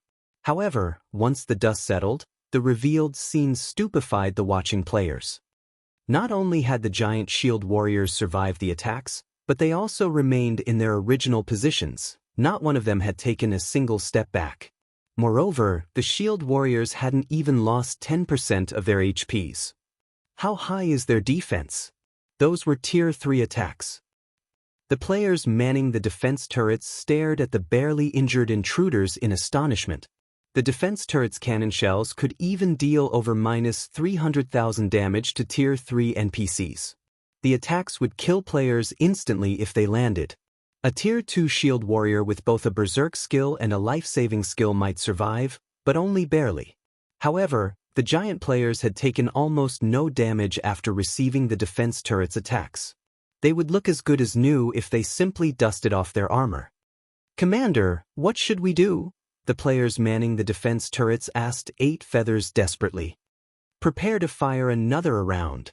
Once the cooldown ends, fire." Even 8 Feathers watched Zero Wing's giant players with a grim expression. Finishing them off would take quite some time with how high these giants' defense and strength were. Meanwhile, these dozen or so giant players would wreak havoc in WildhammerTown. The moment 8 Feathers finished issuing his command, he caught sight of more giant players emerging from the black hole. He was so shocked that his mind froze momentarily. But contrary to his expectations, these giant players didn't start a rampant slaughter. After exiting the black hole, the new arrivals guarded their position alongside the first group of giants. "Quick, notify the guild leader. Request reinforcements to WildhammerTown immediately." 8 Feathers barked as a foreboding feeling overwhelmed him. When one normally launched a surprise attack on an opponent's town, they do their best to avoid the town's defenses and cause as much destruction as possible. After all, the defense turrets and arrow towers' power was no laughing matter, and every guild town had plenty of NPC soldiers for security.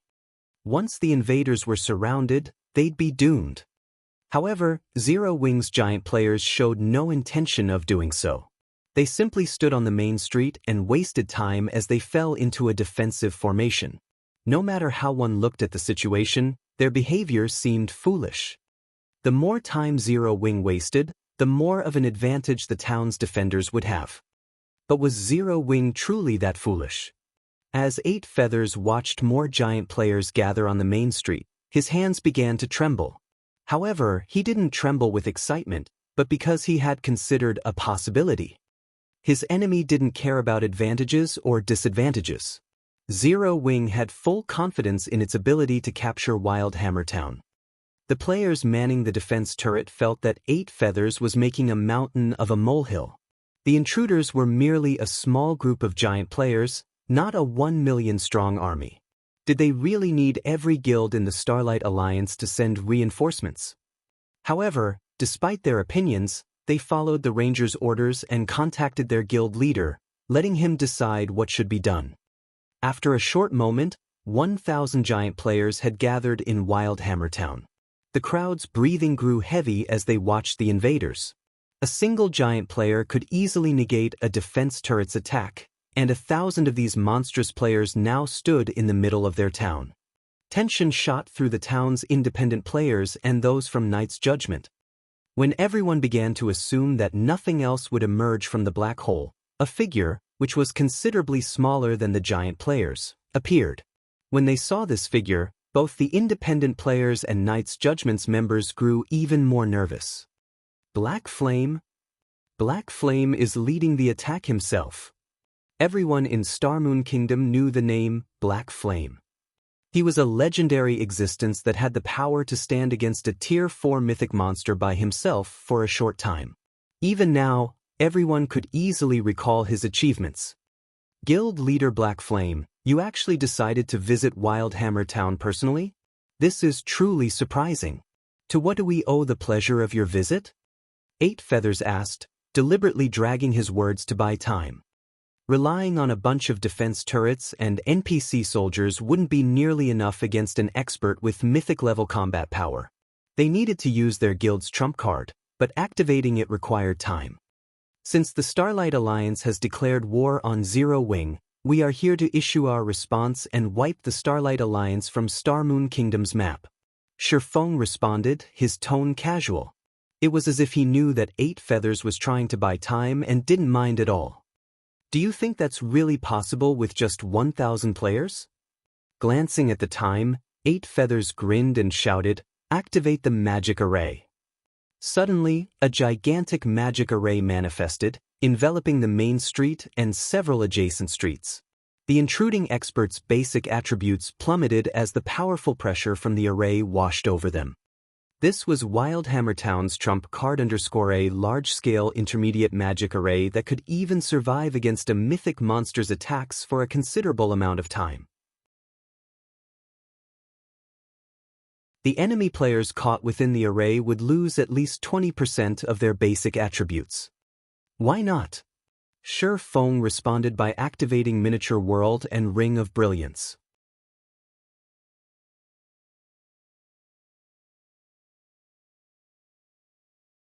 Chapter 2019, Destruction of Wildhammer. The instant Shifeng activated Miniature World and Ring of Brilliance, a silver ripple spread out from him. When the silver ripple passed through the non-Zero Wing members, their bodies immediately felt heavier as their basic attributes decreased. Even their reaction speeds had become slightly sluggish. Meanwhile, this silver ripple quickly engulfed the entire WildhammerTown. What's going on? Why can't I contact the outside world?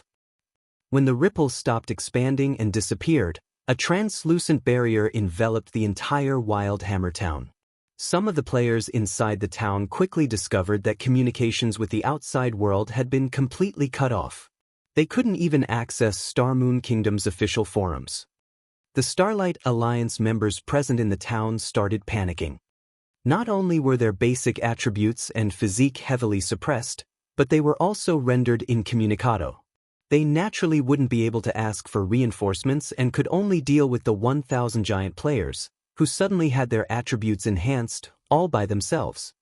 They were already at an absolute disadvantage even when fighting against the giants in their normal state. Now that the gap in attributes had been further widened.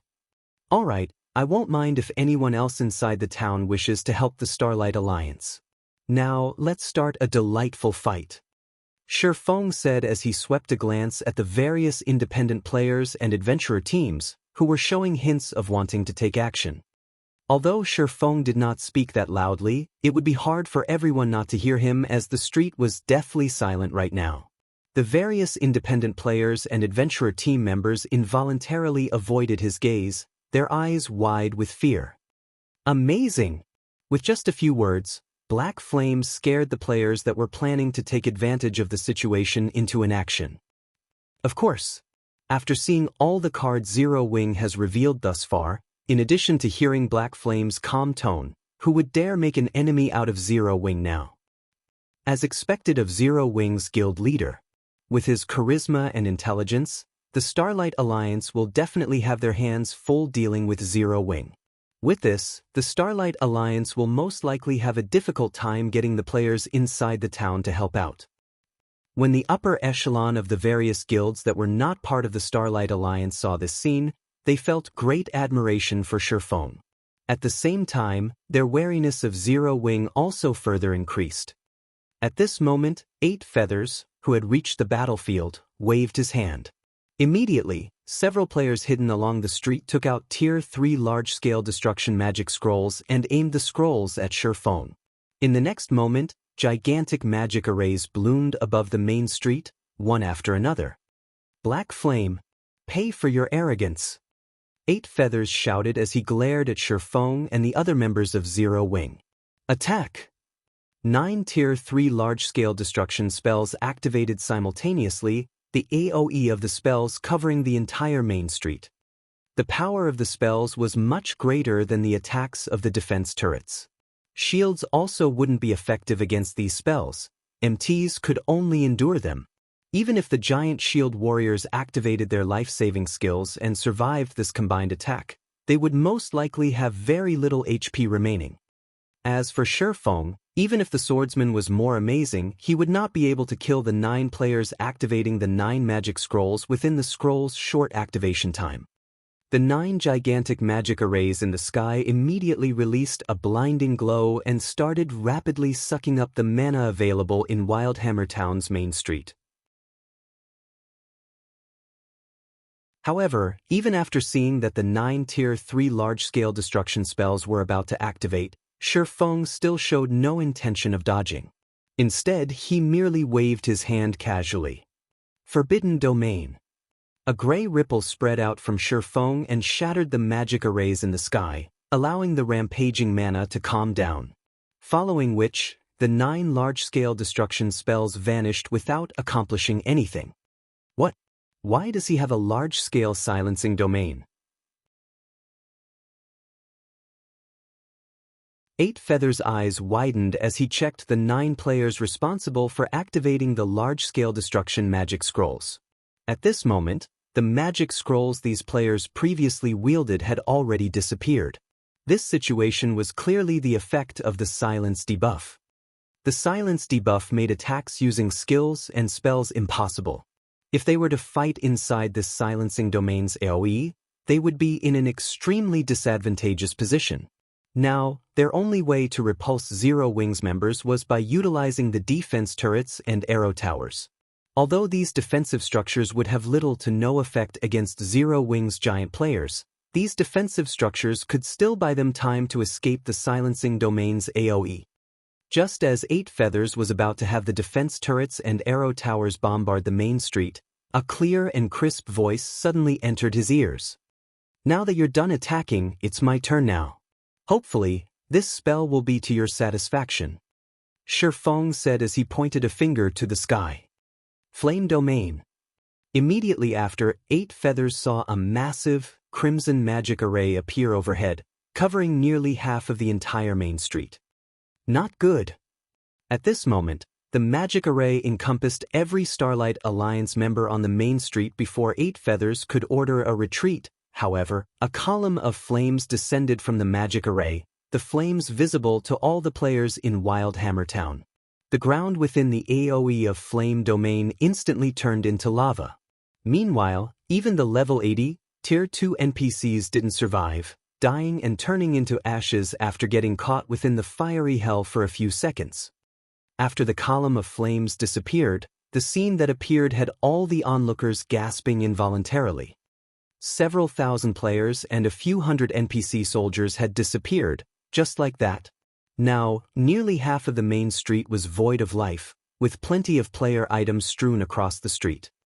Most importantly, the players killed by the column of flames were the main fighting force of the Starlight Alliance. This loss was much more severe than if the Starlight Alliance had lost several tens of thousands of Tier 1 elite members. After all, while Tier 1 and Tier 2 experts were somewhat capable of hindering Zero Wing's giant players, Tier 1 elite players were practically cannon fodder in front of the Tier 2 giant players. As for Shifeng, After seeing that he had torn a hole in the enemy encirclement, he commanded, "Everyone advance. Our target is Knight's Judgment's residence." A part of the reason why capturing a town or city was considered difficult was the external defenses. Enemies would have a difficult time breaking into the town or city. However, unlike cities, towns did not have defensive magic arrays to prevent enemies from teleporting directly into the town via a skill or tool. In a situation where the defense turrets and arrow towers were ineffective, the only trouble they would face was the Tier 2 players and NPC soldiers garrisoning the town. Previously, the Starlight Alliance's Tier 2 players and NPC soldiers had a considerable numerical advantage. However, after the blast from Flame Domain, that advantage had diminished. Moreover, Miniature World was also suppressing the surviving players and NPCs. Hence, Sher Feng was no longer worried about facing any problems and commanded his team to head straight for their target. After Sher Feng gave the command, the 1,000 giant players promptly charged toward Knight's Judgment's guild residence. The Tier 2 giant berserkers in front easily tore through the Starlight Alliance's defensive lines. The Starlight Alliance's members could not even slow Zero Wing's advance. Only the Tier 2 experts that had activated their berserk skills could contend against the giants. However, Zero Wing's giant players also possessed berserk skills. Like rampaging wild beasts, the several Tier 2 giant berserkers who had activated Power of Darkness were capable of killing over a dozen players with a single attack. Even the level 80, Tier 2 NPCs received a one-sided beating when going up against them. Presented with this scene, the spectating independent players did not dare to leave their current positions, deeply afraid of attracting the attention of these violent giant players. As for the adventurer teams and members of small guilds that were previously planning to take advantage of the situation to attack Zero Wing, they had given up entirely on their thoughts. They also celebrated the fact that they had not hastily taken action. Before the players inside WildhammerTown could recover from their shock, Zero Wing's giant players had already charged into Knight's Judgment's heavily fortified residence, destroyed the guild flag located on the first underground floor, and obtained WildhammerTown's town order. With this, the Starlight Alliance had lost all control over WildhammerTown.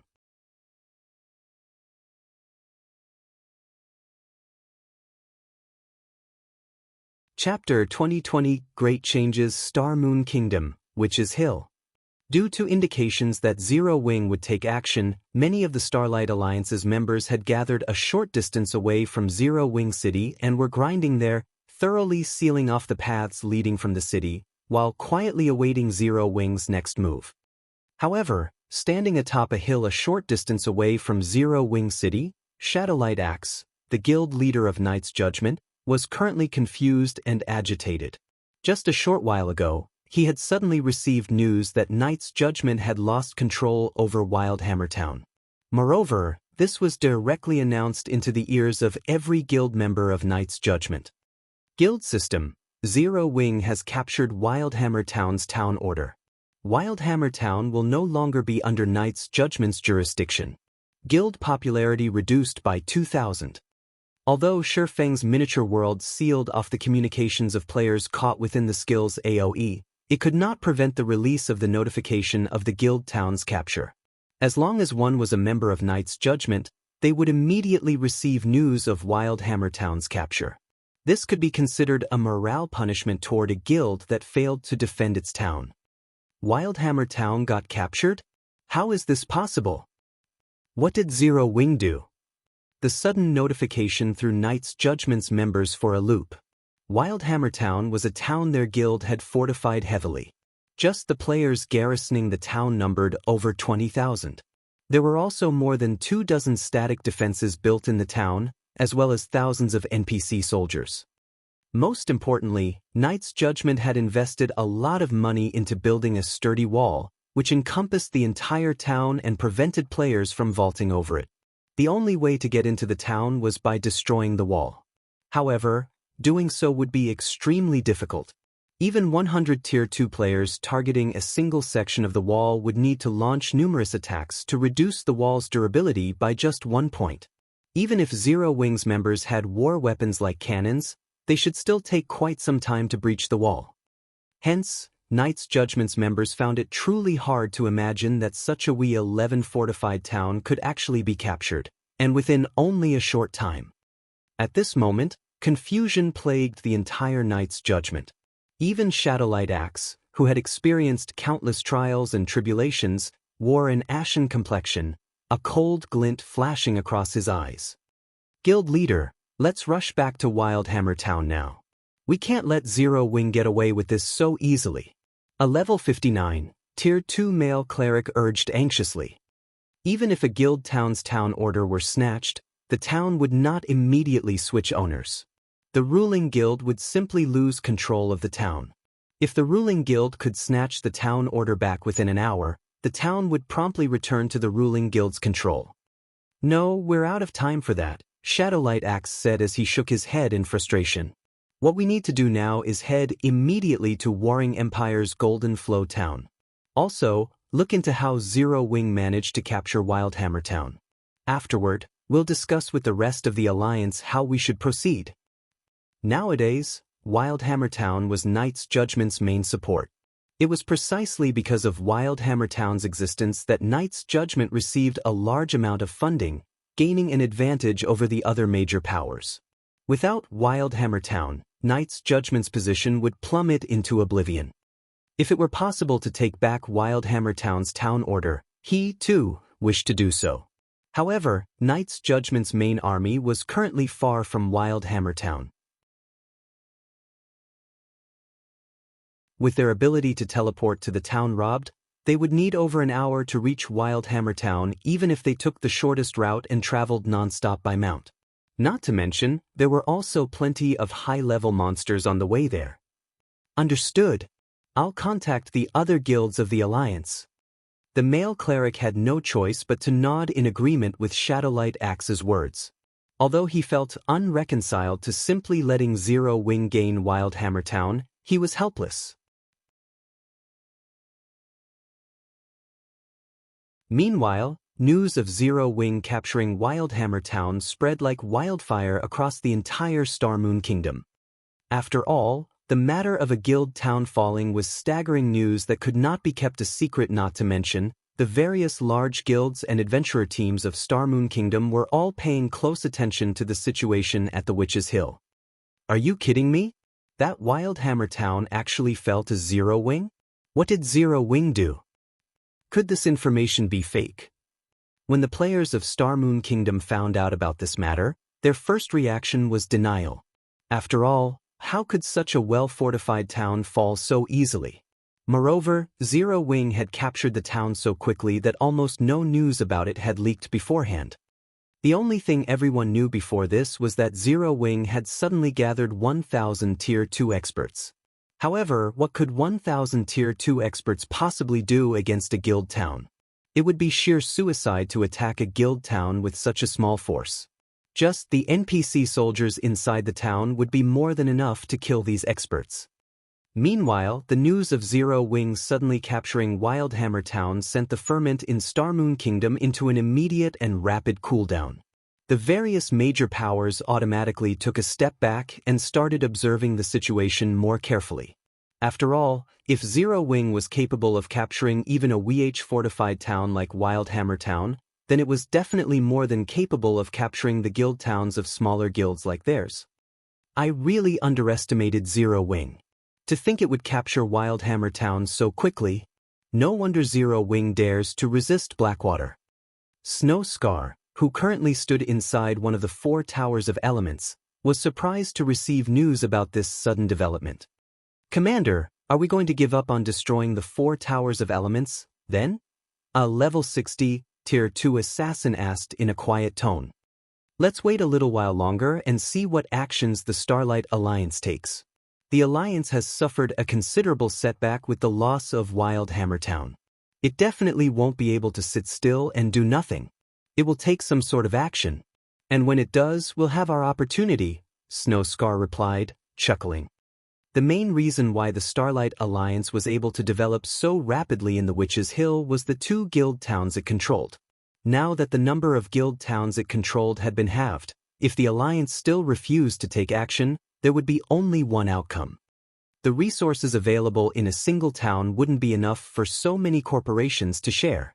It also wouldn't be enough for the various member guilds of the Alliance. At that time, some corporations and guilds would choose to withdraw from the Alliance. Eventually, the Starlight Alliance would naturally disappear from Star Moon Kingdom. Snow Scar had to admit that Zero Wing was truly vicious to deal such a fatal blow to the Starlight Alliance. Of course, achieving what Zero Wing achieved was also extremely difficult, to begin with. Witch's Hill, Golden Flow Town. Due to WildhammerTown's capture, the entire Starlight Alliance was currently in chaos. After receiving a call from Shadowlight Axe, the representatives of every member guild had gathered in Warring Empire's residence to hold an emergency meeting.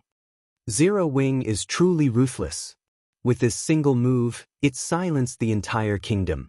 As things stand, we'll have a much more difficult time locking down the Million Forest, Wind Cloud, Sin Realm's representative and a Tier 2 assassin said.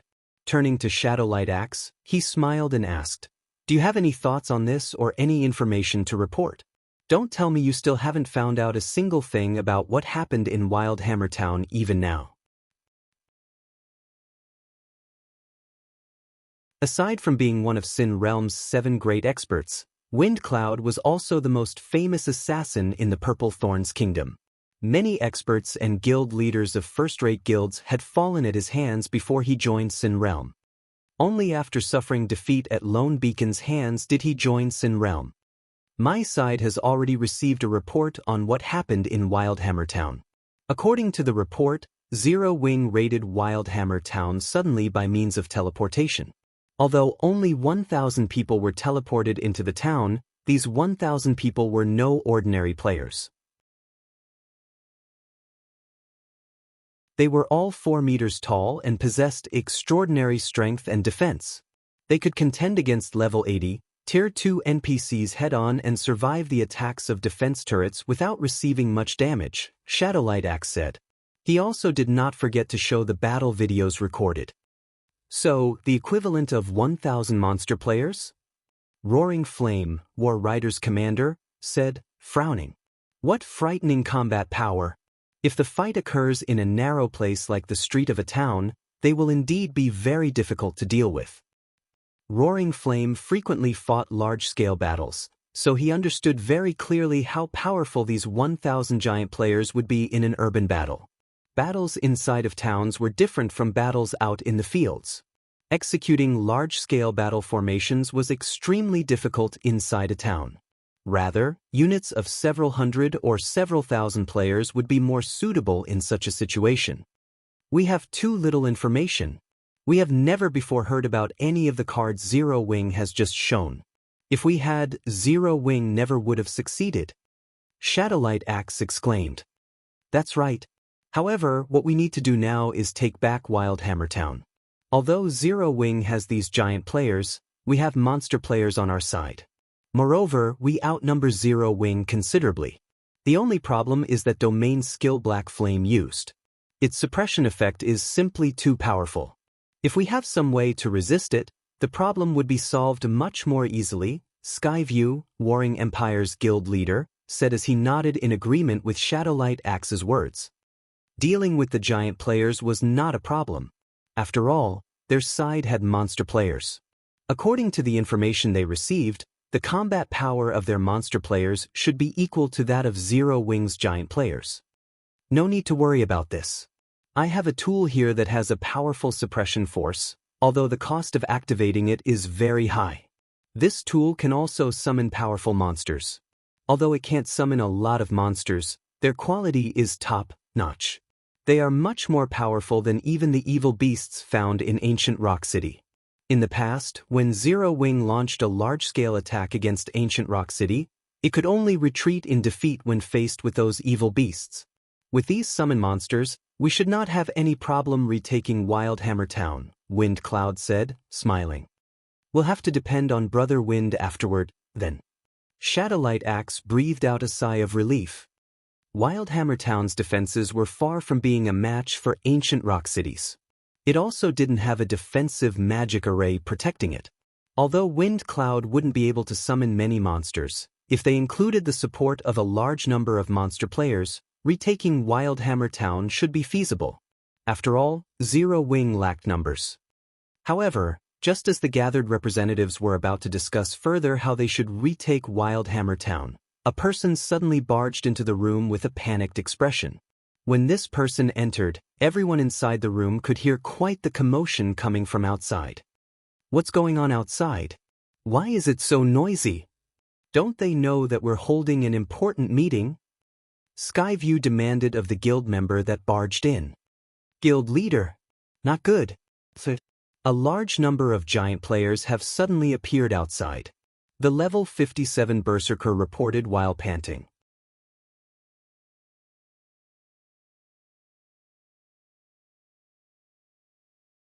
Chapter 2021, Sudden Appearance in Golden Flow Town. After the jittery berserker reported what was happening outside the residence, the entire meeting room fell silent. How is this possible?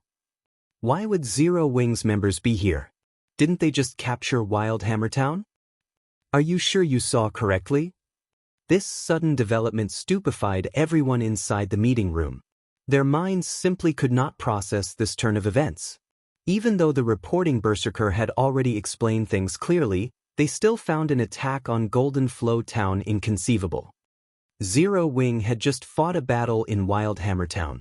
No matter how powerful Zero Wing's giant players were, they would definitely have suffered some losses. Meanwhile, only a little over 2 hours had passed since Zero Wing captured WildhammerTown. Logically, Zero Wing should be prioritizing taking over of WildhammerTown instead of launching another attack. Zero Wing's unconventional way of doing things messed up their original plans. We haven't even gone to reclaim WildhammerTown, yet Zero Wing is already knocking on our doors? Wind Cloud revealed a playful smile at this situation.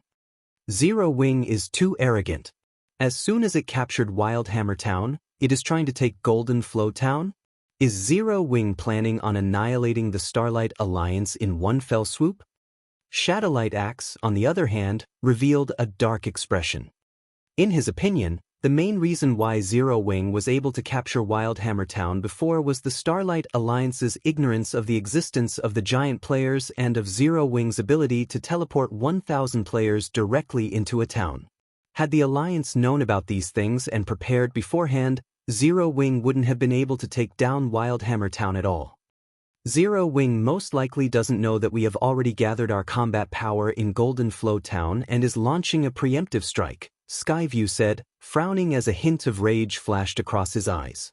Hurriedly, he turned to the reporting berserker and ordered, "Relay my commands. Have every expert in the guild gather in Golden Flow Town. I want Zero Wing's visit here to be a one-way trip. However, it is best if we proceed with caution. We should not take Black Flame lightly. He might have some traps set up for us," Wind Cloud cautioned. WildhammerTown and Golden Flow Town served as the Starlight Alliance's foundation. Even the loss of one could push the Alliance to the brink of annihilation. If both towns were lost, the Starlight Alliance would be done for. Hence, they needed to be extra careful in this upcoming battle. This is certain. I will have everyone in Star Moon Kingdom understand that Zero Wing is already old news. The future Star Moon Kingdom will belong to the Starlight Alliance. Skyview said, sneering. Gather every monster player inside the town. Prepare all the war weapons and magic scrolls we have. Let's go and meet Zero Wing. Let's hope that's the case, Wind Cloud muttered in exasperation. He felt that Skyview wasn't listening to him at all. However, he also had to admit that the current Golden Flow Town was quite unlike the lightly defended WildhammerTown of before, what with the Starlight Alliance's upper echelon, experts, and elites all gathered here. Afterward, the Starlight Alliance's upper echelon went into action, ordering their guild experts to gather at Golden Flow Town. At the same time, they also had their subordinates, who were already in town, form an encirclement around Zero Wing's giant players, to prevent Zero Wing from wreaking havoc on the town. Meanwhile, Zero Wing's 1,000 giant players were already engaged in battle all over Golden Flow Town. Due to the effects of Miniature World and Ring of Brilliance, the Starlight Alliance's members and NPC soldiers were at a total disadvantage. Giants sent players flying all around. Craters pocked the various streets. Rather than a battle between players, this scene looked more like a monster siege instead. The independent players inside the town could not help but be stunned upon seeing this scene. The strength and defense that Zero Wing's giant players possessed were absurd. The town's level 80 NPC soldiers were simply a joke before these giants.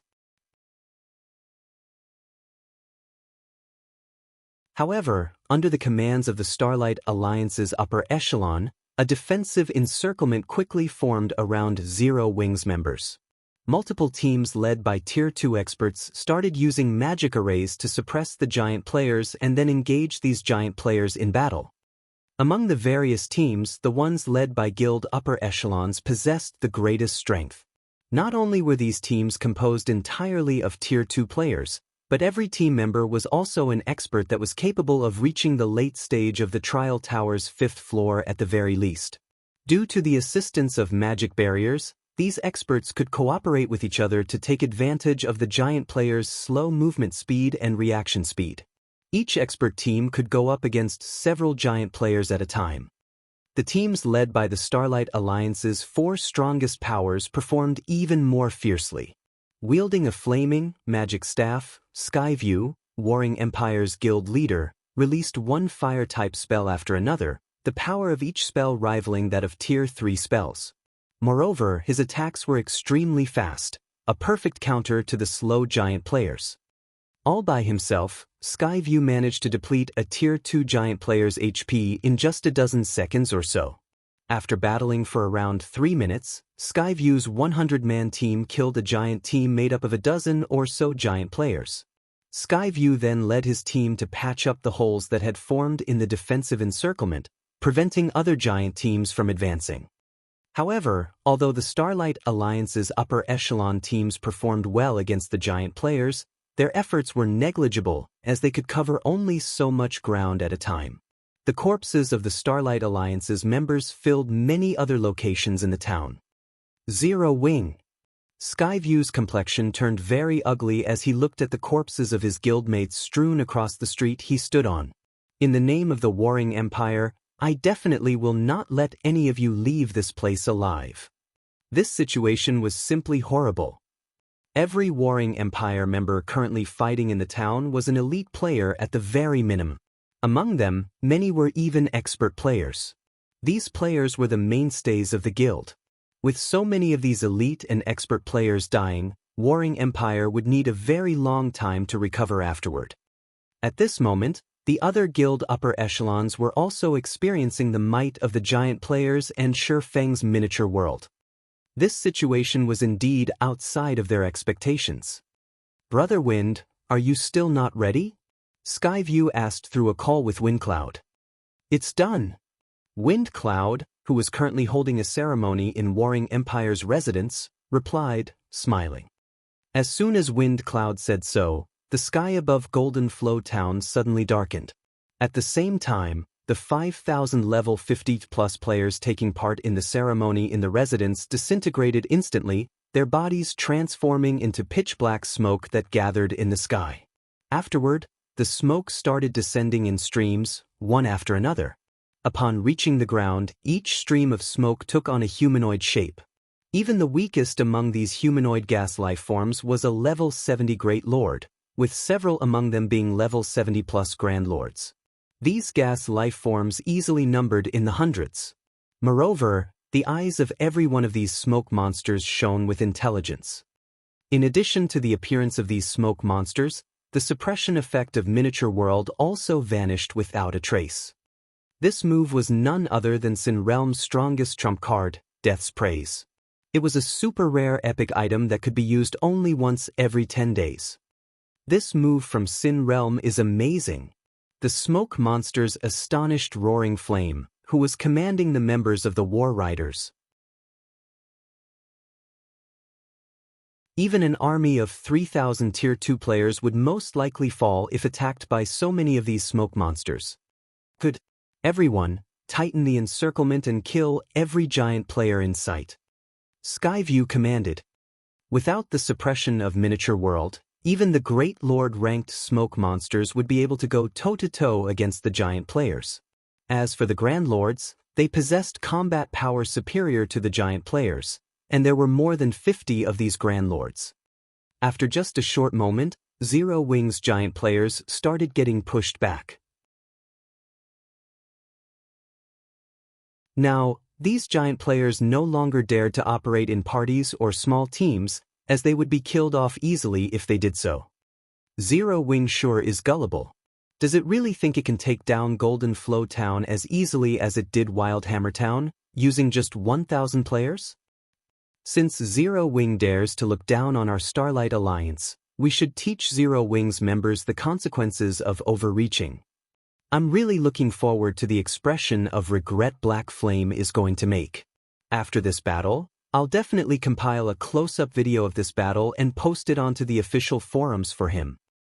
While the Starlight Alliance's upper echelons were merrily chatting among themselves, the Starlight Alliance's army cornered Zero Wing's forces at the town's central plaza. At this moment, only a little over 700 giant players stood in the central plaza. Standing among these giant players was a cloaked man carrying 2 exquisite longswords at his waist. The cloaked man was currently observing the situation with a calm gaze. Meanwhile, this cloaked man was none other than Black Flame, a person everyone in Starmoon Kingdom was familiar with. Guild leader Black Flame. I'm sure you never thought that such a day would come for you, right? Skyview said excitedly as he looked at Sherfong. Unfortunately, it is too late for regrets. Everyone charge. Let Guild leader Black Flame know how laughable his arrogance is.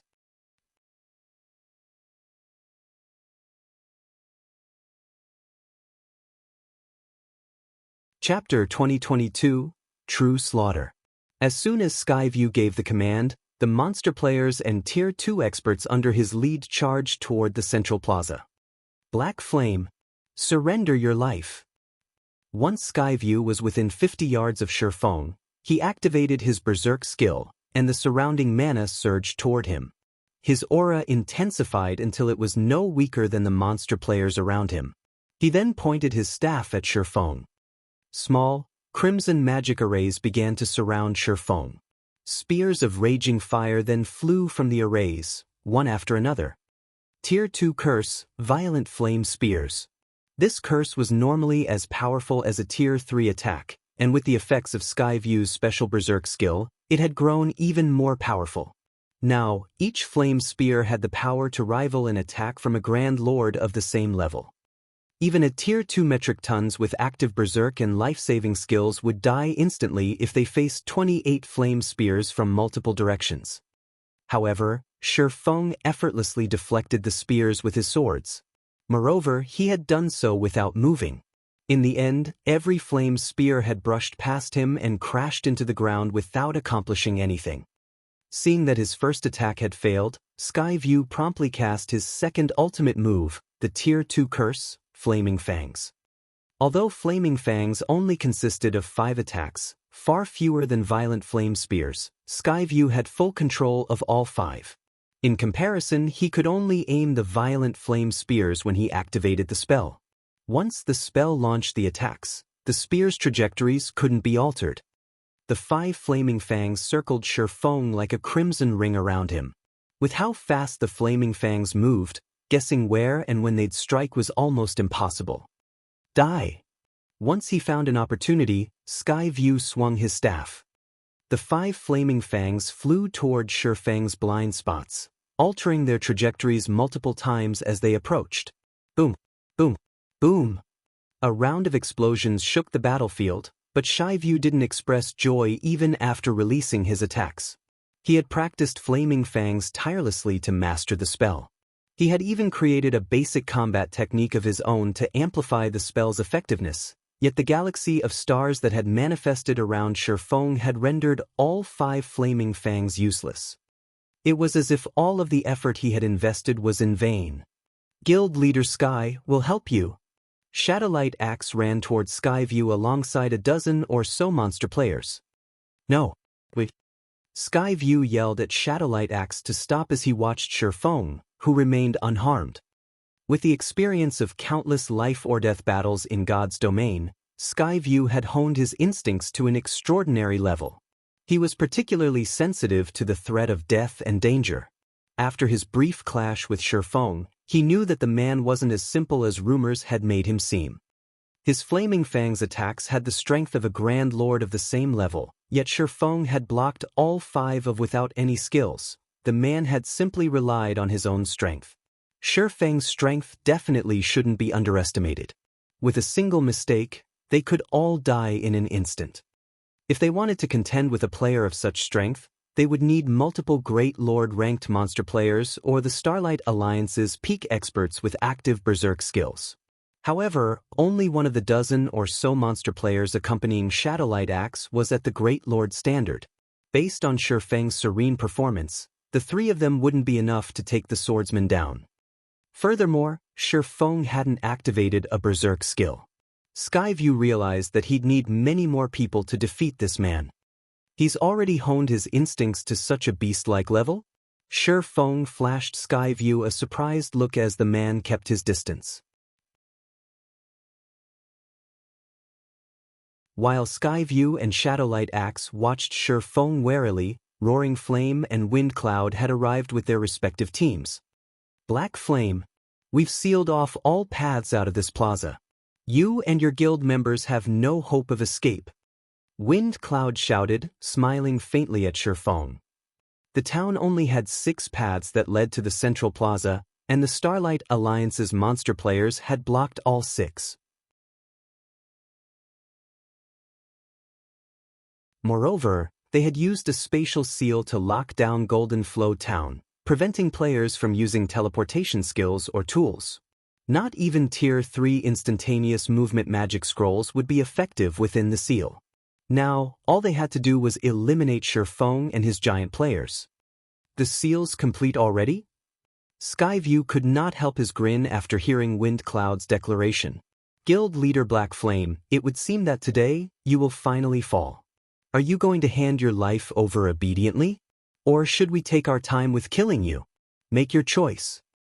If Shurfeng's giant players had any hope of fleeing Golden Flow Town before, the Starlight Alliance's players had dashed it. Now that the seal was in place, it was only a matter of time before Shurfeng and his force fell.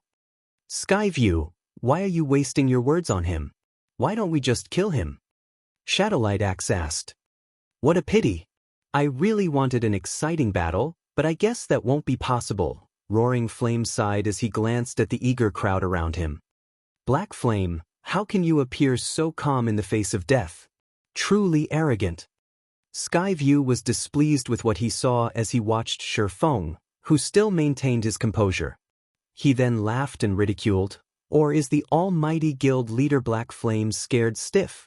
Do you think you can turn the tables by using the same large-scale destruction spell you used in WildhammerTown? Even if you do, it will be futile.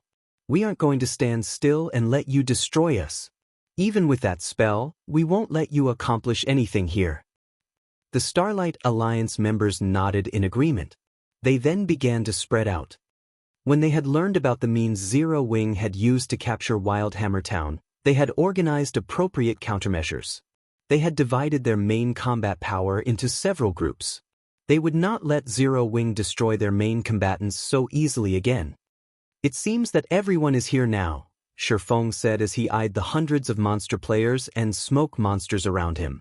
In a mild tone, he continued, in that case, let's begin the real battle. Still so calm in the face of death? Do you truly think that you have a chance? Black Flame, your arrogance ends here. Get out of the way. I'll hack him down with my axe. The Starlight Alliance's upper echelons were enraged when they heard Shurfeng's reply. They clearly had the upper hand, yet Shurfeng remained defiant. However, as the Starlight Alliance's ranged members moved within 40 yards of the swordsman, beginning to cast their spells and knock their arrows, Shurfeng pulled a crimson globe from his bag. Suddenly, a colossal magic array formed above the crowd, driving the ambient fire-type mana berserk. In the blink of an eye, the fire-type mana gathered before Shifeng and formed an 8-meter-tall flame dragon. Once the fire spirit took shape, it released a deafening roar. It seems that you're all mistaken about something. I haven't remained here because I couldn't leave. Rather, I've been waiting for you to gather around me. Let me say it again, let's begin the real battle.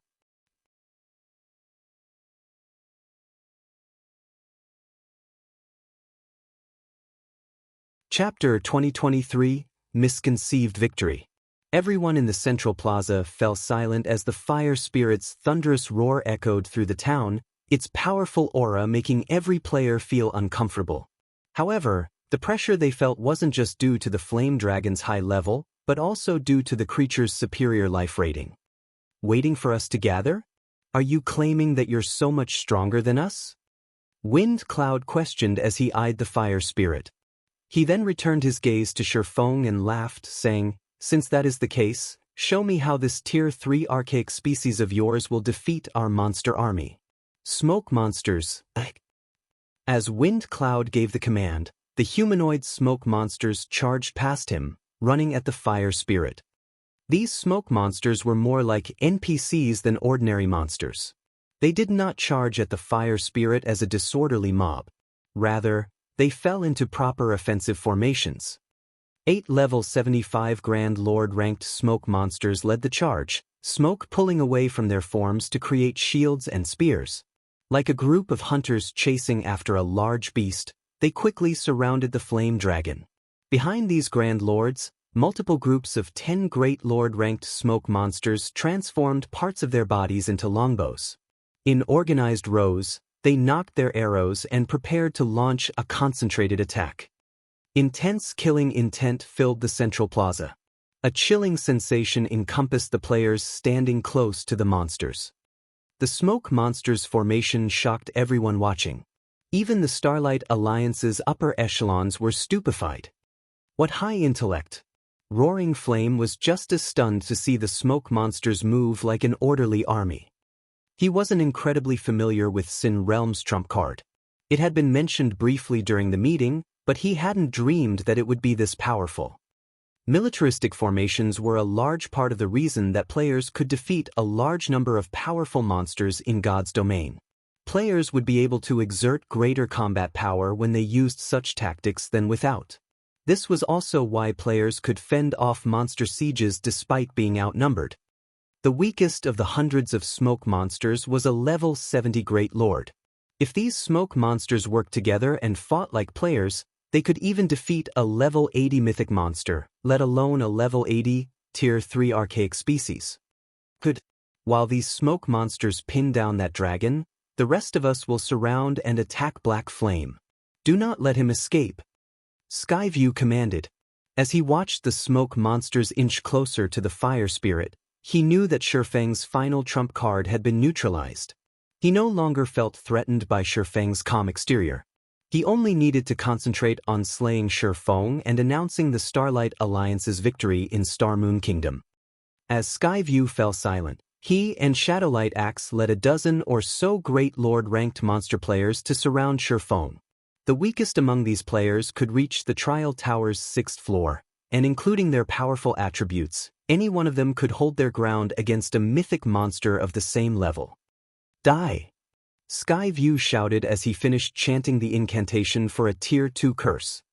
However, before Skyview released his spell, he paused, noticing something that confused him.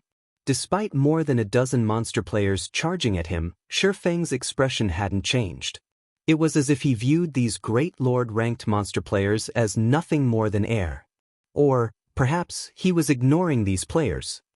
Even a true Tier 3 expert would feel threatened by so many Great Lord-ranked monster players, yet Shifeng was unfazed.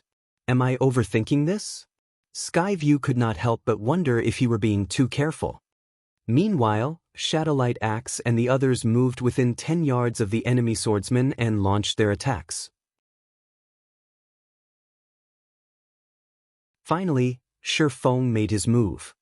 He hadn't launched his own attacks, Yet Shifeng's aura abruptly skyrocketed.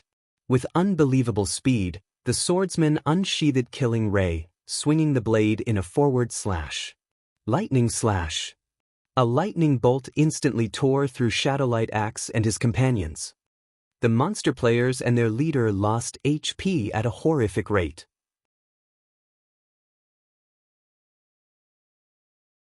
After a single attack, Shadowlight Axe collapsed to the ground like a puppet with cut strings. The impact threw the dozen or so Great Lord-ranked monster players over 30 yards back as they lost more than a quarter of their HPs. Everyone who saw this was stunned. The Starlight Alliance had carefully selected expert players to become these Great Lord-ranked monster players, yet a single strike had shattered their coordinated assault. Moreover, Shadowlight Axe, the assault's leader, had died instantly. In contrast, Shifeng hadn't received 1 point of damage. In fact, he hadn't even moved from his original position. Die! Skyview growled.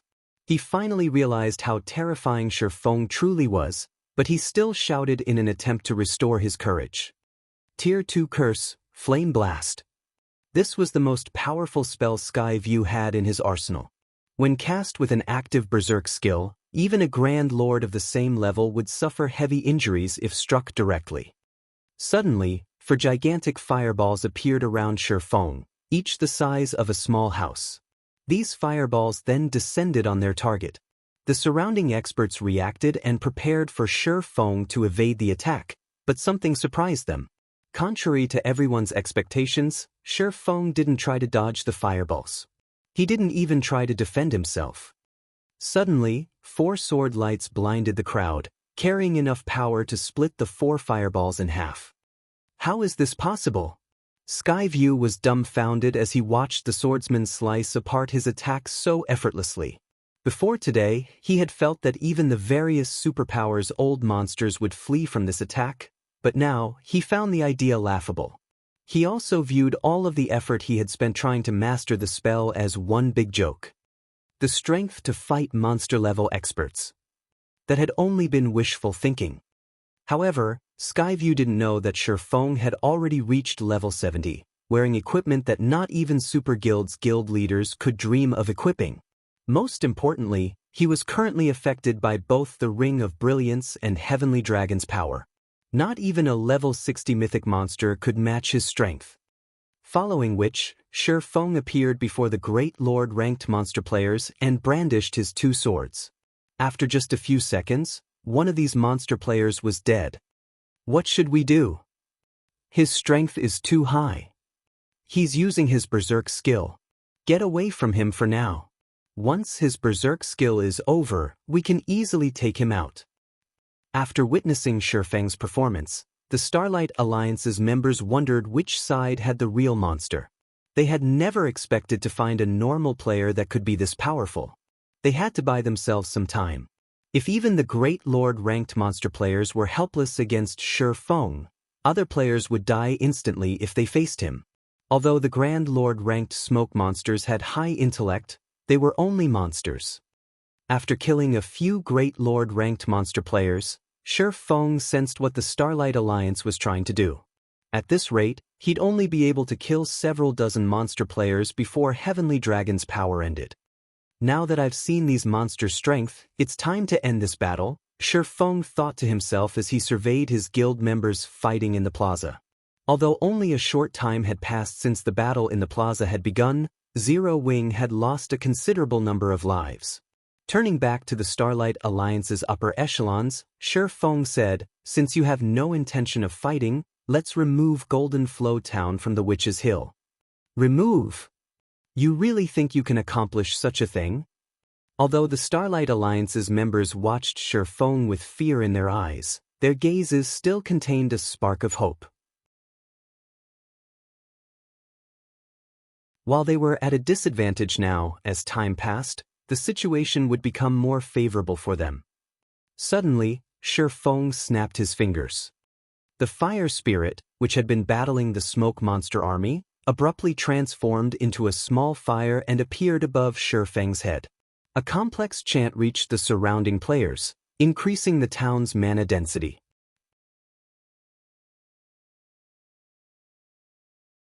The various superpowers hadn't viewed the fire spirit as such a strategic item, even fearing it, in the past due to its prowess, but because of the number of fire-type large and super large-scale destruction spells it wielded.